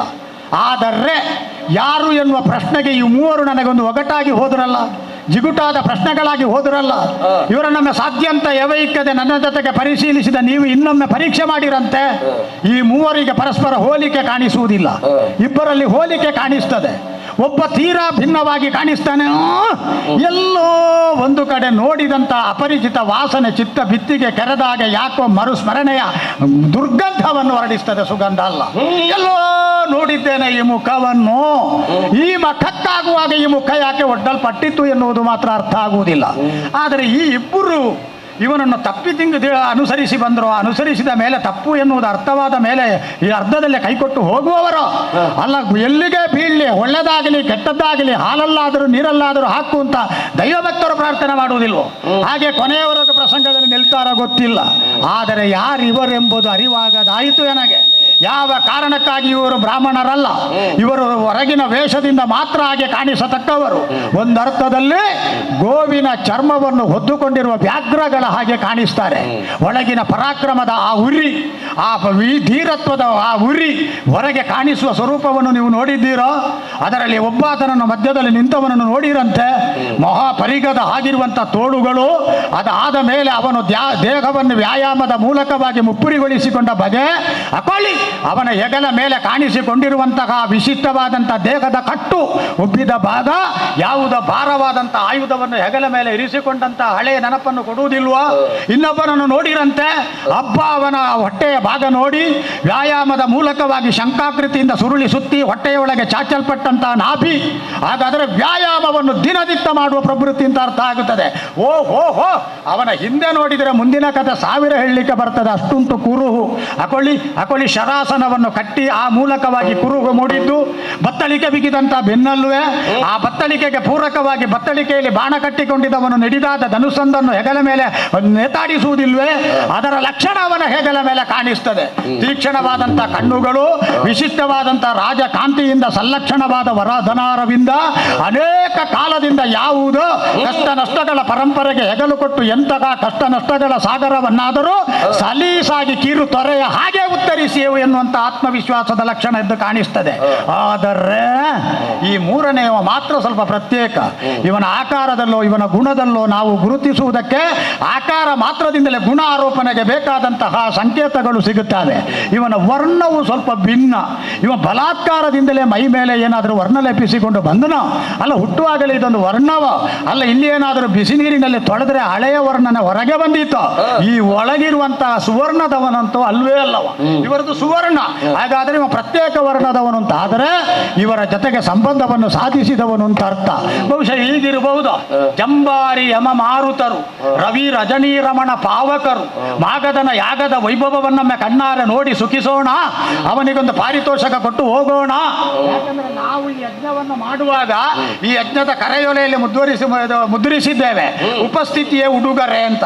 ಯಾಕಂದ್ರೆ ನಾವೇ ಉಡುಗೊರೆ ಕೊಡುವವರು, ಇಲ್ಲಿ ಉಡುಗೊರೆ ಕೊಟ್ಟರೆ ಇಡ್ಲಿಕ್ಕೆ ಜಾಗ ಇಲ್ಲ ನಮಗೆ. ಹಾಗಾಗಿ ನಿಮ್ಮ ಆಗಮನವೇ ನಮಗೆ ಉಡುಗೊರೆ. ಹಾಗಾದರೆ ಈ ಜಂಬಾರಿ ಯಮ ಮಾರುತ ರವಿ ರಜನ ರಮಣ ಪಾವಕ ಈ 3 ಮಂದಿ ನನ್ನ ಯಾಗದ ಸಲ್ಲಕ್ಷಣವನ್ನು ಕಂಡು ವೈಭವಪೇತವಾದಂತಹ ಮಾಗಧನ ಈ ಸ್ಥಿತಿಯನ್ನು ನೋಡಿ ಮೆಚ್ಚುಗೆ ಪಾರಿತೋಷಕ ಕೊಟ್ಟು ಹೋಗ್ಲಿಕ್ಕೆ ಬಂದ್ರು. ಯಾಚೆ ದೇವತೆಗಳು ಹಾಗೆಲ್ಲ ಬರಬೇಕಾದ ಪ್ರಮೇಯ ಇಲ್ಲ. ಯಾಕಂದ್ರೆ ಇನ್ನು ನನಗೆ 14 ರಾಜಕುಮಾರರ ಅಗತ್ಯ ಇದೆ. 86 ಮಂದಿಗಳನ್ನು ತಂದು ಕಾರಾಗೃಹದಲ್ಲಿ ಇಟ್ಟಿದ್ದೇನೆ. ಇನ್ನು 14 ಮಂದಿ ಸಿಕ್ಕಿದ್ರೆ ಅವರ ತಲೆಯನ್ನು ಕಡಿದು ಆ ಮೂಲಕವಾಗಿ ಭೈರವೇಶ್ವರನ ಪ್ರೀತ್ಯರ್ಥವಾಗಿ ಸಂದಾಯ ಮಾಡಿ ಅದ್ಭುತವಾದಂತಹ ಸಾರ್ವಭೌಮತೆಯನ್ನು ನಾನು ಪಡೆಯುವುದಕ್ಕೆ ಸಾಧ್ಯ ಆಗುತ್ತದೆ. ಆಭಿಚಾರಿಕವಾದ ಪ್ರಕ್ರಿಯೆ ಇರಲಿ ಅಥವಾ ಆ ವೈದಿಕ ಅಂತ ಕರೆಯಲ್ಪಟ್ಟು ವೈದಿಕಕ್ಕಿಂತ ಭಿನ್ನವಾದ ಬೇರೆಯದ್ದಾದಂತಹ ಮತ್ತೊಂದು ಅಥರ್ವ ವೇದೋಕ್ತವಾದಂತಹ ಪ್ರಕ್ರಿಯೆ ಇರಲಿ. ಚಂಡಕೌಶಿಕರು ನಮಗೆ ಗುರು ಹೌದಲ್ಲ. ಅವರು ಮಾಡು ಅಂತ ಹೇಳಿದ ಮೇಲೆ ಮಡಿಲಿಕ್ಕಿಲ್ಲ, ಮಡಿವಂತಿಕೆ ಇಲ್ಲಲ್ಲ. ಮಾಡು ಎಂದ ಮೇಲೆ ಮಡಿವಂತಿಕೆ ಬಿಟ್ಟಿದ್ದೇವೆ. ಹಾಗಾದ್ರೆ ದೇವತೆಗಳು ಅಲ್ಲ. ಈಗ ನಮಗೆ ತಲೆ ಬಿಸಿ ಆಯಿತು. ಈ ರಾಜಕಾರಣ ಅಂತ ಹೇಳುವುದು ವರ್ತಮಾನದಲ್ಲಿ ಬೆಳವಣಿಗೆಯನ್ನು ಹೊಂದಿದೆ. ದಂತಿಪುರದವರು ಅಂದರೆ ಹಸ್ತಿನಾವತಿ ಅಂತ ನಾವು ಹೇಳುವುದು, ಅದನ್ನು ಗಜನಗರಿ ಅಂತಲೂ ಹೇಳುವ ಕ್ರಮ ಉಂಟು. ದಂತಿ ಅಂದ್ರೆ ಆನೆ ಅಲ್ವೋ, ಹಸ್ತಿನಾವತಿ ಅಂದ್ರೆ ಅದೇ ಅಲ್ವೋ, ಗಜನಗರಿ ಅಂದ್ರೆ ಅದೇ ಅಲ್ವೋ. ಇತ್ತೀಚೆಗೆ ರಾಜಕುಮಾರರು ಪ್ರಾಬಲ್ಯಕ್ಕೆ ಬಂದಿದ್ದಾರೆ. ಮಕ್ಕಳಿಲ್ಲದ ಕೊರತೆಯಿಂದ ನಲುಗಿ ಹೋದ ವಿಶೇಷವಾದ ಶೋಕದಿಂದ ಕೂಡಿದ ಅಂತಃಪುರದ ಅಂತಃಕರಣವನ್ನು ಬೆಳಗಬಹುದಾದಂಥ ಕುಡಿಗಳು ಕಾಣಿಸಿಕೊಂಡಿದ್ದಾವೆ. ಆದರೆ ಈ ಕಾಲಕ್ಕಾಗುವ 2 ತಲೆಯ ಸಂತಾನ ಬೆಳೆದಿದೆ ಅಲ್ಲ, ಅವರೊಳಗೆ ಸರಿ ಇಲ್ಲ ಅಂತ ಕೇಳಿದ್ದೇವೆ. 100 ಕಂಡ್ರೆ 5 5 ಕಂಡ್ರೆ 100 ಹೊಟ್ಟೆ ಉಬ್ಬರಿಸ್ತದೆ. 105 ಸಂಕಲನ ಮಾಡಿ ಒಟ್ಟಾಗಿ ಬಿಗಿಮುಷ್ಟಿಯ ಒಂದೇ 5 ಬೆರಳುಗಳಾಗಿ ಕಾಣಿಸುವುದಕ್ಕೆ ಇಷ್ಟಪಡದೆ ಒಬ್ಬ ಮುದುಕ ಇದ್ದಾನಲ್ಲ ಭೀಷ್ಮ, ಅವ ಈ ಕಾಲದಕ್ಕಾಗುವಾಗ ಸಾಕಷ್ಟು ವಯೋವೃದ್ಧನೇ. ನನ್ನ ಸಮಕಾಲೀನ ಅಂತ ಹೇಳಲಿಕ್ಕಿಲ್ಲ, ಭಾವದಲ್ಲೋ ನಮ್ಮಲ್ಲಿರುವ ವೃದ್ಧಾಪ್ಯದಲ್ಲೋ ಜ್ಞಾನದಲ್ಲೋ ಸಮಕಾಲೀನನೇ. ಆ ಭೀಷ್ಮನಿಗೆ ಅದನ್ನು ಸರಿ ಮಾಡಲಿಕ್ಕೆ ಆಗಲಿಲ್ಲ. ಏನು ಮಾಡುವ, ನಮ್ಮ ಕೈಗೆ ಸಿಕ್ಕಿದ್ರೆ ಅವರ ಮೈ ಮೇಲಿನ ಚರ್ಮ ಎಳೆದು ಸರಿ ಮಾಡಿಬಿಡ್ತಿದ್ದೆ. ಕೆಟ್ಟವರೇ ಕ್ಷತ್ರಿಯ ಕುಲಕ್ಕೆ ವಿರೋಧವಾಗಿ ಜಗಳ ಮಾಡ್ತಿರೋ, ಭಿನ್ನಮತ ತೋರಿಸ್ತಿರೋ, ಐಕ್ಯಮತವನ್ನು ಬಿಟ್ಟು ಭೂಮಿಯ ಮೇಲೆ ಕ್ಷಾತ್ರ ಕರ್ಮಿಗಳು ಮೆರೆಯಬೇಕಾದಂತಹ ಜಾಗದಲ್ಲಿ ಕಾರ್ತವೀರ್ಯನಂತವರು ಮೆರೆದಂತಹ ಜಾಗ, ಮಹಾನ್ ಸಾಧಕರಾದಂತಹವರ ವೇದಿಕೆ, ಅಲ್ಲೆಲ್ಲ ನೀವು ಮಡಿಗಡಿಸ್ತೀರೋ ಅಂತ ಹೇಳಿ ನಾನು ಜೋರು ಮಾಡ್ತಿದ್ದೆ, ಗದ್ದಲ ಮಾಡ್ತಿದ್ದೆ. ಆದರೇನು ಮಾಡುವ, ನಮಗೇನು ಬೇಕಾದವರು ಅಲ್ವಲ್ಲ, ಜಾತಿ ಮಕ್ಕಳು ಅಂತ ಮಾತ್ರ ಮೋಹದಿಂದ ನೋಡಬಹುದಷ್ಟೇ. ಆ ಕಾರಣದಿಂದ ಆ ದಂತಿಪುರದವರ ಒಳಗೆ ಸರಿ ಇಲ್ಲ. ಅವರದ್ದೇ ವಿಷಮ ಸ್ಥಿತಿಯೋ ಭಿನ್ನಮತ ಎನ್ನುವುದು ಮಾಯ ಆಗಲಿಲ್ಲ. ಆದ ಮೇಲೆ ಅವರಾದರೂ ಯಾಕೆ ಬರ್ತಾರಪ್ಪ, ಯಾವ ಕಾರಣಕ್ಕಾಗಿ ಮೈ ಮೇಲೆ ಬರ್ತಾರೆ? ಬರ್ಲಿಕ್ಕಿಲ್ಲ. ಉಳಿದವರೆಲ್ಲ ಅವರೆಲ್ಲರನ್ನು ಹೊಸಕಿ ಕಾಲ ಕೆಳಗೆ ಹಾಕಿದ್ದೇನೆ. ಅಂಗ ವಂಗ ಕಳಿಂಗ ಕಾಂಬೋಜ ಕೇರಳ ಕುಂತ ಮೊದಲಾದಂತಹ 56 ಪ್ರಭುಗಳನ್ನು ಮೆಟ್ಟಿ ಮುರಿದು ವರ್ತಮಾನದಲ್ಲಿ ಮಾಗಧನ ಅದ್ಭುತವಾದಂತಹ ಶಕ್ತಿಯ ಪಾತದ ಮುಂದೆ ಹರಿದು ಹೋಗುವ ಧಾರೆಗಳಾಗಿ ನಿಲ್ಲಿಸಿದ್ದೇನೆ. ನಾಳೆ ಬರ್ಲಿಕ್ಕಿದ್ದಾರೆ ಅವರು ಹೊರೆಕಾಣಿಕೆಯ ಸಮೇತವಾಗಿ. ಆ ಕಾರಣದಿಂದ ನಮ್ಮ ಪ್ರಕರಣ ಸಮಾಪನ ಆಗುವವರೆಗೆ ನೀವು ನಿಲ್ಲಿ. ನಿಮಗೆ ಪುರುಸೊತ್ತುಂಟು? ಯಾಕಂದ್ರೆ ನೀವು ಮೊನ್ನೆ ಹೇಳಿದ್ದೀರಿ ನಮಗೆ ಬೇರೆ ಬೇರೆ ಕಾರ್ಯಕ್ರಮ ಉಂಟು, ಒಂದೊಂದು ದಿನದಲ್ಲಿ ಏನಾದ್ರೂ ಅವರು ಕೊಡುವುದಕ್ಕಿಂತ ಸ್ವಲ್ಪ ಹೆಚ್ಚು ಕೊಟ್ಟಾದ್ರೂ ನಿಲ್ಲಬೇಕು.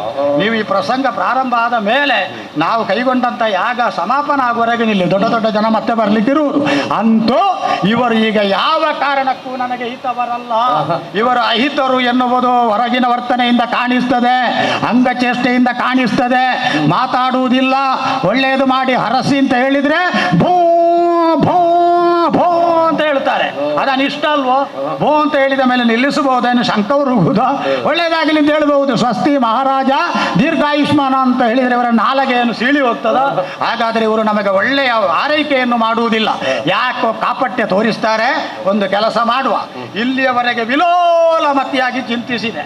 ಇನ್ನು ಈ ಮನೆತನದ ಮರ್ಯಾದೆಯನ್ನು ಕಾಪಾಡುವುದಕ್ಕಾಗಿ ಈ ಯಾಗವನ್ನು ನಾವು ನಿಶ್ಚಯ ಮಾಡಿದ ಸಮಯದೊಳಗೆ ಮುಗಿಸುವುದಕ್ಕಾಗಿ ಇವರನ್ನು ನೇರ ಪ್ರಶ್ನೆ ಮಾಡುವ. ಇಲ್ಲಿಯವರೆಗೆ ಸಾಧಾರಣನಾದಂಥ ಗೃಹಸ್ಥ ಹೆಂಡತಿಗೆ ಗಂಡನಾಗಿ, 2 ಹೆಣ್ಣು ಮಕ್ಕಳಿಗೆ ಅಪ್ಪನಾಗಿ ಏನು ಮಾಡುವ? 2 ಹೆಣ್ಣು ಮಕ್ಕಳ ಸುದ್ದಿ ಕೇಳುವಾಗ ಎದೆ ತಲ್ಲಡಿಸ್ತದೆ. ಅವರ ಹಣೆಯ ಮೇಲೆ ಕುಂಕುಮ ಇಲ್ಲದೆ ಮಾಡಿ ಹಾಕಿದವ ಇನ್ನೊಬ್ಬ ಜೀವಂತ ಇದ್ದಾನೆ. ಅವ ಯಾಗ ಮುಗಿದ ಮೇಲೆ ನನಗೆ ಸಿಕ್ಕಲಿ, ಅವನನ್ನು ತಂದು ಗಂಧಾರ್ದಾಗ ಅರಿಬೇಕು ಅಂತಿದ್ದೇನೆ. ನೋಡುವ, ಸಿಗದೆ ಇರ್ಲಿಕ್ಕಿಲ್ಲಮ್ಮ. ಇಷ್ಟ ಹತ್ತಿರಲ್ಲ ಇದ್ರೆ ಅವನನ್ನು ನಾನು ಹೊಡೆದು ಪುಡಿ ಮಾಡಿ ಬಿಡ್ತಿದ್ದೆ. ಏನು ಮಾಡುವ, ಕೈಗೆ ಈ ಬಡಪಾಯಿ 3 ಸಿಗ್ತಾರೆ ಹೊರತು ಅವ ಸಿಕ್ಕುವುದಿಲ್ವಲ್ಲ. ಇರ್ಲಿ. ಹಾಗಾಗಿ ಈಗ ಮಾಗಧನಾಗಿ ಬೃಹದ್ರತನ ಸೂನುವಾದ ಜರಾಸಂಧನಾಗಿ ಪ್ರಶ್ನೆ ಮಾಡ್ತೇನೆ. ಬೇಳಿರೈ ಬೇಳಿರೈ ಬೇಳಿ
ಈಗ ಅಪರರಾತ್ರಿಯಲ್ಲಿ ನೀವು ಮಾಗಧನ ಸಾಮ್ರಾಜ್ಯದ ಸರಹದ್ದನ್ನು ಪ್ರವೇಶ ಮಾಡಿದ್ದೀರಿ.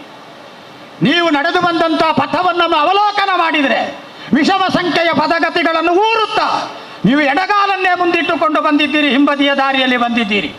ನೀವಿಲ್ಲಿಗೆ ಪ್ರವೇಶ ಮಾಡುವಾಗ ನಿಮ್ಮಂಥ ಸ್ನಾತಕರಿಗೆ ಧಾರಣಕ್ಕೆ ಅನರ್ಹವಾದ ಅಯೋಗ್ಯವಾದ ಪ್ರಾಶಸ್ತ್ಯದಿಂದ ಯಾರು ಅಂಗೀಕರಿಸದ ಈ ವಿಕೃತವಾದಂಥ ಕೃತಕವಾದಂಥ ಧಾರಣೆಗಳನ್ನು ಹೊಂದಿದ್ದೀರಿ. ನಿಮಗೆ ಈ ಮಾಲೆಯನ್ನು ಧರಿಸಬಹುದು ಅಂತ ಯಾರು ಹೇಳಿದರು? ನಿಮ್ಮ ತುಟಿಗಳು ರಾಜಿತವಾದ ಸ್ಥಿತಿಯನ್ನು ಕಂಡ್ರೆ ತಾಂಬೂಲ ಚರ್ವಣವನ್ನು ಮಾಡಿದ್ದೀರಿ. ನಿಮ್ಮ ಸೊಂಟದಲ್ಲಿ ಕಂಡ್ರೆ ತಾಂಬೂಲ ಚರ್ವಣಕ್ಕೆ ಅಗತ್ಯವಾದ ಪರಿಕರಗಳು ಹಡಪಗಳು ಕಾಣಿಸುವುದಿಲ್ಲ. ನಮ್ಮ ಅಂಗಡಿಯ ಬಾಗಿಲನ್ನು ತೆರೆದು ಬಲಾತ್ಕಾರದಿಂದ ತಿಂದಿರಬೇಕು ಅಂತ ಕಾಣುತ್ತದೆ. ಈ ಮಧ್ಯರಾತ್ರಿಯಲ್ಲಿ ನಿಮಗೆ ಎಲ್ಲಿಂದ ಈ ಮಾಲೆ ಸಿಗ್ತದೆ? ಈ ಆಹಾರ ಧಾರಣೆಯನ್ನು ಮಾಲಾರ್ಪಣೆ ಮಾಡಿಕೊಂಡಿದ್ರೆ ಇದು ನಮ್ಮ ಅಂಗಡಿಗಳನ್ನೇ ಮುರಿದು ನೀವು ತೆರೆದು ಹಾಕಿಕೊಂಡು ಬಂದದ್ದು ಅಂತ ಗೊತ್ತಾಗುತ್ತದೆ. ನಿಮ್ಮ ಶಾರೀರಿಕವಾದಂಥ ವರ್ಚಸ್ಸನ್ನು, ಪ್ರತಿಕ್ರಿಯೆ ಕೊಡದ ನಿಷ್ಪಂದವಾದಂತಹ ವಿಲಕ್ಷಣವಾದಂತಹ ನಿಲುಮೆಯನ್ನು ಕಂಡಾಗ ನನ್ನ ಸಮಸ್ಯೆ ನಮ್ಮ ಸಂಶಯ ಗುಣವಾಗುತ್ತದೆ. ಸಮಸ್ಯೆಯು ಹೆಚ್ಚಾಗುತ್ತದೆ, ಸಂಶಯವು ದ್ವಿಗುಣವಾಗ್ತದೆ. ಆದ್ದರಿಂದ ಇತ್ತಲಿ ಈಗ ಅಪರ ರಾತ್ರಿಯವಳು ಏನು ಕಾರ್ಯನಿಮಿತ್ತ ಬಂದಿರಿ, ಏನು ಕಾರಣ ನಿಮಿತ್ತ ಅಂತ ನಾನು ಕೇಳುವುದಿಲ್ಲ. ಯಾಕಂದರೆ ನನ್ನ ತಲೆಯೊಳಗೆ ಕರ್ಲಲ್ಲ ಇರುವುದು, ನನ್ನ ಹೊಟ್ಟೆಯೊಳಗೆ ಮೆದುಳಲ್ಲ ಇರಬೇಕಾದದ್ದು. ಸುವಸ್ತುಗಳು ಸ್ವಸ್ಥಾನದಲ್ಲೇ ಉಂಟು ಅಂತ ಅರ್ಥ. ಏನು ನಿಮ್ಮನ್ನು ಕಂಡ ತಕ್ಷಣ ನನ್ನ ಮುಂದೆ ಬಯಲಾಗದೆ ಹೋದಿತ್ತೆ, ನನ್ನ ಸಂಶಯಕ್ಕೆ ನೀವು ವಸ್ತು ಆಗದೆ ಹೋದಿರಿ. ನಿಮ್ಮನ್ನು ಕಾಣುವಾಗ ನೀವು ಅಪರಿಚಿತರು ಮಾತ್ರ ಅಲ್ಲ, ಯಾವ ಕಾರಣಕ್ಕೂ ನನಗೆ ಒಳಿತನ್ನುಂಟು ಮಾಡುವುದಕ್ಕೆ ಬಂದವರಲ್ಲ. ಹೆದರಬೇಡಿ. ಇಲ್ಲಿಗೆ ಬಂದಾಗ ನಿಮಗೆ ಭೀತಿಯೇನಾದರೂ ಕಾಡುವುದಾದರೆ, ಅಪಾಯದ ಪೂರ್ವ ಸೂಚನೆ ಒಂದು ವಾಸನಾ ರೂಪದಲ್ಲಿ ನಿಮ್ಮನ್ನು ಆವರಿಸುವುದಾದರೆ ಹೆದರಬೇಡಿ, ನಿಮಗೆ ಭರವಸೆಯನ್ನು ಕೊಟ್ಟಿದ್ದಾನೆ. ಯಾವ ಕಾರಣಕ್ಕೂ ಎದೆಮೆಟ್ಟಿನ ಗಂಡು ಮೆಟ್ಟಿನ ನೆಲವಾದಂಥ ವಸುಂಧರ ರಮಣೀಯ ಎದೆಯ ಮೇಲೆ ಪರಾಕ್ರಮದ ನರ್ತನವನ್ನು ಮಾಡುವವನೇ ಹೊರತು ಜರಾಸಂಧ ಯಾವತ್ತೂ ಮತ್ತೊಬ್ಬರನ್ನು ಹಿಂಬದಿಯಿಂದ ಇರಿಯುವವನಲ್ಲ. ಮುಖದಲ್ಲಿ ನಗೆಯನ್ನು ನಟಿಸಿ ಪಗಲೊಳು ಆಯುಧವನ್ನು ಮರೆಸಿ ಹಿಂಬದಿಯಿಂದ ಇರಿಯುವಂಥ ಜಾಯಮಾನವೇ ನಮ್ಮದಲ್ಲ. ಆದ್ದರಿಂದ ಅಭಯ ಕೊಟ್ಟಿದ್ದೇನೆ, ಪ್ರೀತಿಯ ಮಾತುಗಳನ್ನು ಆಡಿದ್ದೇನೆ. ಹೆದರಬೇಡಿ, ಸತ್ಯ ಹೇಳಿ. ಸತ್ಯ ಹೊಡೆದ್ರೆ ತಲೆ ಹೊಡೆದು 1000 ಹೋಳಾಗುತ್ತದೆ ಅಂತಾದರೆ ಒಂದು ಹೋಮವನ್ನೇ ಮಾಡುವ. 25 ಕ್ಷಣದವರೆಗೆ ನಿಮ್ಮ ತಲೆ ಹೊಡೆಯುವುದು ಬೇಡ. ಅಲ್ಲಿವರೆಗೆ ಸತ್ಯ ಹೇಳಿದರೆ ದಕ್ಕಿ ಹೋಗಲಿ ಅಂತ ಹೇಳಿ. ಎಲ್ಲಿಂದ ಬಂದಿರಿ, ಏನು ಕಾರ್ಯನಿಮಿತ್ತ ಬಂದಿರಿ, ಕಾರಣ ಮತ್ತೆ ಊಹಿಸ್ತೇನೆ. ಹೇಳಿರಯ್ಯ, ಹೇಳಿರಿ, ಹೇಳಿ. ಶತ್ರುಗಳಿಗೆ ತಮ್ಮ ನಿಜದ ಸತ್ಯವಚನ ಮಾರ್ಗಗಳನ್ನು, ಶತ್ರುಗಳಿಗೆ ತಮ್ಮ ನಿಜದ ಸತ್ಯವಚನ ಮಾರ್ಗಗಳನ್ನು ಬಿತ್ತರಿಸಲರಿದು ವೇದ ಶಾಸ್ತ್ರವು ಮಗನ. ಅಯ್ಯ ಮಗನ ಮೂವರನೇ, ಏನಯ್ಯ ಆಗದಿಂದ ನೀನು ಮಾತಾಡ್ತಾ ಇದೀಯ. ಈಗ ಇಬ್ರು ಮಾತಾಡುವುದಿಲ್ವೋ ನಿಮ್ಮ ಜೊತೆಗೆ? ಅವರ ಹತ್ರ ಹೇಳಿದ್ದೇನೆ, ನಾನು ಹೇಳಿದ ಮೇಲೆ ಮಾತಾಡಿದ್ದೇನೆ. ಮೌನವ್ರತ ಅವರಿಗೆ ಮೌನವ್ರತ ಅಂತ ಏನೂ ಇಲ್ಲ. ಅಲವೃಥ ಮೌನವ, ಅಗತ್ಯ ಬಿದ್ದರೆ ಮಾತಾಡ್ತಾ. ಈ ಶಾಸ್ತ್ರ ಕಲಿತರೂ ತೊಂದರೆ, ಕಲಿಯದಿದ್ರೂ ತೊಂದರೆ. ಯಾರಿಗೆ? ಮಧ್ಯದಲ್ಲಿರುವವನಿಗೂ ಅದನ್ನು ದಾಟಿದವನಿಗೂ? ನನಗೆ ಹೇಗೆ ಹೇಳುವುದು? ಈಗ ನೀನು ಕೇಳಿದಾಗ ಹೇಳದೆ ಗೊತ್ತಿಲ್ಲ, ಹಾಗಂತ ಹೇಳಲಿಕ್ಕೂ ಗೊತ್ತಿಲ್ಲ. ಯಾಕಿಲ್ಲ? ನನಗೆ ಗೊತ್ತಿಲ್ಲ ಅಂತಲ್ಲ ಹೇಳದೆ ಇರುವುದು, ಹೇಳುವುದಕ್ಕಾಗುವುದಿಲ್ಲ. ಕೆಲವರಿಗೆ ಉಗುಳಿದರೆ ತುಪ್ಪ ನುಂಗಿದರೆ ಕೆಂಡ ಅಂತ ಆಗ್ತದೆ. ಅಂತ ಸಂದಿಗ್ಧ ಏನಾದರೂ ಉಂಟು? ಏನು ಮಾಡುವ? ಹಾಗಾದ್ರೆ ನನಗೆ ಯಾಕೆ ಹೇಳಲಿಕ್ಕೆ ಆಗುವುದಿಲ್ಲ ಅಂತ ಹೇಳಿಬಿಡ್ತೇನೆ.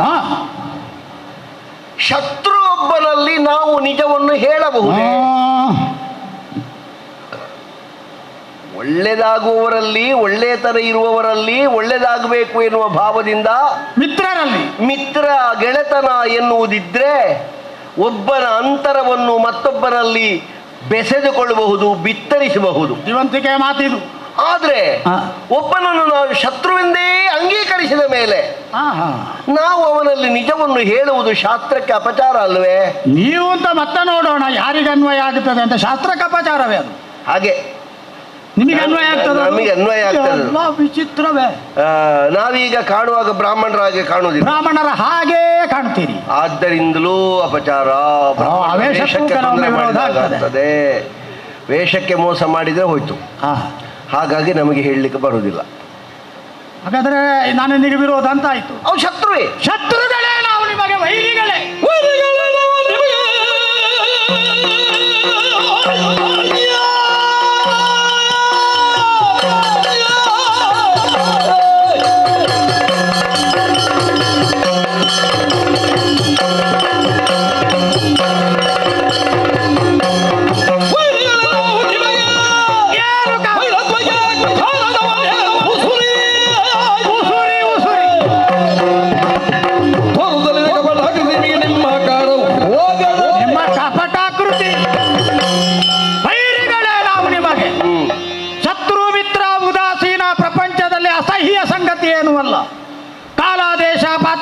ಪರಿಸ್ಥಿತಿ ಸನ್ನಿವೇಶ ಪರಿಣಾಮಗಳಿಗೆ ಅನುಸಾರವಾಗಿ ಶತ್ರು ಮೈತ್ರಿ ಮತ್ತು ಔದಾಸೀನ್ಯ ಭಾವಗಳು ಪಲ್ಲಟಗೊಳ್ಳುತ್ತವೆ. ಅದೊಂದು ಸಂಚಾರಿ ಭಾವ ಅಲ್ವೋ?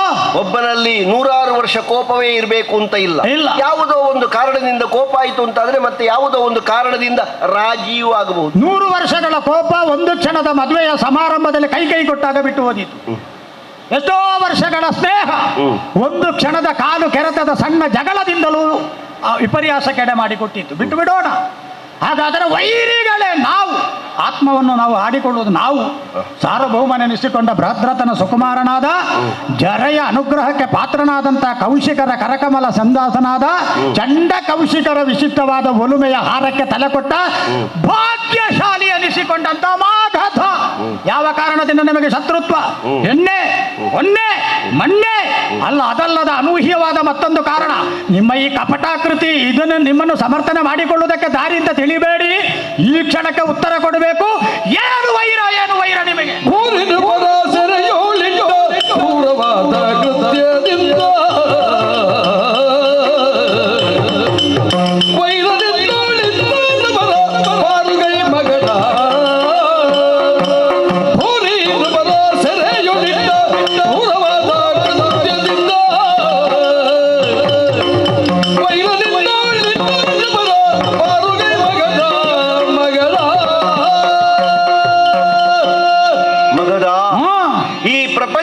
ಪ್ರತಿಯೊಬ್ಬರಿಗೂ ಬದುಕುವ ಹಕ್ಕನ್ನು ಭಗವಂತನೇ ಕೊಟ್ಟಿರ್ತಾರೆ. ಹೌದು.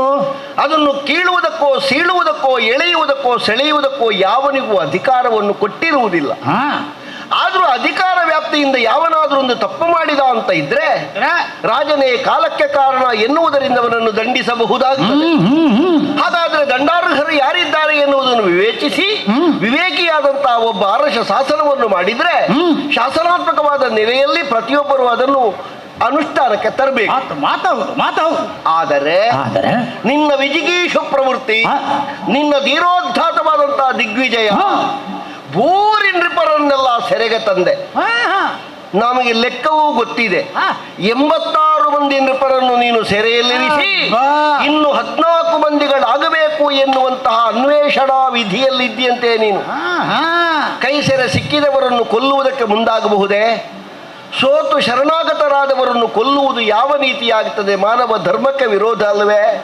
ಹಾಗಾದ್ರೆ ಈ ಪ್ರಪಂಚದಲ್ಲಿ ಒಬ್ಬನ ಹಸುವನ್ನು ತಾನು ಎಳೆಯುತ್ತೇನೆ ಎನ್ನುವ ಉದ್ಧಟತನವನ್ನು ಯಾವನು ಸ್ಥಾಪಿಸ್ತಾನೋ ಅಂಥವನನ್ನು ಕಂಡ್ರೆ ಸಜ್ಜನರಿಗೆ ಸುಹೃದರಿಗೆ ವಿರೋಧ ಹುಟ್ಟಿಕೊಳ್ಳುವುದು ಆಭಾಸವೇ. ಭೂರಿ ನೃಪರ ಸೆರೆಯುಳಿಟ್ಟ ನೀನು ಆ ಕಾರಣದಿಂದ ನಮಗೆ ಶುಕ್ರ ನೀತಿಯನ್ನು ಯಾವ ಕಾರಣಕ್ಕೂ ಬೃಹಸ್ಪತಿಗಳು ಒಪ್ಪುವುದಿಲ್ಲ. ಬೃಹಸ್ಪತಿ ನೀತಿಯ ಜೊತೆಗೆ ಶುಕ್ರರಿಗೆ ಸರಿಯಾದಂತಹ ಸಮತೆಯ ಭಾವ ಇರಬೇಕು ಅಂತಿಲ್ಲ. ಹಾಗೆಂದು ಪರಸ್ಪರ ವೈರುಧ್ಯವೇ ಸ್ಥಾಯಿ ಅಲ್ವಲ್ಲ. ಅಲ್ಲ. ಅವರ ಮಗ ಇವರಲ್ಲಿಗೆ ಕಲೀಲಿಕ್ಕೆ ಬರ್ತಾನೆ, ಇವರು ಮುಕ್ತವಾಗಿ ಕಲಿಸ್ತಾರೆ. ಅಲ್ಲಿಯವರೆಗೆ ವಿನಿಮಯ, ತಮ್ಮಲ್ಲಿರುವಂತಹ ವಿದ್ವತ್ತಿನ ಕೊಡುಕೊಳ್ಳುವಿಕೆ. ಏನು ಭೂಮಿಯ ಮೇಲೆ ವಶಿಷ್ಠರು ವಿಶ್ವಾಮಿತ್ರರು ಸಮಾನ ಸ್ಕಂದವಾದ ಧೋರಣೆಯನ್ನು ಹೊಂದಿದ್ದಾರೆ. ಹಾಗೆಂದು ಅವರಲ್ಲಿ ಇರಬಹುದಾದಂತಹ ಐಕ್ಯಮತ್ಯವನ್ನು ನಾವು ಪೂರ್ವದಲ್ಲಿ ಆ ತ್ರೇತಾಯುಗದಲ್ಲಿ ಕಾಣುವುದಿಲ್ವೇ? ಹಾಗಾದರೆ ಮೇಲಿರುವವರಲ್ಲೇ ವಿರೋಧ ಉಂಟು, ಐಕ್ಯತೆ ಉಂಟು. ಕೆಳಗಿರುವವರಲ್ಲಿ ವಿರೋಧ ಉಂಟು, ಐಕ್ಯತೆ ಉಂಟು. ಹಾಗಾದರೆ ಪ್ರಪಂಚದಲ್ಲಿ ಅವನವನು ಅನುಸರಿಸುವ ದಾರಿ ಏನು? ಸರಸ್ವತಿ ಎನ್ನುವಂತ ನದಿಯ ದಾರಿಯೇ? ಗಂಡಕಿ ಎನ್ನುವಂತ ನದಿಗೆ ದಾರಿಯೇ? ಗಂಡಕಿ ಎನ್ನುವುದೇ ಪಂಚಮಿಯ ದಾರಿಯೇ? ಪಂಚಮಿ ಶೋಣಭದ್ರೆಯ ದಾರಿಯನ್ನು ಅನುಸರಿಸುತ್ತದೆ. ಶೋಣಭದ್ರೆಗೆ ಇರಬಹುದಾದದ್ದು ಈ ಪ್ರಪಂಚದಲ್ಲಿ ಕುವಲಯ ಎನ್ನುವ ನದಿಗುಂಟೆ. ಹಾಗಾದರೆ ಅಷ್ಟು ನದಿಗಳು ಸಂಗಮಿಸುವಂತಹ ಸಾಗರ ವ್ಯತ್ಯಾಸವನ್ನು ತೋರಿಸುತ್ತದೆ. ಪ್ರಪಂಚ ವೈವಿಧ್ಯಮಯವಾಗಿದೆ, ಪ್ರಪಂಚ ಅಪರಿಪೂರ್ಣವಾಗಿದೆ, ಆಭಾಸಕರವಾದಂತಹ ಕಂತೆಗಳ ಸರಮಾಲೆಯಾಗಿದೆ. ಆದ ಕಾರಣದಿಂದಲೇ ಭೂರಿ ನೃಪರನ್ನು ಸೆರೆಯಲ್ಲಿಟ್ಟು 86ಕ್ಕೆ 14 ಸೇರಿಸುವ ನಿರೀಕ್ಷೆಯಲ್ಲಿದ್ದು ಅವರ ತಲೆ ಕಡಿದು ಭೈರವೇಶ್ವರನ ಪ್ರೀತ್ಯರ್ಥವಾಗಿ ನಾನು ತರ್ಪಣ ಕೊಡಬೇಕು ಅಂತ ನಿರೀಕ್ಷೆ ಮಾಡಿದುದನ್ನು ಆಕ್ಷೇಪಿಸುವುದಕ್ಕೆ ನೀನು ಸರಿಯೋ ತಪ್ಪು ಅಂತ ಪ್ರಶ್ನೆ ಅಲ್ಲ. ಆದರೆ ನಿನಗೇನಾದ್ರೂ ನೋವಿದ್ರೆ ನೀನಾ ನೃಪರಿಗೆ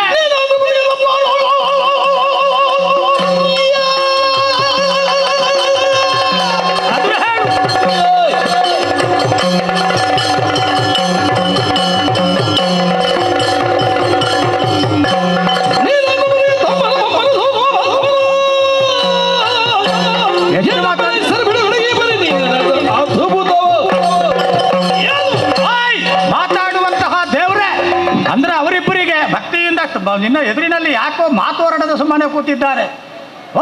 ನೀತಿ ಹೇಳ್ತೀನಿ ನೀನು ಏನು? 86 ಮಂದಿಯನ್ನು ತಂದು ಕಾರಾಗೃಹದಲ್ಲಿ ಇಟ್ಟಿದ್ದೇನಲ್ಲ, ಏನು ಅವರಿಗೆ ನೀನೇನು ಸಂಬಂಧಿಯೋ? ನೀನು ಆ ನೃಪರಿಗೆ ಸೂನುವ ಅಲ್ಲ, ಆ ನೃಪರಿಗೆ ನೀನು ಮಾವನು ಅಲ್ಲ, ಯಾರನ್ನಾದರೂ ಬಿಡಬೇಕು ಅಂತ ಹೇಳುವಂತ ನಿರೀಕ್ಷೆಯಲ್ಲಿ ಬಂದವನು ನೀನು ಯಾವನು? ಹಾಗಾದ್ರೆ ಇಷ್ಟು ಹೇಳು, ನನ್ನ ಸಂಸಾರಕ್ಕೆ ಸಂಬಂಧಪಟ್ಟು ನಾಳೆ ಮದುವೆ ಆಗಬೇಕಾದ ವರನಿದ್ದಾನೆ, ಮೊನ್ನೆ ಮದುವೆ ಆದ ವರನೊಬ್ಬ ಬಾವಿ ಮಧುಚಂದ್ರವನ್ನು ಆಚರಿಸುವ ಸಿದ್ಧತೆಯಲ್ಲಿದ್ದಾನೆ, ಬಿಟ್ಟುಕೊಡು ಅಂತ. ಅದು ಬಿಟ್ಟು ನೀನು ಈಗೆಲ್ಲ ಮಾತಾಡಿದರೆ ನಡೆಯುವುದಿಲ್ಲ. ಲೋಕದ ಸಂರಕ್ಷಣೆ ಇತ್ಯಾದಿ ಉದ್ದೇಶವನ್ನು ನೀನು ಇಟ್ಟುಕೊಂಡು ಬಂದಿದ್ದಿಂದಾದ್ರೆ ಬಾಯಿ ಬಿಟ್ಟು ಹೇಳು. ಹೌದಾದರೆ ಕೇಳ್ತೇನೆ, ನೀನ ನೃಪರಿಗೆ ತಮ್ಮನ ಸೂನುವ ಏನು ಮಾತಾಡ್ತೀನಿ? ಅಯ್ಯ, ವ್ಯಕ್ತಿಯಾಗಿ ನೋಡಿದ್ರೆ ನೀನು ಹೇಳಿದ್ದಕ್ಕೆ ಅರ್ಥ ಬರಬಹುದು. ಸಮಷ್ಟಿಯಾಗಿ ನೋಡುವ ಉದ್ದೇಶದಲ್ಲಿ ನಾನು ಮಾತಾಡುವುದಿದ್ರೆ, ನೀನು ಸೆರೆಯಲ್ಲಿಟ್ಟದ್ದು ನನ್ನ ಅಣ್ಣನನ್ನೂ ಅಲ್ಲ, ನನ್ನ ಭಾವನನ್ನೂ ಅಲ್ಲ, ನನ್ನ ವಿಶ್ವ ಕುಟುಂಬಿ ನಾನು. ಲೋಕದ ಕಲ್ಯಾಣವನ್ನು ಬಯಸಿ ಭಾವಿಸುವಂತಹ ನನಗೆ ಪ್ರಪಂಚದಲ್ಲಿರುವಂತಹ ಸುಹೃದರು, ಸಜ್ಜನರು ಎಲ್ಲರೂ ಬಂಧುಗಳಿದ್ದಾರೆ. ಆದದ್ದರಿಂದ ಹೇಳ್ತೇನೆ, ನಮ್ಮ ಬಂಧುವನ್ನು ನೀನೊಬ್ಬ ಕಡಿಯುವುದಕ್ಕೋ ಕೊಲ್ಲುವುದಕ್ಕೋ ಮುಂದಾಗ್ತಿ ಅಂತಾದರೆ ವಿಶ್ವದ ಏಳಿಗೆಯನ್ನು ಬಯಸುವಂತಹ ನಾನು ಯಾವ ಕಾಲಕ್ಕೂ ಸುಮ್ಮನಿರುವುದಕ್ಕೆ ಸಾಧ್ಯ ಇಲ್ಲ. ಹಾಗಾಗಿಯೇ ನಿನ್ನ ವೈರಿಯಾಗಿ ನಾನು ಕಾಣಿಸಿಕೊಂಡು ಮೊದಲಿನ ಶಬ್ದ ಹೇಳುವುದಿಲ್ಲ, ಹೊಟ್ಟೆಯಲ್ಲಿ ಅಡಗಿಸ್ತೇನೆ, ಬಾಯಿಗೆ ಬಂದಂತೆ ಏನಾದರೂ ವಟ ಹೇಳಬೇಡ. ನಾನೀಗ ನೇರ ಹೇಳ್ತೇನೆ, ನಿಮ್ಮ ಬಗ್ಗೆ ನನಗೆ ಕೃತ್ರಿಮರು ಎನ್ನುವುದು ಶತಶುದ್ಧವಾದ ವಿಶ್ವಾಸ. ನಿಮಗೆ ಧೈರ್ಯ ಇದ್ರೆ, ನೈತಿಕ ವರ್ಚಸ್ಸಿದ್ರೆ, ಲೋಕಾಂತರವನ್ನೇ ಕಾಯಬಲ್ಲ ವಸುದೈವ ಕುಟುಂಬಕಂ. ನನಗೆ ನೆನಪಾಗ್ತದೆ ಸಣ್ಣ ಧ್ವನಿ, ನನಗೆ ನೆನಪಾಗ್ತದೆ ಸಣ್ಣ ದೃಶ್ಯ. ಅವನೇ ಇರಬೇಕು. ನೀನು ಒಮ್ಮೆ ಉದ್ಘಾಟನೆ ಆಗಲಿ. ನೀನು ಯಾರು, ಇವರ್ಯಾರು, ಒಮ್ಮೆ ಕಳಚಿ ನೋಡಿ ನಿಮ್ಮ ವೇಷವನ್ನು. ಹೇಳಿ ಮಾಡುವುದೇನು? ನೀನು ಹೇಳಿ ನೋಡಯ್ಯ.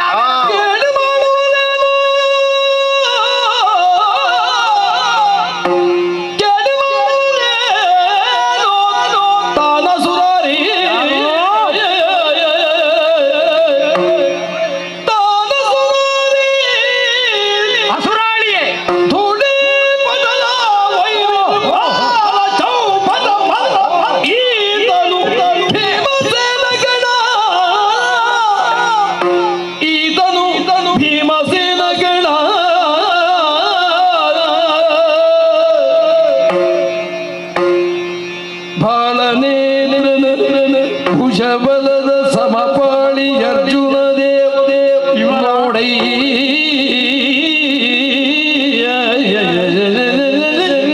ಬಾಲನೇತ್ರನ ಸಮಪಾಳಿ ಯಾರು? ಭುಜಬಲದ ಸಮಪಾಳಿ ಅರ್ಜುನ ದೇವ ನೋಡೈ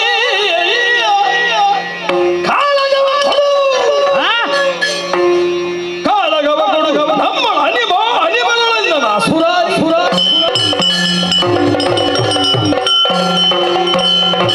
ಮಗನನ್ನು ಪಾಲನೆ ಪರಿಚಯ ಪತ್ರ ಬರ್ಕೊಂಡು ಬಂದಿದ್ರೆ ನಾನೇ ಓದುತ್ತೀನಿ. ಕೇಳಿ ಮಾಡುವುದೇನು? ಹೇಳಿ ನೋಡಪ್ಪ. ಬಾಲನೇತ್ರನ ಭುಜಬಾಳಿಗೆ ಸಮಪಾಳಿಯಾಗಿ ಪಾಸಟಿ ಇಲ್ಲದೆ ಹೋರಾಟವನ್ನು ಮಾಡಬಲ್ಲೋ ವಿಜಿಗೀಷ ಪ್ರವೃತ್ತಿಯನ್ನು ಹೊತ್ತಿರುವಂತ ಅರ್ಜುನ ದೇವ ಇವ. ಈ ಸಣ್ಣವನು ಬಿಲ್ಲಿನ ಹಾಗೆ ಇರುವ ಬಿಲ್ಗಾರನು ಇವ. ಒಬ್ಬ ಹೊಂತಕಾರಿ. ಯಾರು ಇಷ್ಟು ವೈರಿಗಳೆನ್ನುವಂತಹ ಮದ ಗಜಗಳಿಗೆ ಸಿಂಹ ಸದೃಶ್ಯನಾಗಿ ತನ್ನ ಭುಜದಂಡದಲ್ಲಿ ವಿಕ್ರಮವನ್ನು ತೂಗಬಲ್ಲಂತಹ ಇವನೇ ಚೌಪಟಬಲ್ಲನಾದಂತಹ ಭೀಮಸೇನ. ಇರ್ಲಿ. ಇವರಿಬ್ಬರ ಉದ್ಘಾಟನೆಯನ್ನು ಸೊಗಸಾಗಿ ಮಾಡುತ್ತಿರುವ ಕಾರ್ಯಕ್ರಮದ ನಿರೂಪಕನೇ, ಕಾರ್ಯಕ್ರಮದ ಸಂಯೋಜಕನೇ ನೀನು ಯಾರಯ್ಯ? ನನ್ನೆಲ್ಲಿಯೂ ನೀನು ನೋಡ್ಲಿಲ್ವಾ? ನೋಡಿದ್ದೇನೆ. ನನ್ನ ಬೆನ್ನು ನೋಡಿದ್ರೆ ಗುರ್ತ ಸಿಗ್ತದ ನಿಮಗೆ? ಸಿಗುತ್ತದೆ. ಇದನ್ನೇ ಓಹೋ, ನಿನ್ನ ಬಾಯಿಂದಲೇ ಬರಲಿ, ಶಂಕದಿಂದ ಬಂದ್ರೆ ತೀರ್ಥ. ಅಸುರಾಳಿ ಈ ಪ್ರಪಂಚದಲ್ಲಿ ದೈತ್ಯ ಶಕ್ತಿ ಅಂತ ಮೆರೆದು ಲೋಕವನ್ನೇ ಹ್ರಾಸ ಮಾಡುವುದಕ್ಕೆ ಮುಂದಾದ ಹೊತ್ತಿನಲ್ಲಿ ಅವುಗಳನ್ನು ತಡೆಯಬಹುದಾದ ಕೃಷ್ಣ ನಾನು. ಯಾರು? ಕೃಷ್ಣ.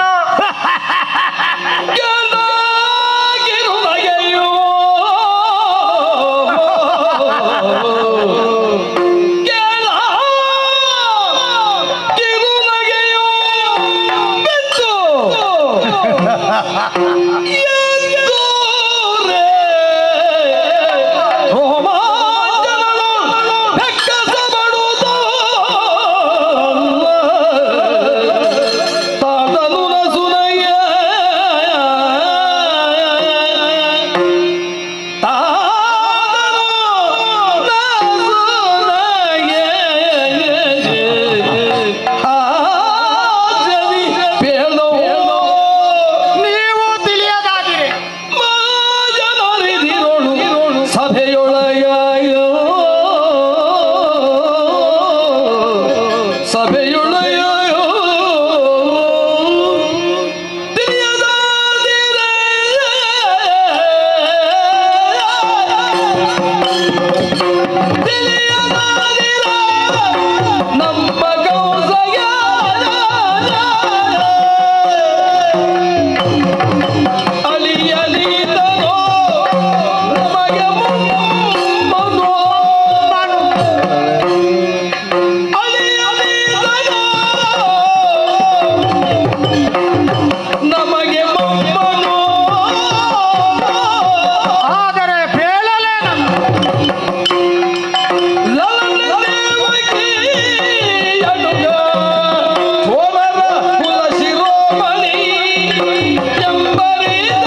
ಕಾರ್ಯಕ್ರಮಗಳಲ್ಲಿ ಬಿಡುವಿಲ್ಲದೆ ತೊಡಗಿಕೊಂಡು ವ್ಯಸ್ತರೆನಿಸಿಕೊಂಡ ನಾನಾ ಊರುಗಳಲ್ಲಿರುವ ವ್ಯಕ್ತಿತ್ವವನ್ನು ಹತ್ತಿರದಿಂದ ಪರಾಮರಿಸಿದ ನಿಮ್ಮ ಸಮಗ್ರವಾದ ಸಂದೋಹದಲ್ಲಿ ಬೆರಳೆಣಿಕೆಯ ಕೆಲವರಿಗಾದರೂ ನೀವು ತಿಳುವಳಿಕೆ ಇಲ್ಲದೆ ವರ್ತಿಸುವ ಹಾಗೆ ಆಯ್ತಲ್ಲ ಅಂತ ನಾನು ಕೇಳುವ ಪರಿಸ್ಥಿತಿ ನಿರ್ಮಾಣ ಮಾಡಿದಿರಲ್ಲ. ಇವನ ಪರಿಚಯ ಇವ ಹೀಗೆ ಹೇಳಿಕೊಳ್ಳಬೇಕು, ನಮಗೆ ಗೊತ್ತಿಲ್ವೋ? ಇವ ಸಂಬಂಧದಲ್ಲಿ ನಮಗೂ ನಿಕಟವರ್ತಿಯೇ. ಹೇಗೆ ನಮ್ಮ ದೇವಕಿ ಇದ್ದಾಳಲ್ಲ, ವಸುದೇವನಿಗೆ ಹೆಂಡತಿ ಆದವಳು. ಹೆಂಡತಿ ಮೊದಲೇ ಆಗಿದ್ದಾಳೆ ಅಂತ ಸುದ್ದಿ. ಅದಕ್ಕೆ ನಾನು ಹೆಣ್ಣಾಗಿ ಹೆಂಡತಿ ಆದದ್ದು ಅಂತ ಹೇಳಲಿಲ್ಲ, ಪತ್ನಿ ಅಂತ ಹೇಳಲಿಲ್ಲ, ಹೆಂಡತಿ ಆದವಳು. ಅವರಿಬ್ಬರಿಗೂ ಕಾರಾಗೃಹದಲ್ಲಿ ಹುಟ್ಟಿಕೊಂಡ ಸಂತಾನ ಪ್ರಪಂಚದ ಮೋಜನಕ್ಕಾಗಿ ತನ್ನ ಕೈಯಲ್ಲಿ ಕೀಲಿಕೈ ಹಿಡ್ಕೊಂಡು ಬಂದದ್ದು ಅಂತ ಪ್ರಚಾರ ಮಾಡಿದವ ಅಂತಗ ಕೃಷ್ಣ. ಇವನ ಕತೆ ನಿಮಗೆ ಗೊತ್ತಿಲ್ವೋ? ಇವ ನಮ್ಮ ಕಂಸನಿಗೆ ಹೇಳಬಾರ್ದು ನಾನು. ನಮಗೆ ಅಳಿಯ ಕಂಸ, ಅವನಿಗೂ ಪ್ರೀತಿಯ ಅಳಿಯ. ಆದರೆ ಅಳಿಯ ಮನೆ ತೊಳೆಯದೆ ಬಿಡಲಾರ ಅಂತ ಹೇಳುವುದಕ್ಕೆ ಸಂಕೇತವಾಗಿ ಉಳಿದವನು. ಉಭಯರಿಗೂ ಕಣ್ಣೀರ ಕಡಲನ್ನು ದಾಟಿ ಹೋಗುವುದಕ್ಕೆ ದಾರಿ ಕಾಣದ ಹಾಗೆ ಅತ್ಯಂತ ದುಃಖದ ರಸವನ್ನು ತುಂಬಿಬಿಟ್ಟವನು. ಹೇಗೂ ದೇವಕಿಗೆ ಮಗ, ನಮ್ಮ ಕಂಸನಿಗೆ ಅಳಿಯ, ನನಗೆ ಮೊಮ್ಮಗ. ಏನು ಮಾಡುವ? ಹಿಂದೆ 17 ಸಲ ದಂಡೆತ್ತಿ ಹೋಗಿದ್ದೆ ನಾನು. ಅಷ್ಟು ಕಾಲದಲ್ಲಿ ಹುಲ್ಲುವೂ ಹುಟ್ಟದ ಹಾಗೆ ಕಾಲು ದಾಟಿಸದೆ ಓಡಿ ಹೋದ ಪಲಾಯನವಾದಿ 17 ಸಲವೂ ಅವನನ್ನು ಹಿಮ್ಮೆಟ್ಟಿಸಿದ್ದೇನೆ ನಾನು. ಈ ಕಾಲಕ್ಕಾಗುವಾಗ ಇದೊಂದು ಕೃತ್ರಿಮವಾದ ವೇಷದಲ್ಲಿ ಬಂದಿದ್ದಾನೆ. ಕಳ್ಳರ ಕುಲಗುರು ಅಂತ ಇವನಿಗೆ ಹೆಸರು. ಚೋರರ ಮಹಾತ್ಮೆ ಅಂತ ಹೇಳಿದ್ರೆ ಆ ಪ್ರಸಂಗದ ಕರ್ತೃವ. ಚೋರರ ಮಹಾತ್ಮೆಯಲ್ಲಿ 15 ವೇಷ ಇದ್ರೆ 15 ವೇಷವು ಇವನಿಗೆ. ಯಾಕಂದ್ರೆ ಅರ್ಥಾಪೇಕ್ಷೆ ಅರ್ಥಾಪಹಾರಿ ಅಂತ ಇವನಿಗೆ ಹೆಸರು. ಹೆಣ್ಣು ಅಪಹರಿಸ್ತಾನೆ, ಗಂಟು ಅಪಹರಿಸ್ತಾನೆ, ಮಣ್ಣು ಅಪಹರಿಸ್ತಾನೆ. ಈಗೀಗ ಊರಲ್ಲಿ ಮಣ್ಣಿಲ್ಲ ಅಂತ ನೀರಿನ ಮೇಲೆ ಮನೆ ಮಾಡಿದ್ದಾನೆ. ಆದರೂ ಒಂದು ಪ್ರಸ್ಥಭೂಮಿ ಅಂತ ಕುಶಸ್ಥಲಿ ಅಂತ ಹೇಳುವುದು ಕೈಗೆ ಸಿಕ್ಕಿದೆ ಅಂತ ಸುದ್ದಿ. ಹಾಗಾದರೆ ಈಗ ಏನಾಯಿತು? ಆಹಾರ ಅನ್ವೇಷಣೆ ಮಾಡಬೇಕಾದ ಅನಿವಾರ್ಯತೆಯಲ್ಲಿ ಇರುವ ಒಂದು ಹುಲಿಯ, ಒಂದು ಹೆಪ್ಪುಲಿಯ, ಒಂದು ಸಿಂಹದ ಗುಹೆಯ ಬಳಿಗೆ ತಾನೇ ಮೊಲ ಬಂದ ಹಾಗೆ ಹೇ ಕೃಷ್ಣ, ಹಂಸ ಡಿಪಿಕರನ್ನು ಕೊಂದು ಅವರಿಬ್ಬರ ಮೈತ್ರಿಯನ್ನು ಒಡೆದು ಆ ಮೂಲಕವಾಗಿ ಮಾಗಧನಿಗೆ ವಿಪತ್ತನ್ನು ತಂದುಕೊಟ್ಟೆಯಲ್ಲ. ನನ್ನ ಮೈತ್ರಿ ಬಣದ ಸದಸ್ಯರಲ್ಲಿ ಅತ್ಯಂತ ಕ್ರಿಯಾಶೀಲರು, ಅಮೋಘ ವೀರ್ಯರು, ಮಹಾನ್ ಸಾಧಕರು, ವರಬಲ ಅನ್ವಿತರು, ಪರಸ್ಪರ ದುಃಖದ ವಾರ್ತೆಯನ್ನು ಅಗಲುವಿಕೆಯ ವಾರ್ತೆ ಕೇಳಿದರೆ ಸಾಯ್ತಾರೆ ಅಂತ ಹೇಳುವಂತಹ ವಿಶೇಷವಾದ ವರ ಪಡೆದವರನ್ನು ಬೇರ್ಪಡಿಸಿ ಅವ ಸತ್ತ ಅಂತ ಇಲ್ಲಿ ಸುಳ್ಳು ಹೇಳಿ ಅವನಾಲೆಗೆ ಎಳ್ಕೊಂಡು ಸಾಯುವ ಹಾಗೆ ಮಾಡಿ ಮತ್ತೊಬ್ಬರನ್ನು ನೀರಿಗೆ ಬೀಳಿಸಿ ಸಾಯಿಸಿದ್ಯಲ್ಲ. ಹಂಸ ಡಿಪಿಕರನ್ನು ಕೊಂದದ್ದಕ್ಕಾಗಿ ಪ್ರತಿಕ್ರಿಯೆ ಮಾಡುವುದಕ್ಕಾಗಿ ಶುಭ ಮುಹೂರ್ತವನ್ನು ಕಲ್ಪಿಸಿದ ನಿನಗೆ ನಾನು ಆಜನ್ಮ ಋಣಿ. ಈಗ ನೀನು ಸಿಂಹದ ಮನೆಗೆ ಮೊಲವೇ ಅತಿಥಿಯಾಗಿ ಬಂದ ಹಾಗಾಯಿತು. ನಿನ್ನ ತಲೆ ಕಡಿತೇನೆ.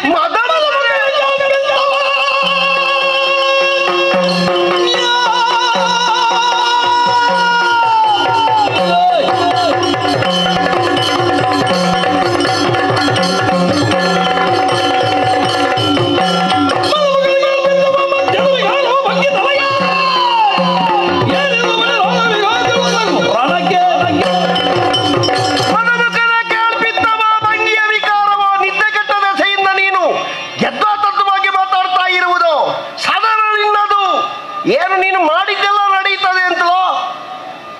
ಒದಗು, ರಣಕ್ಕೆ ಒದಗು, ಅದರ ಬಗ್ಗೆ ಮಾತಾಡು, ಯುದ್ಧ ಕೊಡು ನಮಗೆ.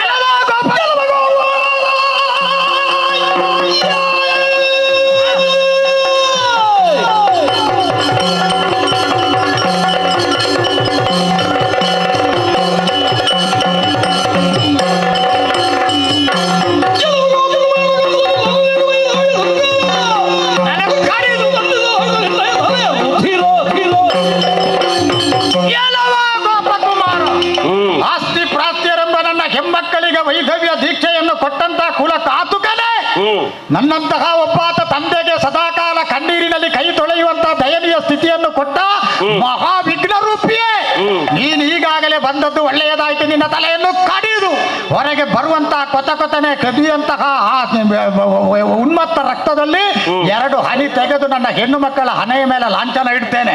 ಅಂತೂ ನೀನಂತೂ ನನಗೆ ವಿರೋಧಿಯೇ. ಇವರನ್ನು ಕರ್ಕೊಂಡು ಬಂದಿದ್ಯಲ್ಲ ಚಂದ್ರವಂಶದ ಕುಡಿಗಳು. ಅಯ್ಯ ರಾಜಪುತ್ರರೇ,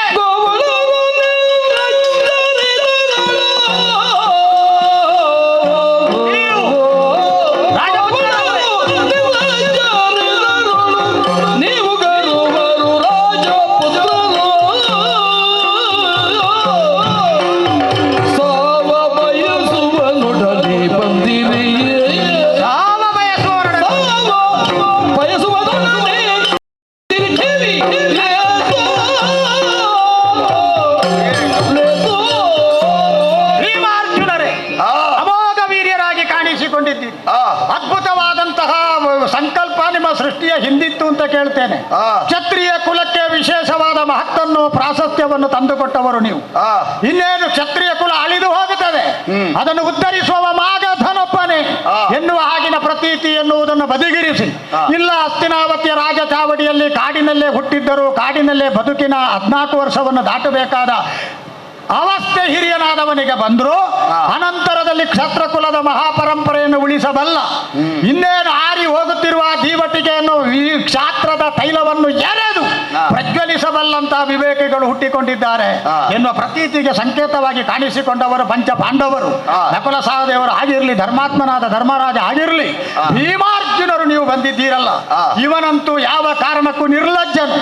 ಪ್ರಾಣವನ್ನು ಕಳಕೊಳ್ಳುವುದಕ್ಕೋ, ಪ್ರಾಣವರನ್ನು ಬೇರೆಯವರದ್ದು ತಕೊಳ್ಳುವುದಕ್ಕೋ, ಬೇರೆಯವರನ್ನು ಮಾತ್ರ ಪ್ರಾಣ ಕಳಕೊಳ್ಳುವ ಹಾಗೆ ಮಾಡಿ ತಾನು ಸಂಭಾವಿತನಾಗುವುದಕ್ಕೋ ಎಲ್ಲ ಯೋಗ್ಯತೆಯನ್ನು ನಾನಾ ಆಯಾಮಗಳಲ್ಲಿ ಹೊಂದಿದವನು. ನೀವಂತೂ ರಾಜಪುತ್ರರು, ಗರ್ವರು, ವಿವೇಕಿಗಳಾಗಿ ಪ್ರಪಂಚದಲ್ಲಿ ಕಾಣಿಸಿಕೊಂಡು ವರ್ತಮಾನ ಕಾಲದಲ್ಲಿ ಭೀಷ್ಮನಂತ ಹಿರಿಯವನ ಆ ವಿಶೇಷವಾದ ಕನಸನ್ನು ಈಡೇರಿಸುವುದಕ್ಕೆ ಕಟಿಬದ್ಧರಾಗಬೇಕಾದವರು. ನೀವು ಸಾವನ್ನು ಬಯಸುವವನ ಜೊತೆಗೆ ಸಾವನ್ನು ನಾವು ಚುಂಬಿಸ್ತೇವೆ ಅಂತ ಬಂದ ಆಗುಂಟಲ್ಲ. ನಿಮಗೆ ಹಿರಿಯತನದಲ್ಲಿ ಯಾವ ಕಥೆಯನ್ನು ಹೇಳಿಲ್ವೇ ಭೀಷ್ಮ? ಅಥವಾ ಭೀಷ್ಮನಿಗೆ ಅರಿವು ಕೊಡದೆ, ಅವರ ಬಗ್ಗೆ ಯಾವುದೇ ಮಾಹಿತಿಯನ್ನು ಆಡದೆ ನಿಮ್ಮನ್ನು ಸುಮ್ಮನೆ ಏನೋ ಆ ಧರ್ಮರಾಯನನ್ನು ಮಂಗ ಮಾಡುವುದಕ್ಕೆ 4 ಒಳ್ಳೆ ಶಬ್ದ ಸಾಕು, 4 ಶ್ಲೋಕ ಹೇಳಿದ್ರೆ ಸಾಕು. ಹಾವಾಡಿಗನ ಪುಂಗಿಯ ಎದುರು ನಾಗ ತಲೆ ಅಲ್ಲಾಡಿಸಿದ ಹಾಗೆ ಶ್ಲೋಕಕ್ಕೆ ತಲೆ ಅಲ್ಲಾಡಿಸುವಂತ ಸಾಧು ನಾಗವ. ಹಾಗೆಂದು ವ್ಯಂಗ್ಯ ಅಲ್ಲ, ಒಳ್ಳೆಯ ಹುಡುಗ. ಅಂತವನ ತಮ್ಮಂದಿರಾದ ನೀವು ಬಂದಿರಲ್ಲ, ಅಂತಹ ಪುಣ್ಯಾತ್ಮ ದಯಾರ್ದ್ರ ಅಂತಃಕರಣವನ್ನು ಹೊಂದಿದಂತ ಧರ್ಮರಾಯ ನಿಮ್ಮನ್ನು ಈ ಶನಿಯ ಕೈಗೆ ಕೊಟ್ಟು ಬೀಳ್ಕೊಂಡನಲ್ಲ. ಆದ ಕಾರಣದಿಂದಲೇ ನೀವು ಇಲ್ಲಿಂದ ಹೋಗುವುದು ಒಳ್ಳೆಯದು. ಇವನನ್ನಂತೂ ಮಾರಣ ಹೋಮದ ನನ್ನ ಉದ್ದೇಶದ ಕೊನೆಗೆ ಬಲಿ ಕೊಟ್ಟಾದರೂ ಖಂಡಿತವಾಗಿಯೂ ನನ್ನ ಉದ್ದೇಶವನ್ನು ಈಡೇರಿಸಿಕೊಳ್ತೇನೆ. ಹೋಗಿರಪ್ಪ, ಹೋಗಿ. ದುಷ್ಟ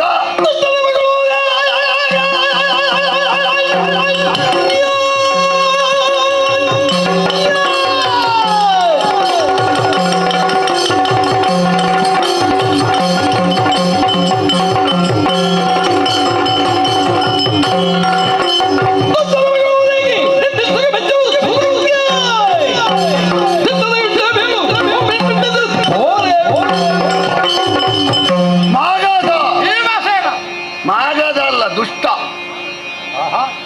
ಯಾಕಂದ್ರೆ ನಾವು ನಿರ್ಣಯ ಮಾಡಿಯೇ ಬಂದದ್ದು. ನಾವು ಇನ್ನು ಅಧ್ಯಯನ ಮಾಡಿ ನೀನು ಒಳ್ಳೆಯವನ ಕೆಟ್ಟವನು ಅಂತ ನಿರ್ಣಯ ಮಾಡಬೇಕಾದ ಅಷ್ಟರವರೆಗೆ ನೀವು ಬೌದ್ಧಿಕ ಶೋಷಣೆಗೆ ಒಳಗಾಗಿ ಆಗಿದೆ ಅಲ್ವಾ? ನಮಗೆ ನಿರ್ಣಯ ಆಗುವಷ್ಟು ಅಧ್ಯಯನ ನಿನ್ನ ಬಗ್ಗೆ ಆಗಿದೆ. ಹಾಗಾದ್ರೆ ಅಷ್ಟು ತಲೆ ತೊಳೆದಿದ್ದಾನೆ ನಿಮ್ಮದು? ಹೌದು, ತಲೆ ತೊಳೆದದ್ದಲ್ಲ, ತಲೆಯಲ್ಲಿದ್ದ ಕೆಟ್ಟದ್ದನ್ನು ತೆಗೆದದ್ದು. ಅನ್ಯರ ಮನೆಗೆ ಹೋಗಿ ಅಪರಿಚಿತ ಹೊತ್ತಿನಲ್ಲಿ ಅವೇಳೆಯಲ್ಲಿ ಅನ್ಯ ವೇಷವನ್ನು ಧಾರಣೆ ಮಾಡಿ ಅವನಿಗೆ ಮೃತ್ಯು ಕಂಟಕನಾಗುವುದು ಉಪಾಯದಲ್ಲಿ ಕೆಟ್ಟದ್ದು ಒಳ್ಳೆಯದ? ರಾಜನೀತಿಯಲ್ಲಿ ಅದು ಕೆಟ್ಟದ್ದಲ್ಲ.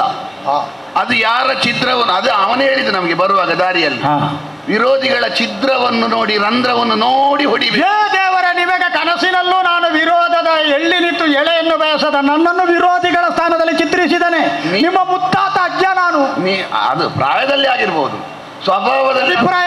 ಸ್ವಭಾವದಲ್ಲಿ ಅವರಿಗೂ ನಿನಗೂ ಎಣ್ಣೆ ಸಿಕ್ಕ ಸಂಬಂಧ. ಅವರ ಯೋಗ್ಯತೆ ಎಂತದ್ದು, ದ್ವಾಪರಾಯುಗದ ಅನುಭವದ ಸಂಕೇತ ಅವರು.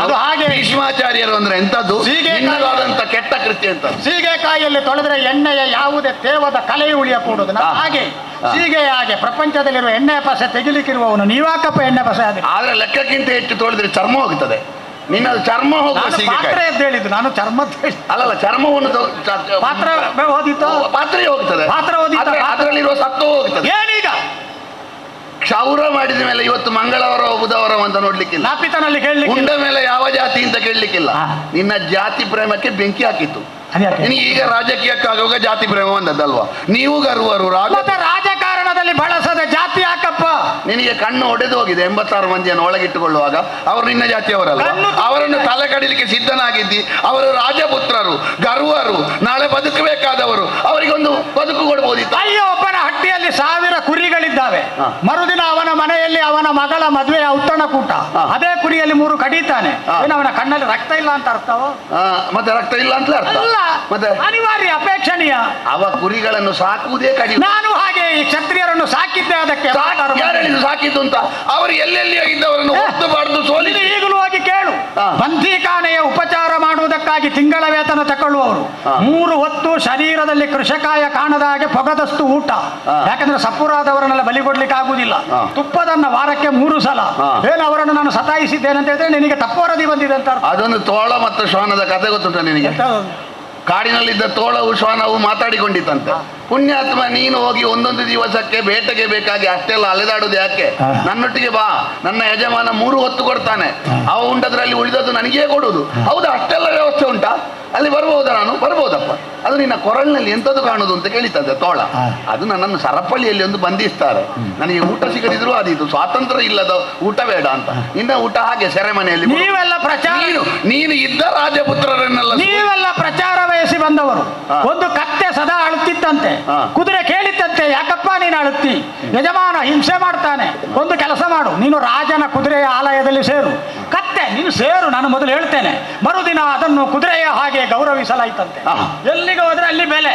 ಕತ್ತೆ ಬಂದ್ರು ನಮ್ಮಲ್ಲಿ ಕುದುರೆ ಆಗ್ತದೆ, ನಮ್ಮ ಕಡೆಗೆ ಬಂದ್ರೆ ಸಾಕುವುದಿಲ್ವೇ? ನಾನು ನಿಮ್ಮ ಕುದುರೆಯಂತಿದ್ದಂತಹ ರಾಜಪುತ್ರರನ್ನೆಲ್ಲ ಕತ್ತೆ ಹಾಗೆ ಒಳಗಿಟ್ಟುಕೊಂಡು ನಿನ್ನ ನರಮೇಧಕ್ಕೆ ಬೇಕಾಗಿ ಉಪಯೋಗಿಸುವಂತಹ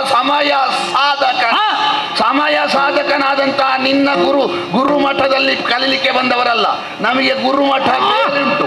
ನಿನ್ನಿಷ್ಟಕ್ಕೆ ಬೇಕಾಗಿ ನಮ್ಮನ್ನು ನಾವು ಒಪ್ಪಿಸಿಕೊಳ್ಳುವುದಕ್ಕಿರುವವರಲ್ಲ. ನಿನ್ನಂತವನೊಬ್ಬನನ್ನು ಬದುಕುವುದಕ್ಕೆ ಬಿಟ್ರೆ ಆಗ ಅಜ್ಜ ಕೇಳಿಯಾರು, ನಿನ್ನಂತವನನ್ನು ಕೊಂದ್ರೆ ಅಜ್ಜ ಸನ್ಮಾನ ಮಾಡಿಯಾರು. ನಿನ್ನಂತವನನ್ನು ಅವರೇ ಕೊಲ್ಲಬೇಕಿತ್ತು, ನಮಗೊಂದು ಅವಕಾಶ ಕೊಟ್ಟಿದ್ದಾರೆ. ನಾವು ನಿಮ್ಮನ್ನು ಕೊಲ್ಲಿಕ್ಕೆ ಬಂದದ್ದು ಸಾವ ಬಯಸುವನೊಡನೆ, ನಿನ್ನ ಸಾವು ಬಯಸುವನೊಡನೆ. ದುಷ್ಟನೆ ಬಗಳುವುದೇಕೆ? ನನ್ನಂಥದ್ದು ಇಷ್ಟಕ್ಕೆ ಎಂತದ್ದು ಹೇಳುದು? ನಿನ್ನಿಷ್ಟಕ್ಕೆ ಮೆಚ್ಚೆವು, ನನ್ನ ಇಷ್ಟಕ್ಕೆ ಮೆಚ್ಚುವುದಿಲ್ಲ. ಹಾಗಾದ್ರೆ ನೀನು ಇರೋದಕ್ಕೆ ನಿಲ್ಲು. ಹೌದು, ನೋಡು ಅವ ಏನು ಹೇಳ್ತಾನೆ ಅಂತ ಹೇಳಿ.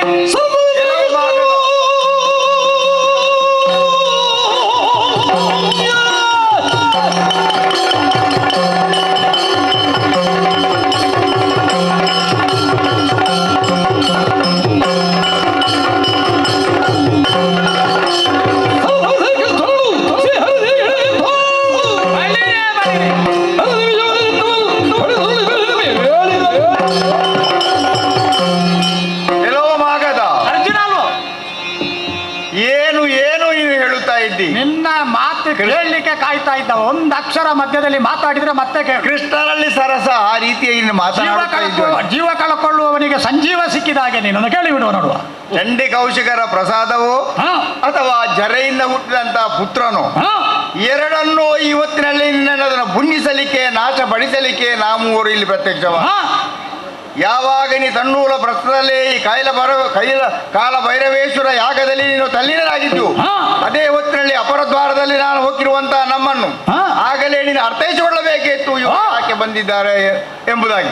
ಅದೆನ್ನೆಲ್ಲವನ್ನು ನೀನು ಲೆಕ್ಕಿಸದಿ ಮಾಡಬಾರದೆನ್ನೆಲ್ಲವನ್ನು ನೀನು ಮಾಡಿ ಪಾಪಿಷ್ಟತನವನ್ನು ನೀನು ಗಟ್ಟಿಗಳಿಸ್ತಾ ಇದ್ದಿ. ಈ ಜಗತ್ತಿನಲ್ಲಿ 84 ರಾಜಪುತ್ರರನ್ನು ಸೆರೆಯಲ್ಲಿಟ್ಟು ನಾಳೆಯೋ ನಾಡಿದೋ ಅವರನ್ನು ಈ ರುಂಡವನ್ನು ಕತ್ತರಿಸಿ ನೀನು ಅಜೇಯನ್ನಾಗಿ ಮೆರೆಯಬೇಕೆಂಬುದ ಉದ್ದೇಶವನ್ನು ಇಟ್ಟುಕೊಂಡಂತ ನೀನು, ಅದು ನಿನ್ನ ಈ ಮನಸ್ಸಿನ ಈ ಚಿಂತನೆಗೆ ಸಾಕಾರವಾಗಲಿಕ್ಕಿಲ್ಲ. ಆದುದರಿಂದ ನಾವು ಮೂವರು ಈಗ ಯಾವ ಕೃತ್ಯದಲ್ಲಿ ಇಲ್ಲಿ ಬಂದಿದ್ದೇವೆ ಎಂಬುದನ್ನು ಕೂಡ ನೀವು ಅರ್ಥೈಸಿಕೊಳ್ಳಬೇಕು. ಆದ್ದರಿಂದ ದುಷ್ಟ ಪ್ರವೃತ್ತಿಯವನ್ನೇ ನಾಶಪಡಿಸಿ ಶಿಷ್ಟ ಪ್ರವೃತ್ತಿಯನ್ನೇ ಭೂಲೋಕದಲ್ಲಿ ಅನುಷ್ಠಾನಗೊಳಿಸುವಂತಹ ನನ್ನ ಮಹಾ ಶ್ರೀಕೃಷ್ಣನಿರುವಾಗ ಇದೆಲ್ಲವೂ ನಿನ್ನ ಈ ನಾಟಕದಲ್ಲಿ. ಹಾಗಾದರೆ ಮೂವರಲ್ಲಿ ನಾನು ಯುದ್ಧ ಕೊಡಬೇಕು, ಯಾರಲ್ಲಿ ಬೇಕಾದರೂ ಅವರ ಕೊಡಬೇಕು.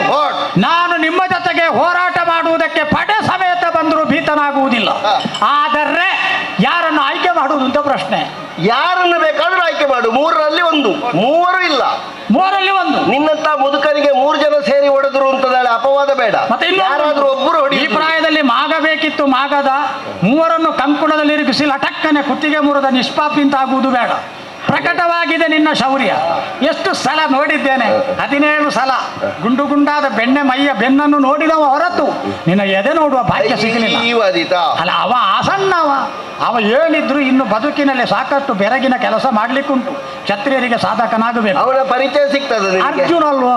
ನೀನು ನಿದ್ದೆ ಕೆಡ್ಲಿಕ್ಕೆ ಬೇಕಾಗಿ ನಿದ್ದೆ ಬಾರದ ಹಾಗೆ ಸ್ವಲ್ಪ ತೆಕ್ಕೊಂಡಿದ್ಯಲ್ಲ, ಆ ತೆಕ್ಕೊಂಡು ಸರಿ ನೋಡಿ ಬರ. ನಮ್ಮಲ್ಲಿ ಸತಿಯರು ನೀನು ಮದಮುಖನೆ ಅಂತ ಕೇಳಿದ್ಯಲ್ಲ, ಸದನ ನಿನ್ನದು ಅಂತ ಹೇಳಿದ್ಯಲ್ಲ. ನಮ್ಮಲ್ಲಿ ಬರೀ ತೆಕ್ಕೊಳ್ಳುವುದು ಮಾತ್ರ ಅಲ್ಲ, ಇದು ಉಂಟು ಗೊತ್ತುಂಟಾ? ಭಂಗಿ. ಲೋಕಕ್ಕೆ ಪೂರೈಕೆ ಆಗುದು ಇಲ್ಲಿಂದಲೇ. ಅದೇ ನಮ್ಮ ಅಸ್ತಿತ್ವ. ಏನು ಹೇಳಲಿಕ್ಕೆ ನಾಚಿಕೆ ಯಾಕೆ? ಪ್ರಸಂಗಕ್ಕೆ ವಿರೋಧ ಅಲ್ಲ ಅದು.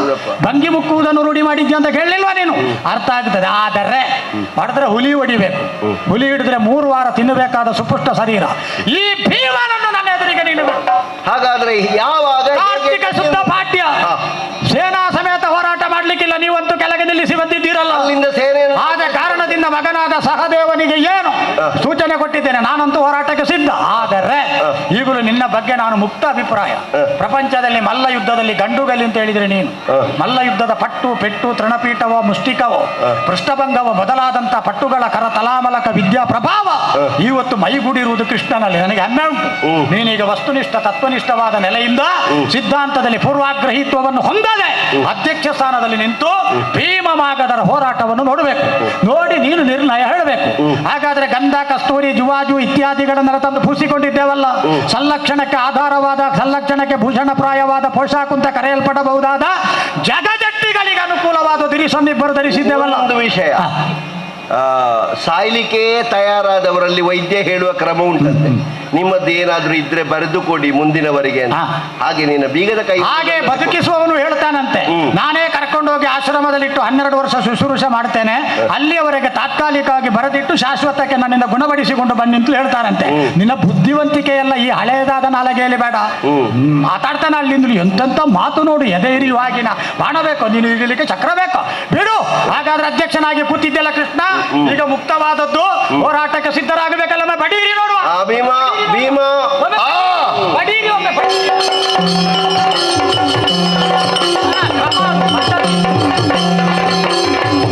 ಎಲ್ಲವ ಭೀಮ, ಎಲ್ಲವ ಭೀಮ ಗಜ ಸಹಸ್ರ.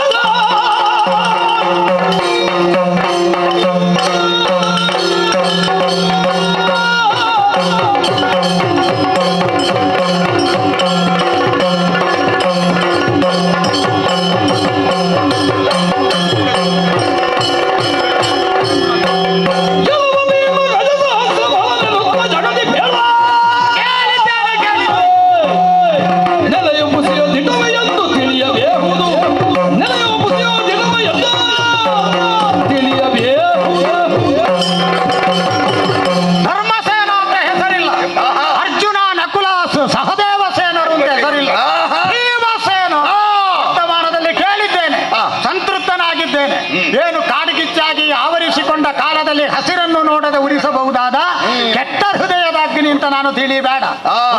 ಉತ್ಕರ್ಷೆಯ ಕಥೆಗಳನ್ನೆಲ್ಲ ಕೇಳಿದ ಮೇಲೆ ನನ್ನ ಪತನಕ್ಕೆ ನೀವೊಂದು ಹೇತಾಗುತ್ತೀರಿ ಅಂತ ಆದರೆ, ಇಳಿಯುವುದಕ್ಕೊಂದು ಪಾವಟಿಕೆ ಆಗುತ್ತೀರಿ ಅಂತ ಆದರೆ, ಏನದನ್ನು ತುಳಿಯುವುದಕ್ಕೆ ಹಿಂಜರಿಕೆಯನ್ನು ತೋರಬಲ್ಲಂತ ಹೆಂಬೇಡಿ ಅಂತ ತಿಳಿದಿದ್ದೀರೋ, ಮರಣವನ್ನು ಮಹಾನವಮಿ ಅಂತ ತಿಳಿದು ಸೋಲು ಎನ್ನುವುದು ವಿಜಯದ ಮಾಲಿಕೆಗೆ ಸೇರಿಸಿದಂತಹ ಒಳಗಿನ ನಟ್ಟು ಎನ್ನುವ ಹಾಗೆ ಭಾವಿಸಿ ಹೋರಾಟದಲ್ಲಿ ಯಾವ ಕಾರಣಕ್ಕೂ ಹಿಂಜರಿಕೆಯನ್ನು ಹಿಂದೇಟವನ್ನು ಹೊಡೆಯದ ಜಾಯಮಾನ ನನ್ನದು.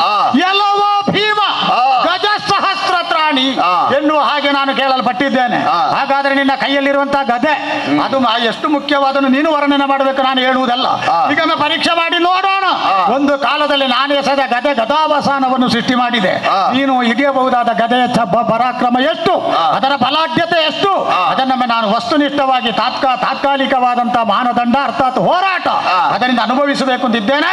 ಉಂಟೇನೋ ತ್ರಾಣದಲ್ಲಿ ಅದೊಡ್ಡತನ ಉಂಟು.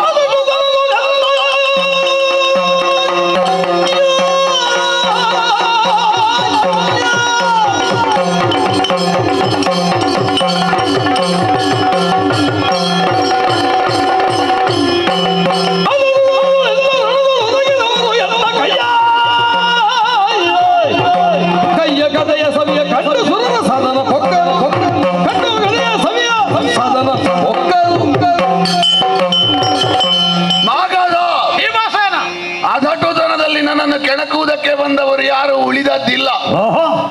ನೀನು ಕೆಣಕುವುದಕ್ಕೆ ಬಂದಿಯಲ್ಲ. ಅಲ್ಲ, ನೀನು ಯಾವಾಗಲೂ ಹೋಗ್ಬೇಕಿತ್ತು.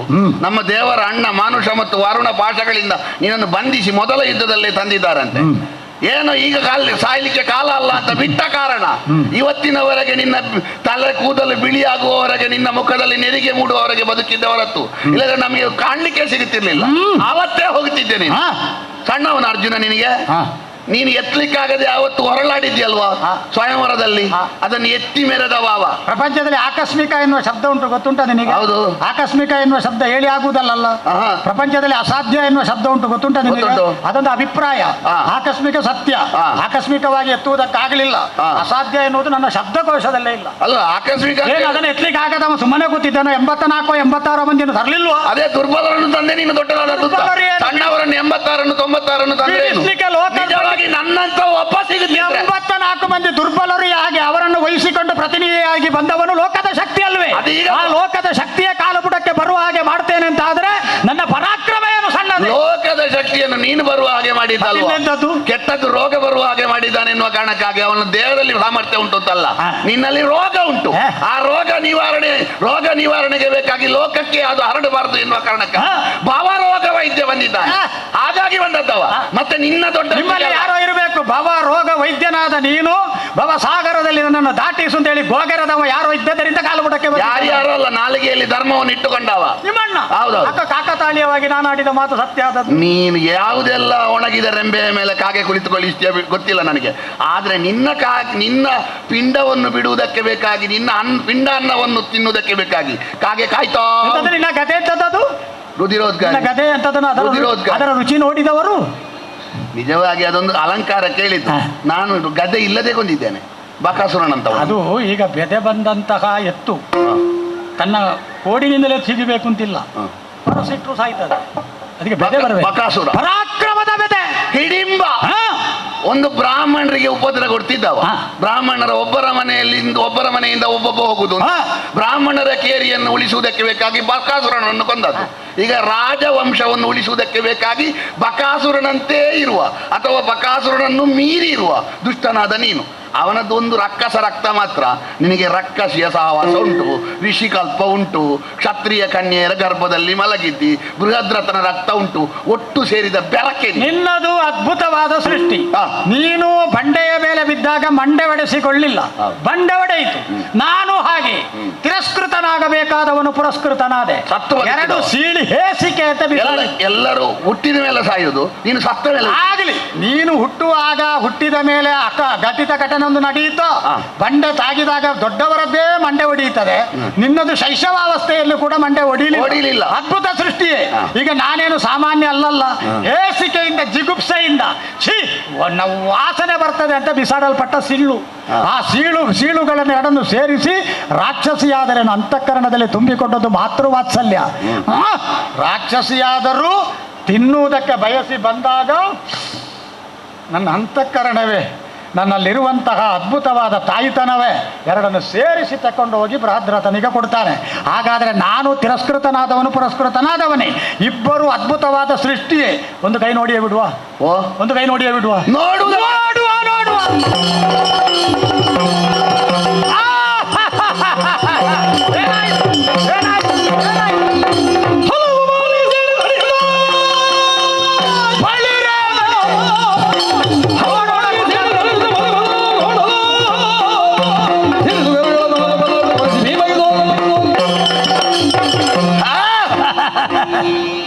ಅಂಗಾತವಾಗಿ ಮಲಗಿಸಿ ಅವನ ಕಾಲಿಗೆ ಒಂದು ಕಾಲನ್ನು ಕೊಟ್ಟು ಮತ್ತೊಂದು ಕಾಲನ್ನು ಹಿಡಿದು ಒಂದಲ್ಲ ಎರಡಲ್ಲ 108 ಬಾರಿ ಸೀಳಿದರು.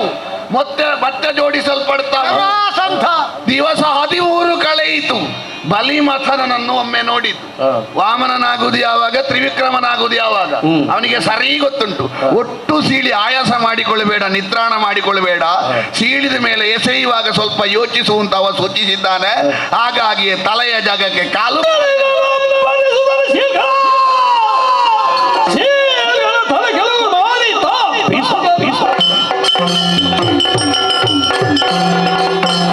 ಸರಿಯಾಗಿ ಎಸೆದ್ರಲ್ವ ಸಂಧಿಸುವುದು.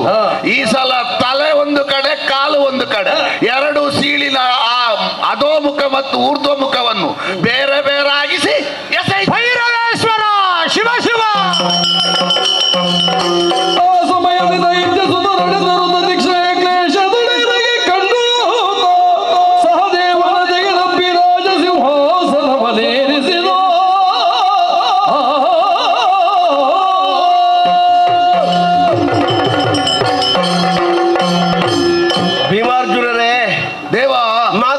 ಸತ್ತಿದ್ದಾನೆ. ಸತ್ತಿದ್ದಾನೆ. ಅವನ ಮಗನಾದಂತಹ ಸಹದೇವನಿಗೆ ಹಾ ಇಲ್ಲಿ ಅಧಿಕಾರವನ್ನು ನಾವು ಕೊಡಬೇಕು, ಅವರನ್ನೇ ರಾಜನನ್ನಾಗಿ ಮಾಡಬೇಕು. ಸರಿ. ನಮ್ಮದಾದಂತಹ ಯಾಗ ಸಂಕಲ್ಪಕ್ಕೆ ಒಂದು ಭದ್ರವಾದಂತಹ ಬುನಾದಿ ಇಲ್ಲಿಂದ ಸಿಕ್ಕಿದ ಹಾಗೆ ಒಂದು ಜಯಕಾರದ ಒಂದು ಘೋಷಣೆ ಮೊಳಗುವ ಹಾಗೆ ನಿರಾತಂಕವಾಗಿ ಯಾಗ ಸಾಗ್ತದೆ ಎನ್ನುವಂತ ವಿಶ್ವಾಸ ನನಗೂ ಮೂಡಿದೆ. ಆದದ್ದರಿಂದ ಈ ಸಿಹಿ ಸುದ್ದಿಯನ್ನು ಹೇಳಬೇಕಾದದ್ದು ಲೋಕ ಕಲ್ಯಾಣವನ್ನೇ ಕಾಯುತ್ತಿರುವಂತಹ ಧರ್ಮರಾಜನ ಸಮ್ಮುಖದಲ್ಲಿ. ಜಗತ್ತಿಗೆ ಮಂಗಳವನ್ನು ಹೇಳುತ್ತಾ ಹಸ್ತಿನಾವತಿಯ ಕಡೆಗೆ ಸಾಗೋಣ. ನಡೆಯೋಣ ನಡೆಯೋಣ ನಡೆಯೋಣ.